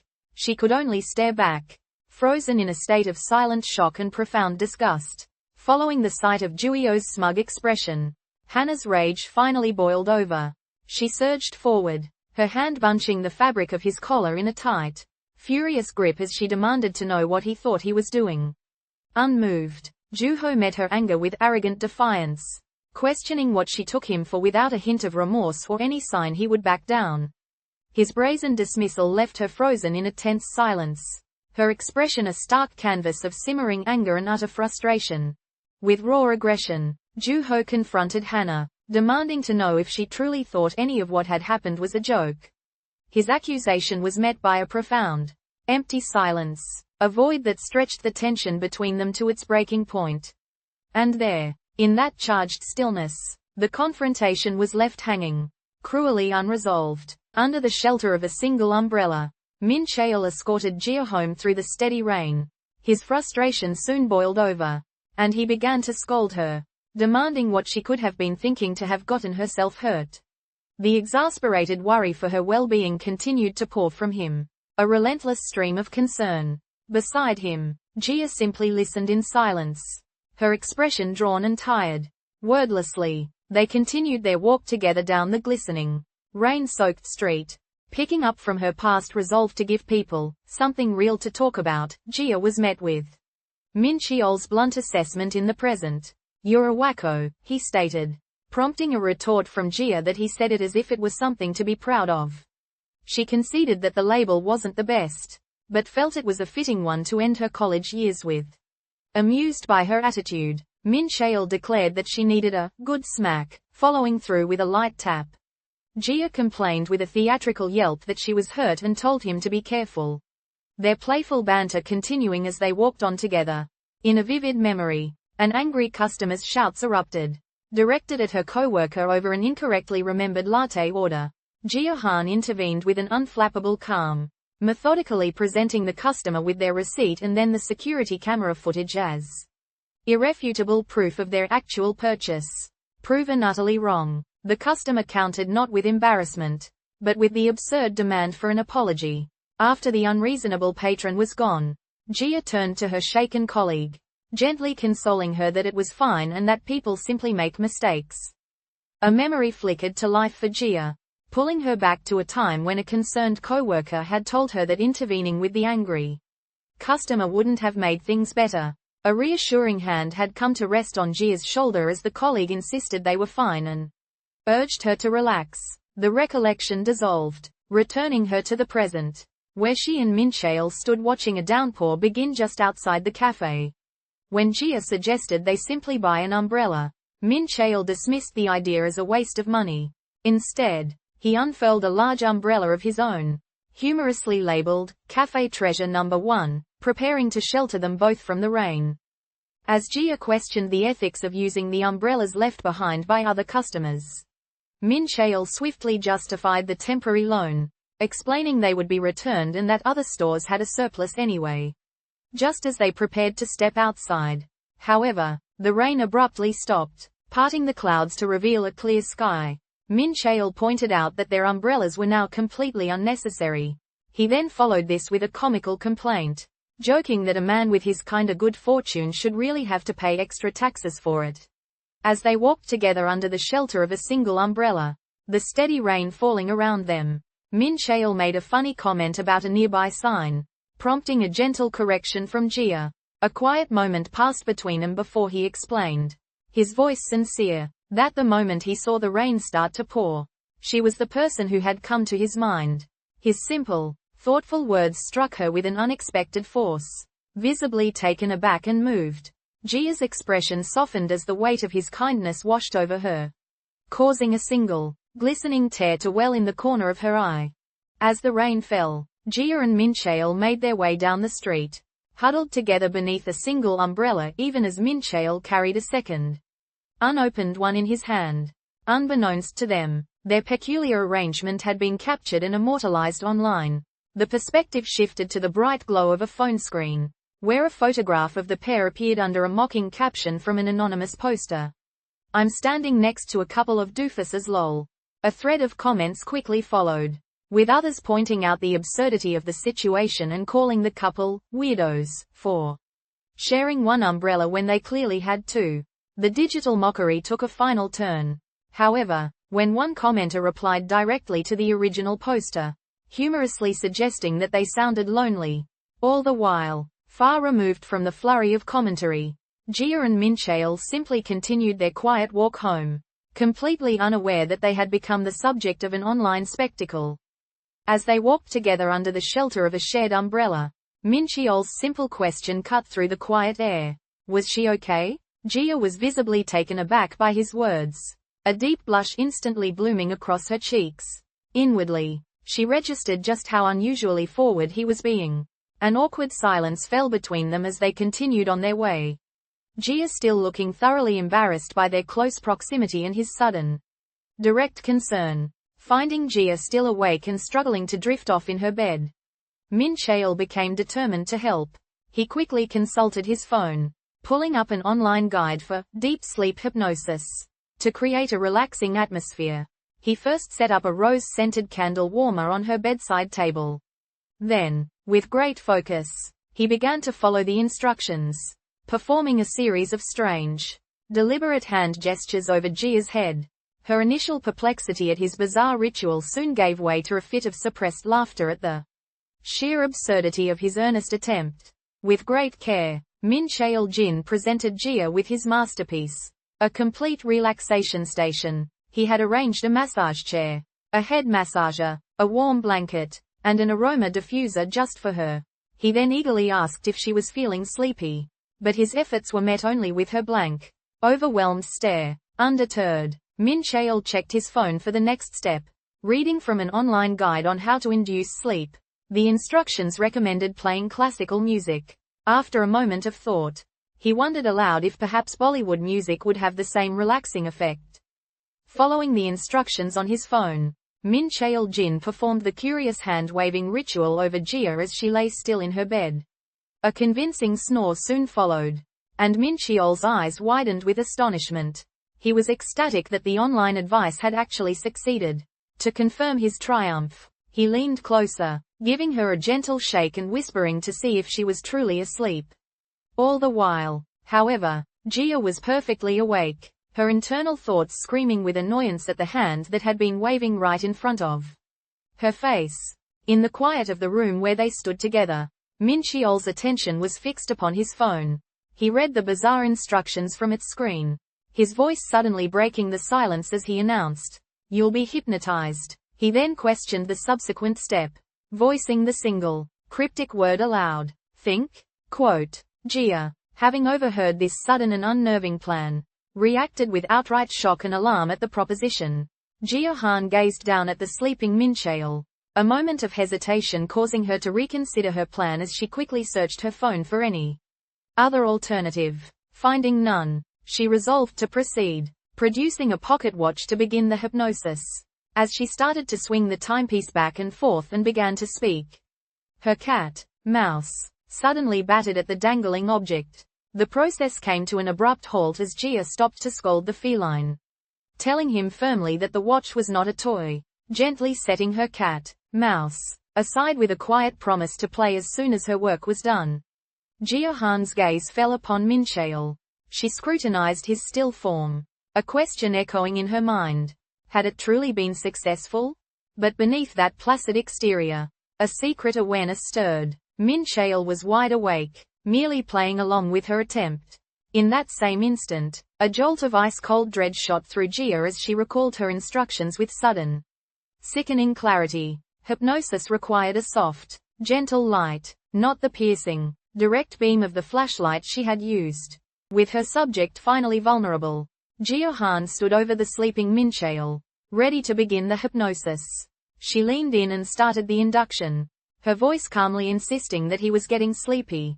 As she pressed on to command him into a deep sleep, she abruptly stopped herself. A wave of uncertainty crashed over her as she questioned if she was even performing the steps in the correct order. In that moment, her internal monologue fractured, revealing a profound confusion and a complete lack of confidence in the entire process.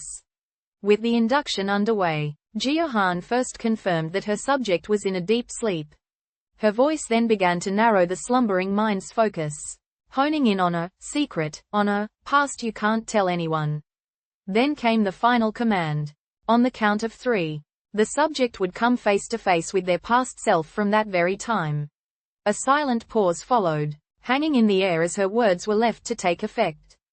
A pointed finger singled out young Jia, an unseen accuser's voice ringing out with the charge that she had broken the window. Visibly distressed, Jia denied everything, but the accuser doubled down, insisting they had witnessed the transgression with their own eyes. Just as tears welled in the little girl's eyes, a young Mincheol Jin stepped in. She didn't do it, he declared, his voice firm and confident.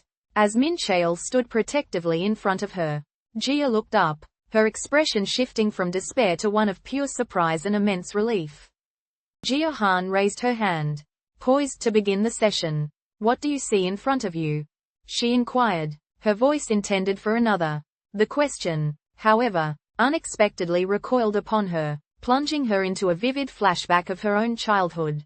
In her mind's eye, her younger self stood terrified before an angry, looming adult. The memory sharpened, revealing the source of the rage. A broken window behind the scolding figure. A bitter irony hung in the air as her present-day voiceover continued.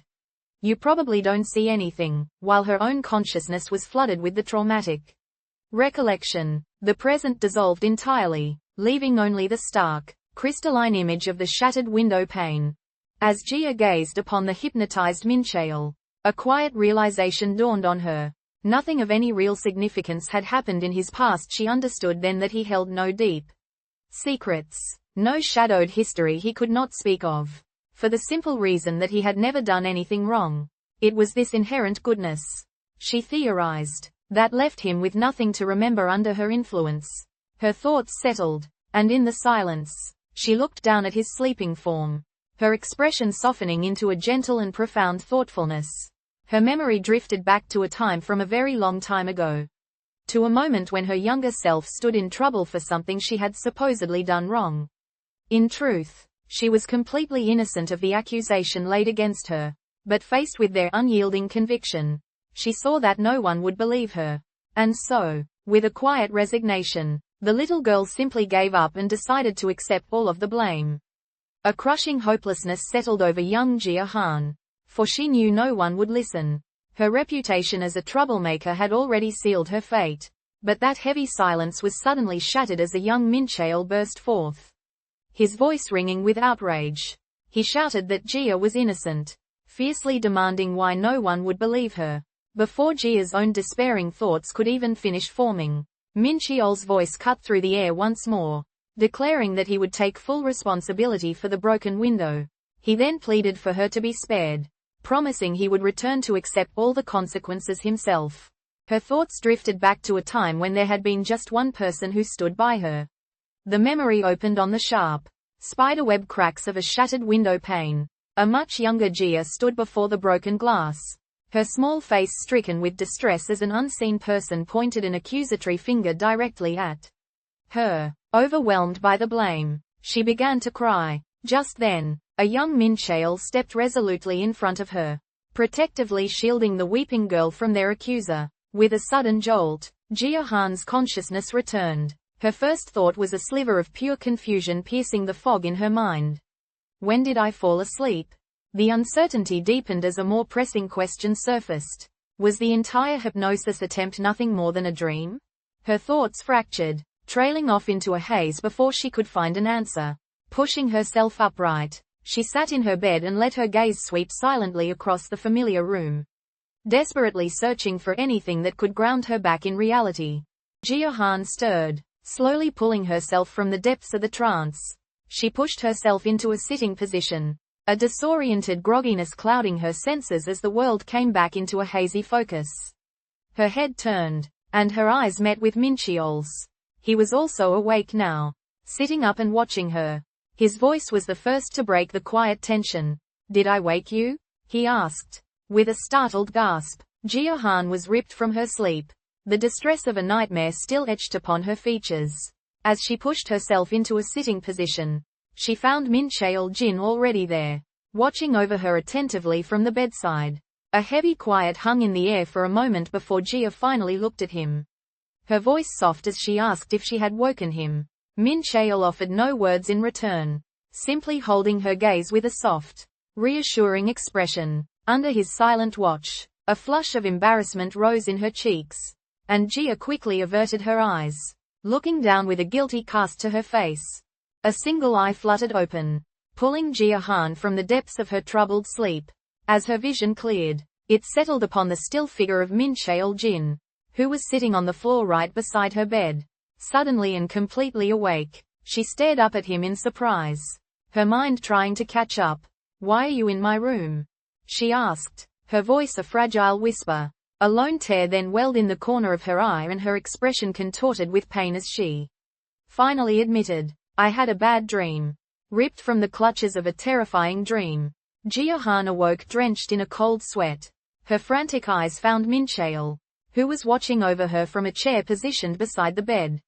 Alarm shot through her as she sat bolt upright, suddenly and completely alert. His simple, "good night," sliced through the tense silence, causing her lingering fear to curdle into a hot, disbelieving rage. "Is that it?" she demanded, her voice sharp. "Is that all you have to say?" In response, a teasing smirk played on Mincheol's lips. "Did the poor baby have a scary dream?" he asked, his tone utterly dismissive, demanding more comfort. Jia called out to Mincheol, referring to him as a poor baby. Her plea was met not with sympathy, but with playful mockery. Mincheol instantly imitated her, his voice shifting into a childish lisp as he asked if she had a bad dream.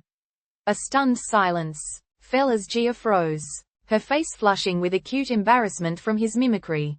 She immediately apologized, promising she would never ask him to do something like that again. The mortifying exchange, she realized, was the exact wake-up call she needed to snap her out of her behavior. Recalling Jia's earlier words, Mincheol hesitantly offered her what little comfort he could. He awkwardly suggested she could use his back for support, quickly justifying the strange proposition by explaining he had read that physical contact was known to alleviate anxiety. With that, he formally proposed they lie back to back, genuinely hoping the simple arrangement would make her feel better. His fumbling attempt concluded with a quiet apology for his own clumsiness. As he admitted his complete uncertainty in how to handle such a delicate situation. Emboldened by their exchange, Jia closed her eyes and tilted her face upward, leaning in to capture the lips of a stunned Mincheol. His response, however, was a sudden, reflexive jolt. A sharp whack echoed as she was sent tumbling to the floor. Horror instantly flooded Mincheol's mind. An agonizing vision of himself having struck down a sad, fallen angel. As Jia stared up from the ground, her expression a canvas of pure shock. A wave of panic seized him. He began to stammer frantically, desperately trying to explain that his reaction wasn't born from dislike, but from the sheer, overwhelming shock of the moment. A sudden peal of laughter burst from Jia as she questioned Mincheol's previous actions. Her teasing continued as she called him a big strong man, finding his behavior utterly hilarious. Flustered, Mincheol told her to stop, trying to ground the moment by asking if she was truly okay with their situation. In an instant, the amusement vanished from Jia face. Her expression turned serious as she leaned in close, her proximity shifting the air between them. She challenged him directly, her voice low as she asked if he was really not going to make a move. Then, without waiting for his response, she closed the final distance herself, initiating a kiss. Mincheol's question hung in the air, a cryptic inquiry into whether Jia was hiding anything else from him. In response, she feigned complete ignorance, her confusion a careful performance. He refused to let it go, pressing her about the weird stuff she had done before they went to bed in her effort to extract information. In a desperate attempt to deflect, Jia suggested he had merely been dreaming, but then her composure slipped. and she uttered the one word that would betray her. Hypnosis. Mincheol seized upon the mistake, pointing out the fatal flaw in her story. He had never once mentioned hypnosis, a damning fact that exposed her deception completely. Mincheol assured Jia that she had already told him everything essential. He voiced his unwavering belief that even if she were hiding something, her fundamentally honest nature would eventually compel her to confess it. While conceding that everyone has their secrets, he emphasized his perception of her character, defining her as a person who always prioritized the feelings of others. This, he clarified with conviction, was the truth about the Jia he knew. As his words of absolute faith and reassurance settled around her, Jia slowly looked up, her expression a portrait of someone deeply and emotionally moved. A swell of affection rose within Jia, and she teasingly accused Mincheol of being a smooth talker. In a bold move, she seized his arm and pulled him irresistibly closer, playfully announcing that he was about to receive a prize. That prize, she revealed, was a kiss from her. As she leaned in toward a clearly surprised Mincheol, she murmured for him to stay still, certain that he had been expecting it all along. With a determined expression, a blush warming her cheeks, Jia Han leaned in towards a surprised Mincheol Jin. Closing her eyes tightly, she puckered her lips and committed fully to the advance. Caught completely off guard by her sudden boldness, Mincheol instinctively recoiled just slightly, and as a result, her intended kiss missed its mark entirely, landing awkwardly on his chin. Jia pulled back instantly, her eyes flying wide with pure mortification as the reality of her clumsy mistake washed over her. A deep blush crept across Jia Han's face as she sat on the bed under Mincheol's watchful eye. Mortification washed over her. She couldn't help but inwardly cringe at her own shamelessness after waking from the terrible nightmare. But then, his voice echoed in her memory, recalling his quiet reassurance that he trusted her, that he believed she was a good person. The thought swept away her embarrassment, replacing it with a sudden, affectionate determination. With newfound resolve, she reached out, grabbing the collar of his shirt and pulling him firmly down towards her. Jia Han closed her eyes and leaned in, capturing his lips in a kiss that left Mincheol utterly surprised. Emboldened by his gentle words, Jia complimented Mincheol, telling him he was surprisingly good at comforting people. She clarified that while she hadn't meant to confess just moments before, the truth was that she did, in fact, like him. Closing the small space that remained between them, Jia leaned forward, her eyes shut in a moment of hopeful courage. Her kiss, however, missed its mark, landing instead upon Mincheol's cheek and catching him completely by surprise. As Jia's eyes fluttered open to the reality of her miscalculation, a heavy, flustered silence descended, leaving them both suspended in the awkward aftermath. Still troubled by the lingering shadows of her nightmare, Jia Han turned to Mincheol, her voice fragile as she asked if he truly believed she was a good person. Without a moment's hesitation, he affirmed that she was, reminding her of the time she had so readily helped him. A wave of overwhelming gratitude and affection washed over her for his unwavering trust. She thanked him, confessing that his belief was all she would ever need. Spurred by the powerful emotion of the moment, Jia closed her eyes and leaned forward, bridging the space between them to initiate a kiss. He was caught completely by surprise, staring down at her sudden, heartfelt advance. With her eyes pressed shut in a moment of pure impulse, Jia Han leaned forward to steal a kiss from a surprised Mincheol. The space between them vanished, but at the last possible second, he turned his head sharply to the side. Her soft lips, intended for his, met only the smooth skin of his cheek. Jia's eyes fluttered open, a wave of confusion washing over her as she realized she had missed. They both pulled back instantly, the air growing thick and heavy as they stood apart, visibly shocked and flustered by the clumsy, failed advance. Frustration finally compelled Jia Han to act, resolving to confront Mincheol about the one-sided nature of their affection. She sat down next to him on the bed, her insecurity coloring her words as she asked if he disliked her, pointing out how she was always the one to initiate any physical contact. Her directness rendered Mincheol flustered and utterly speechless. Interpreting his silence as the negative answer she dreaded, Jia became emotional. Tears began to fall as she told him to just forget she said anything But as she turned away, Mincheol suddenly grabbed her face, forcing her to look at him. He then stunned her with a passionate kiss, abruptly escalating the intimacy between them. When it ended, the charged moment left both of them looking shocked and flustered. Positioned above him, a distraught Jia confronted Mincheol directly, her voice laced with anguish as she asked if he hated her or simply saw her as desperate. Her emotional outburst left him looking utterly shocked and flustered.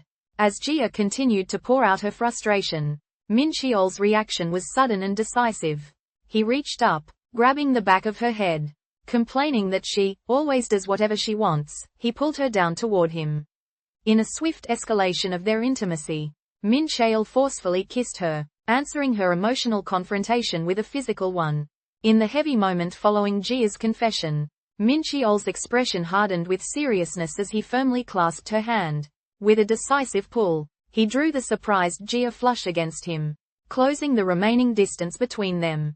He leaned in without hesitation, initiating a passionate kiss that left no room for doubt. Jia reciprocated immediately, her eyes drifting shut as the kiss deepened. When they finally parted for breath, they remained locked in a close embrace, sharing an intense and emotionally charged gaze that hung in the air between them. Lying alone in her bed, Jia questioned if this profound emotional distance was all marriage was meant to be. Her gaze settled on Mincheol in his separate bed, and with a surge of quiet determination, she rose. She slipped into his bed, startling him from his rest, and then settled with her back turned pointedly toward him, casting a heavy silence of uncertainty over them both. A moment of hesitation passed before Mincheol reached out, wrapping his arm around her in an unexpectedly intimate embrace.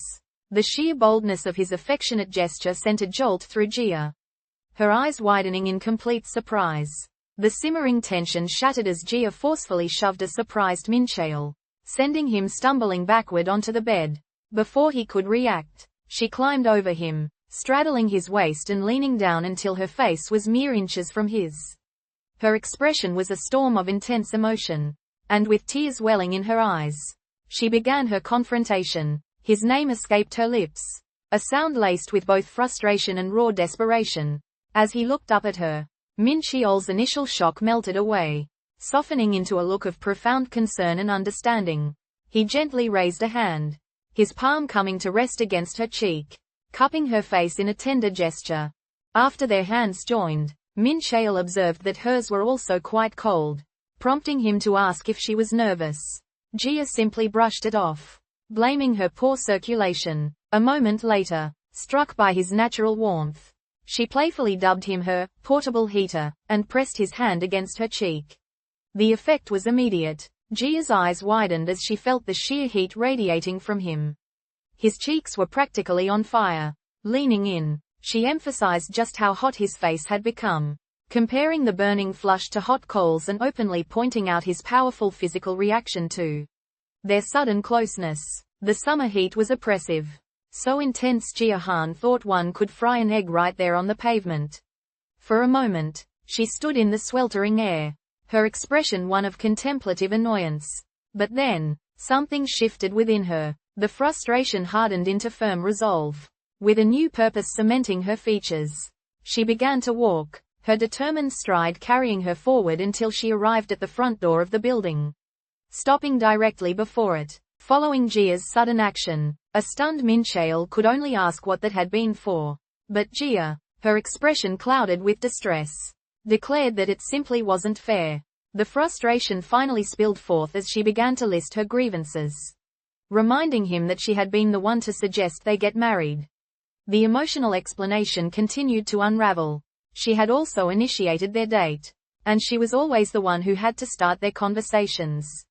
Jia Han's frustration finally spilled over as she revealed she was always the one who had to initiate their interactions, the one who had to push things forward.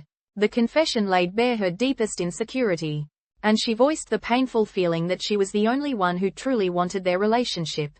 With a plaintive plea, she asked if Mincheol could, just for once, be the one to take the lead. Yet, no sooner had the vulnerable words left her lips than she retreated, abruptly second-guessing the emotional outburst, dismissing what she had just said. She insisted it was late and tried to bring the heavy confrontation to a close. With her own aggressive actions dismissed as nothing more than a response to his past, weird stuff, Jia declared them, even. Having said her piece, she turned her back on Mincheol and attempted to leave the room for good. But before she could get away, his hand shot out and clamped around her wrist, physically preventing her from leaving. His voice cut through the air as he challenged her departure, demanding to know exactly where she thought she was going. Following their passionate kiss, Mincheol's attention moved to her neck. Jia's protest was immediately quieted by his low warning that they would wake the neighbors. A surprised yelp escaped her as his teeth grazed against her skin. He quickly clarified that he hadn't bitten her. He had just grazed her. An intense moment hung in the air between them before he moved in to capture her lips once more. The fervor of their kiss deepened into something more feral as Mincheol's teeth grazed the delicate skin of Jia's neck. Caught off guard by the sudden intensity, she gasped out a command for him to stop. He pulled back just enough to lock his intense gaze with hers. His voice a low murmur as he reminded her that she was the one who had started this. Then, with an expression awash in years of pent-up emotion, he moved over her, and the confession finally spilled from him. The truth of how desperately, he had been holding himself back. As Mincheol's lips claimed hers, a profound realization washed over Jia. She hadn't been the only one holding back her feelings. A thrilling question surfaced in her mind. Was this the night they would finally cross that line? The kiss intensified, and with its escalating passion, Jia grew flustered, her thoughts dissolving into a breathless jumble. As he deepened the kiss even further, drawing her completely into the moment, a single, admiring thought managed to cut through the haze. His ability to kiss like this was truly a talent in and of itself. With a determined expression fixed upon his features, Mincheol stared down at Jia. In a sudden, unhesitating motion, he seized her arms, pulling her directly towards him. He leaned in, erasing the distance between them until his voice was a low, deliberate sound meant only for her ears as he spoke her full name. Jia Han. His intention was then laid bare. A direct and unequivocal vow that left no room for doubt. I'm not going to hold myself back tonight. All right? A potent, overwhelming intimacy charged the final inches that separated their faces, leaving the moment suspended in raw tension. In the tense silence that settled after Jia's emotional outburst, Mincheol closed the remaining distance between them. As he moved nearer, a sudden understanding dawned on her, and the question of whether he had been holding himself back throughout their time together escaped her lips. His answer was not spoken. Instead, he pulled her in and initiated a passionate kiss, a silent confirmation that escalated their intimacy in a single, breathtaking moment. A wave of crushing embarrassment washed over Jia Han's face. Beside her, a happy and relaxed Mincheol suggested they both take the day off from work to spend together. The mere thought sent a jolt of pure panic through her, and without a single word, she bolted from the room, leaving a surprised Mincheol in her wake. She locked herself away behind the nearest door, ignoring his attempts to speak with her from the other side. With trembling hands, Jia clutched her phone and frantically called her boss, Yeonju, insisting she was terribly sick and could not possibly come into work, thus securing her escape for the day. Mincheol watched as Jia Han's gaze drifted into the distance, her mind clearly somewhere else entirely. Zoning out again, he noted to himself. He tried to call her back, asking what she was thinking about, but his words met only silence. Growing more playful, he waved a hand directly in front of her vacant eyes, yet she remained utterly lost in her thoughts. Deciding on a bolder approach, Mincheol leaned in, closing the space between them until his voice was a low whisper. He teasingly asked if she might finally snap out of it if he kissed her. The provocative question shattered her reverie in an instant, causing Jia's eyes to fly wide as a shocked, crimson blush spread rapidly across her cheeks. Despite Mincheol's tempting suggestion that they take the day off together, Jia insisted he get ready for work, only to find herself on the phone moments later, with her boss, Yeonju. On the other end of the line, Jia fabricated a flimsy excuse, claiming her back suddenly hurt too much to come into the office. Yeonju immediately questioned the suddenness of her absence, and Jia's attempt to downplay the situation backfired spectacularly. Her boss completely misinterpreted the reason for the sore back, playfully asking if it was something to celebrate, and offering to help, her insinuation about a romantic night with Mincheol hanging heavy in the air. A flustered and mortified Jia immediately denied the suggestive assumption. But Yeonju continued her relentless teasing, advising her over the phone that she really needed to put a label on things. Stressed and flustered, Jia attempted to make the call. But her boss, Yeonju, met her news with a loud, rapid-fire assault of questions. Her voice crackled with extreme concern, demanding to know if Jia was hurt or if she had seen a doctor. In a desperate attempt to downplay the situation, Jia lied, insisting it was just a migraine and the chills. On the other end of the line, Yeonju fell into a thoughtful silence. That quiet, however, was shattered when Jia's phone screen suddenly illuminated with an incoming video call request. A cold dread washed over Jia as she panicked, realizing her boss now intended to see her face to face. Jia pleaded her case over the video call to a concerned Yeonju, insisting she was too sick to work. She listed her symptoms: chills and a persistent backache. But Yeonju only commented on her disheveled appearance before asking her to move the phone farther away. A loud noise in the background then drew Yeonju's suspicion, forcing Jia to sheepishly explain she was at a laundromat washing her sheets. A brief silence passed before realization suddenly dawned on Yeonju's face. A laugh broke through as she apologized for not catching on earlier, knowingly granting Jia the day off and telling her to enjoy it. The call ended, leaving Jia frozen in a state of silent mortification. After securing the day off from her boss, Yeonju, Jia set her phone down. A silent, desperate argument began within her. This newfound intimacy with Mincheol was perfectly natural for a married couple. She insisted to herself, it was nothing to be so embarrassed about. Yet, her attempts at reassurance were utterly futile. A deep blush bloomed across her features as she became completely flustered. And, overwhelmed by it all, she could do nothing but bury her burning face in her hands. In the quiet of her room, Jia lay in bed, gripping a pillow and pressing it hard against her face in distress. A muffled scream of pure frustration, was swallowed by the soft fabric as she agonized over the vividness of her memories from the previous night. The recollection was all too clear, and a wave of overwhelming embarrassment crashed over her, compelling her to thrash about and kick her feet wildly in the air. She rolled onto her back, still desperately hiding her face with the pillow, before a final glimpse caught her expression, flushed a deep crimson and utterly, completely mortified. In the morning light, Jia lay in bed, her body aching with a profound weakness, utterly drained from the passions of the night before. A bitter resentment simmered within her as she thought of Mincheol, who had already left for work, his strength seemingly undiminished by their encounter. Forcing herself up, she slid from the mattress and sat upon the floor, where the fleeting urge for a cigarette arose. A moment's pause to sort through her thoughts, but she successfully fought it down. The struggle was soon eclipsed by a crushing wave of embarrassment that left Jia with a single, unshakable conclusion. She simply could not look Mincheol in the eyes for the time being. Overwhelmed by a wave of awkwardness, Jia decided that physical distance was the only solution. She hastily scrawled a note for Mincheol, leaving it on the counter before turning to her phone. A text message was sent, its words blunt and direct, warning him not to come looking for her. With her initial message delivered, she exited the room, pulling the door closed firmly behind her.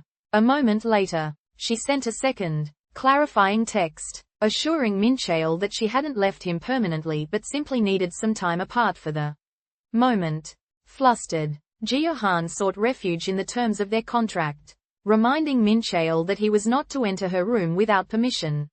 It was only a temporary measure, she explained, just for a couple of days until she could calm herself.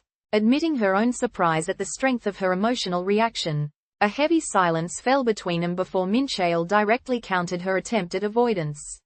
Their rule, he stated firmly, was to solve any issue through communication, a declaration that effectively rejected her plea for space and forced a confrontation she desperately wished to postpone. The morning light did little to warm Jia as her eyes fluttered open to a startling discovery. Mincheol, sleeping soundly beside her. Instantly, a hot, overwhelming flood of vivid and embarrassing memories from the night they had shared crashed over her. A flustered panic took hold, and she carefully, painstakingly, slipped out from under the covers, desperate not to wake him. Her mind raced as she snatched her phone from the nightstand, clutching it as she tried to formulate a plan. In that frantic moment, she saw only one way out. To avoid the inevitable encounter, she resolved to call her boss and pretend to be sick. With a bold and steady hand, Jia slid a wedding ring onto a shocked Mincheol Jin's finger. He was rendered utterly speechless, a deep blush coloring his cheeks as he stared in disbelief at the unfamiliar weight upon his hand. A memory surfaced in Jia's mind, a fleeting glimpse of their childhood where she had playfully written on a young Mincheol's arm, with a marker to claim him as her own. Returning to the present, she looked up at him with a confident, affectionate smile. The tender moment was broken when a friend with glasses pointed and yelled out, reacting with astonishment to her audacious move. Yet, all that mattered was the undeniable proof of her claim. The wedding band now perfectly settled on Mincheol's hand. A shout of surprise escaped Mincheol's lips as he realized Jia had somehow appeared inside his room, a space he was certain he had locked. Flustered, he accused her of breaking the rules laid out in their contract. But Jia simply countered with a childish loophole, claiming she hadn't technically entered because one of her feet was still in the hallway. After they bickered over their mutual habit of barging into each other's rooms, the argument took a flirtatious turn. Jia leaned in, pointedly asking what he would have done if she had crossed the threshold completely. Instead of a direct answer, Mincheol's thoughts drifted to their shared history, and he asked if she intended to write her initials on him, just like she had when they were children. Her thoughts drifted back to a sunlit classroom in elementary school, where a young boy had fallen asleep at his desk, in what she remembered as just a common childhood prank. A small Jia carefully took a pen to his arm. The ink left a clear message upon the sleeping Mincheol's skin, culminating in an early, affectionate claim she had written for him to find. Mine heart. A memory flickered to life. One where a young Jia had playfully claimed a young Mincheol as hers for crossing a line, citing a simple childhood rule. In the present, Jia reflected on the moment, acknowledging it had been a childish prank, yet she couldn't help but admire her own past boldness. Just then, Mincheol, clearly referencing that very same memory, stammered that he had just crossed a line himself. He turned her old rule back on her, asking if this meant he was now yours for the day. The sudden romantic overture left Jia visibly stunned, a deep blush blooming across her cheeks. How could you say something so embarrassing while you're sober?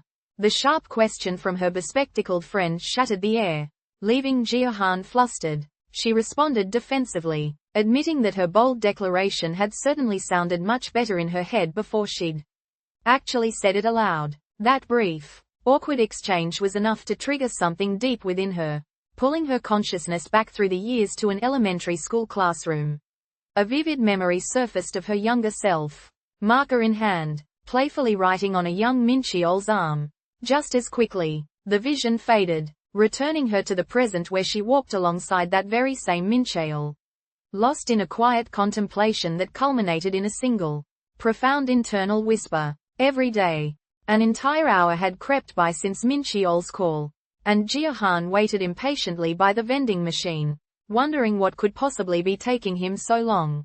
Just then, he finally materialized before her, clutching a movie flyer in his hand.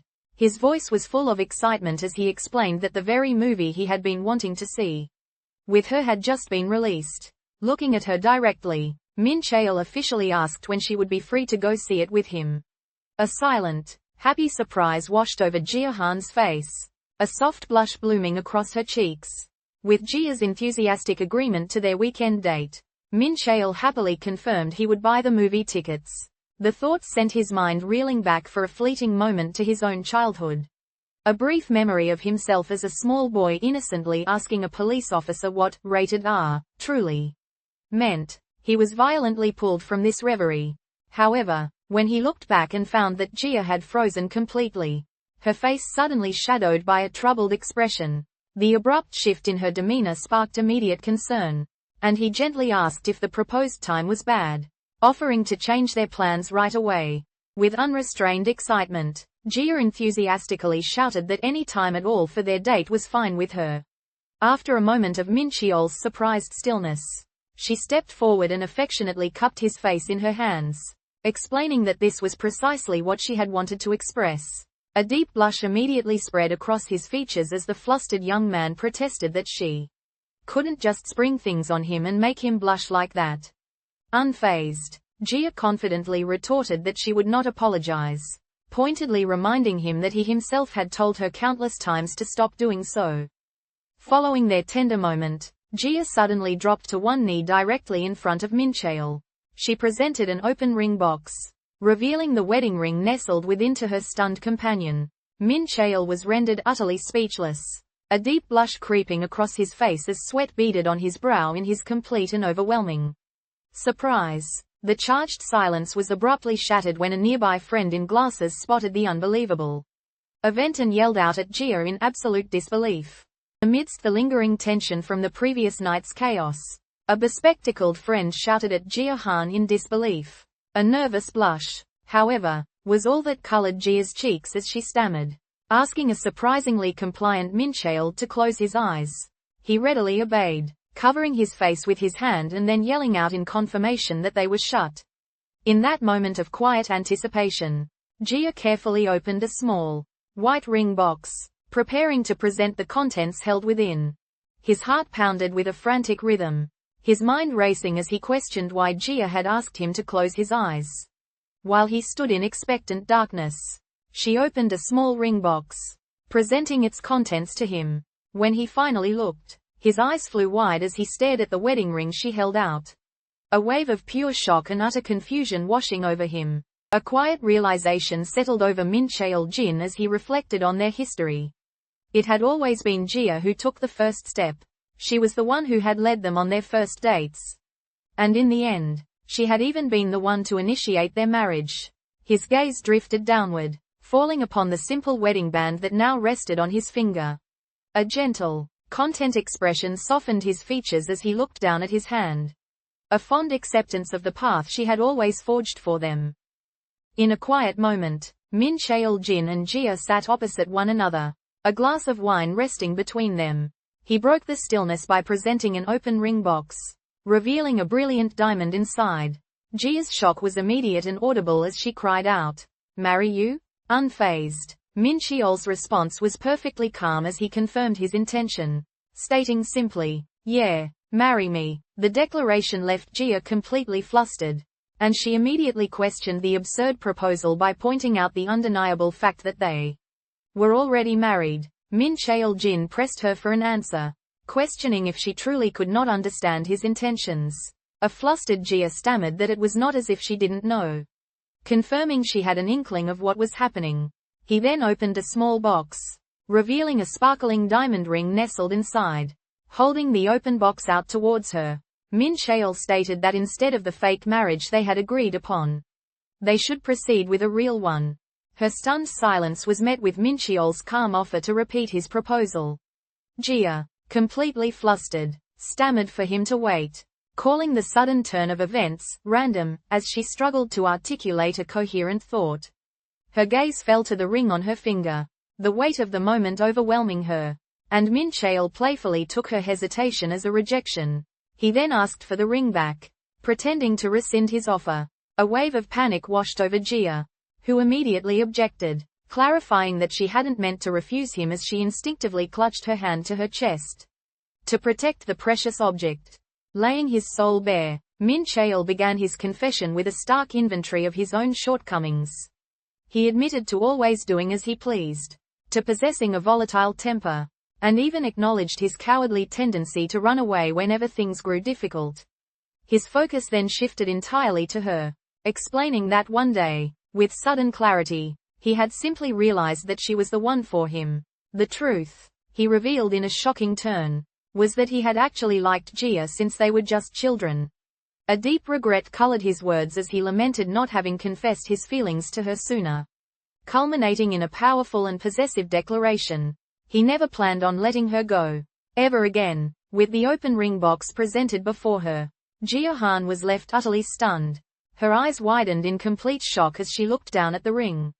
A deep blush creeping across her cheeks as she stammered, unable to form coherent words. Mincheol simply waited, a gentle and patient smile on his face as he watched her. In an instant, that shock dissolved into pure, unadulterated happiness, and tears of joy began to stream down her face. Through the blissful blur, Jia presented her hand, a silent acceptance of his proposal. A moment later, with the ring glistening on her finger, she held Mincheol's hand tightly in her own and joyfully declared just how much she was looking forward to their future together. In the lingering, flustered silence, Jia's question of why he had bowed shattered the tension, plunging them both into a moment of shared confusion as they admitted they did not know how to act. A wave of nervousness washed over Mincheol, and he hastily told her that she could not back out of their marriage after they sorted the paperwork. With a teasing retort, Jia countered that she should be the one saying that to him. At that, he gathered his composure, his expression turning earnest as he clarified that his proposal was simply his way of showing Jia how he truly felt about her. Following his heartfelt proposal, Mincheol looked down at Jia, his gaze expectant as he awaited her response. She, in turn, looked up at him, the full weight of the moment crashing down as a deep blush flooded her face. In the privacy of her own thoughts, Jia questioned why his words were making her so intensely embarrassed, especially since they had already shared such physical intimacy. A playful smirk curled Mincheol's lips as he noticed her flustered state. And he feigned ignorance, teasingly wondering aloud what could possibly be making her so red. Just moments after their marriage, Mincheol's demeanor shifted as he began a serious, accusatory monologue, questioning if Jia was already lying to him. His sudden change left her in a state of flustered confusion, but he continued his dramatic performance, insisting this was the most sincere way he could express himself. As his strange behavior persisted, Jia became genuinely scared and pleaded for him to stop. Only then did Mincheol break character, revealing he was simply quoting a line from a popular webcomic, and he couldn't help but express mild disappointment that she failed to recognize the famous line.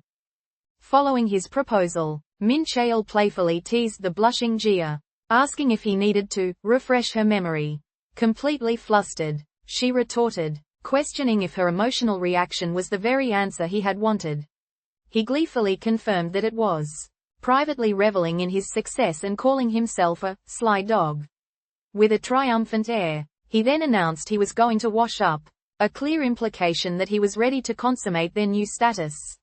A wave of shock washed over Jia as she tried to stop him, insisting she had not meant they should be intimate right now. Her sputtered protests were met only with a knowing, happy smile from Mincheol as he walked away, leaving her standing there, completely mortified and blushing to the tips of her ears. Before her, Mincheol knelt on one knee, holding an open box upward. A ring glittered within as he formally proposed, his voice the only sound in a world that had suddenly gone still. Jia Han's reaction was immediate and overwhelming. Her eyes widened in pure shock, and a deep, flustered blush bloomed across her cheeks, leaving her utterly speechless.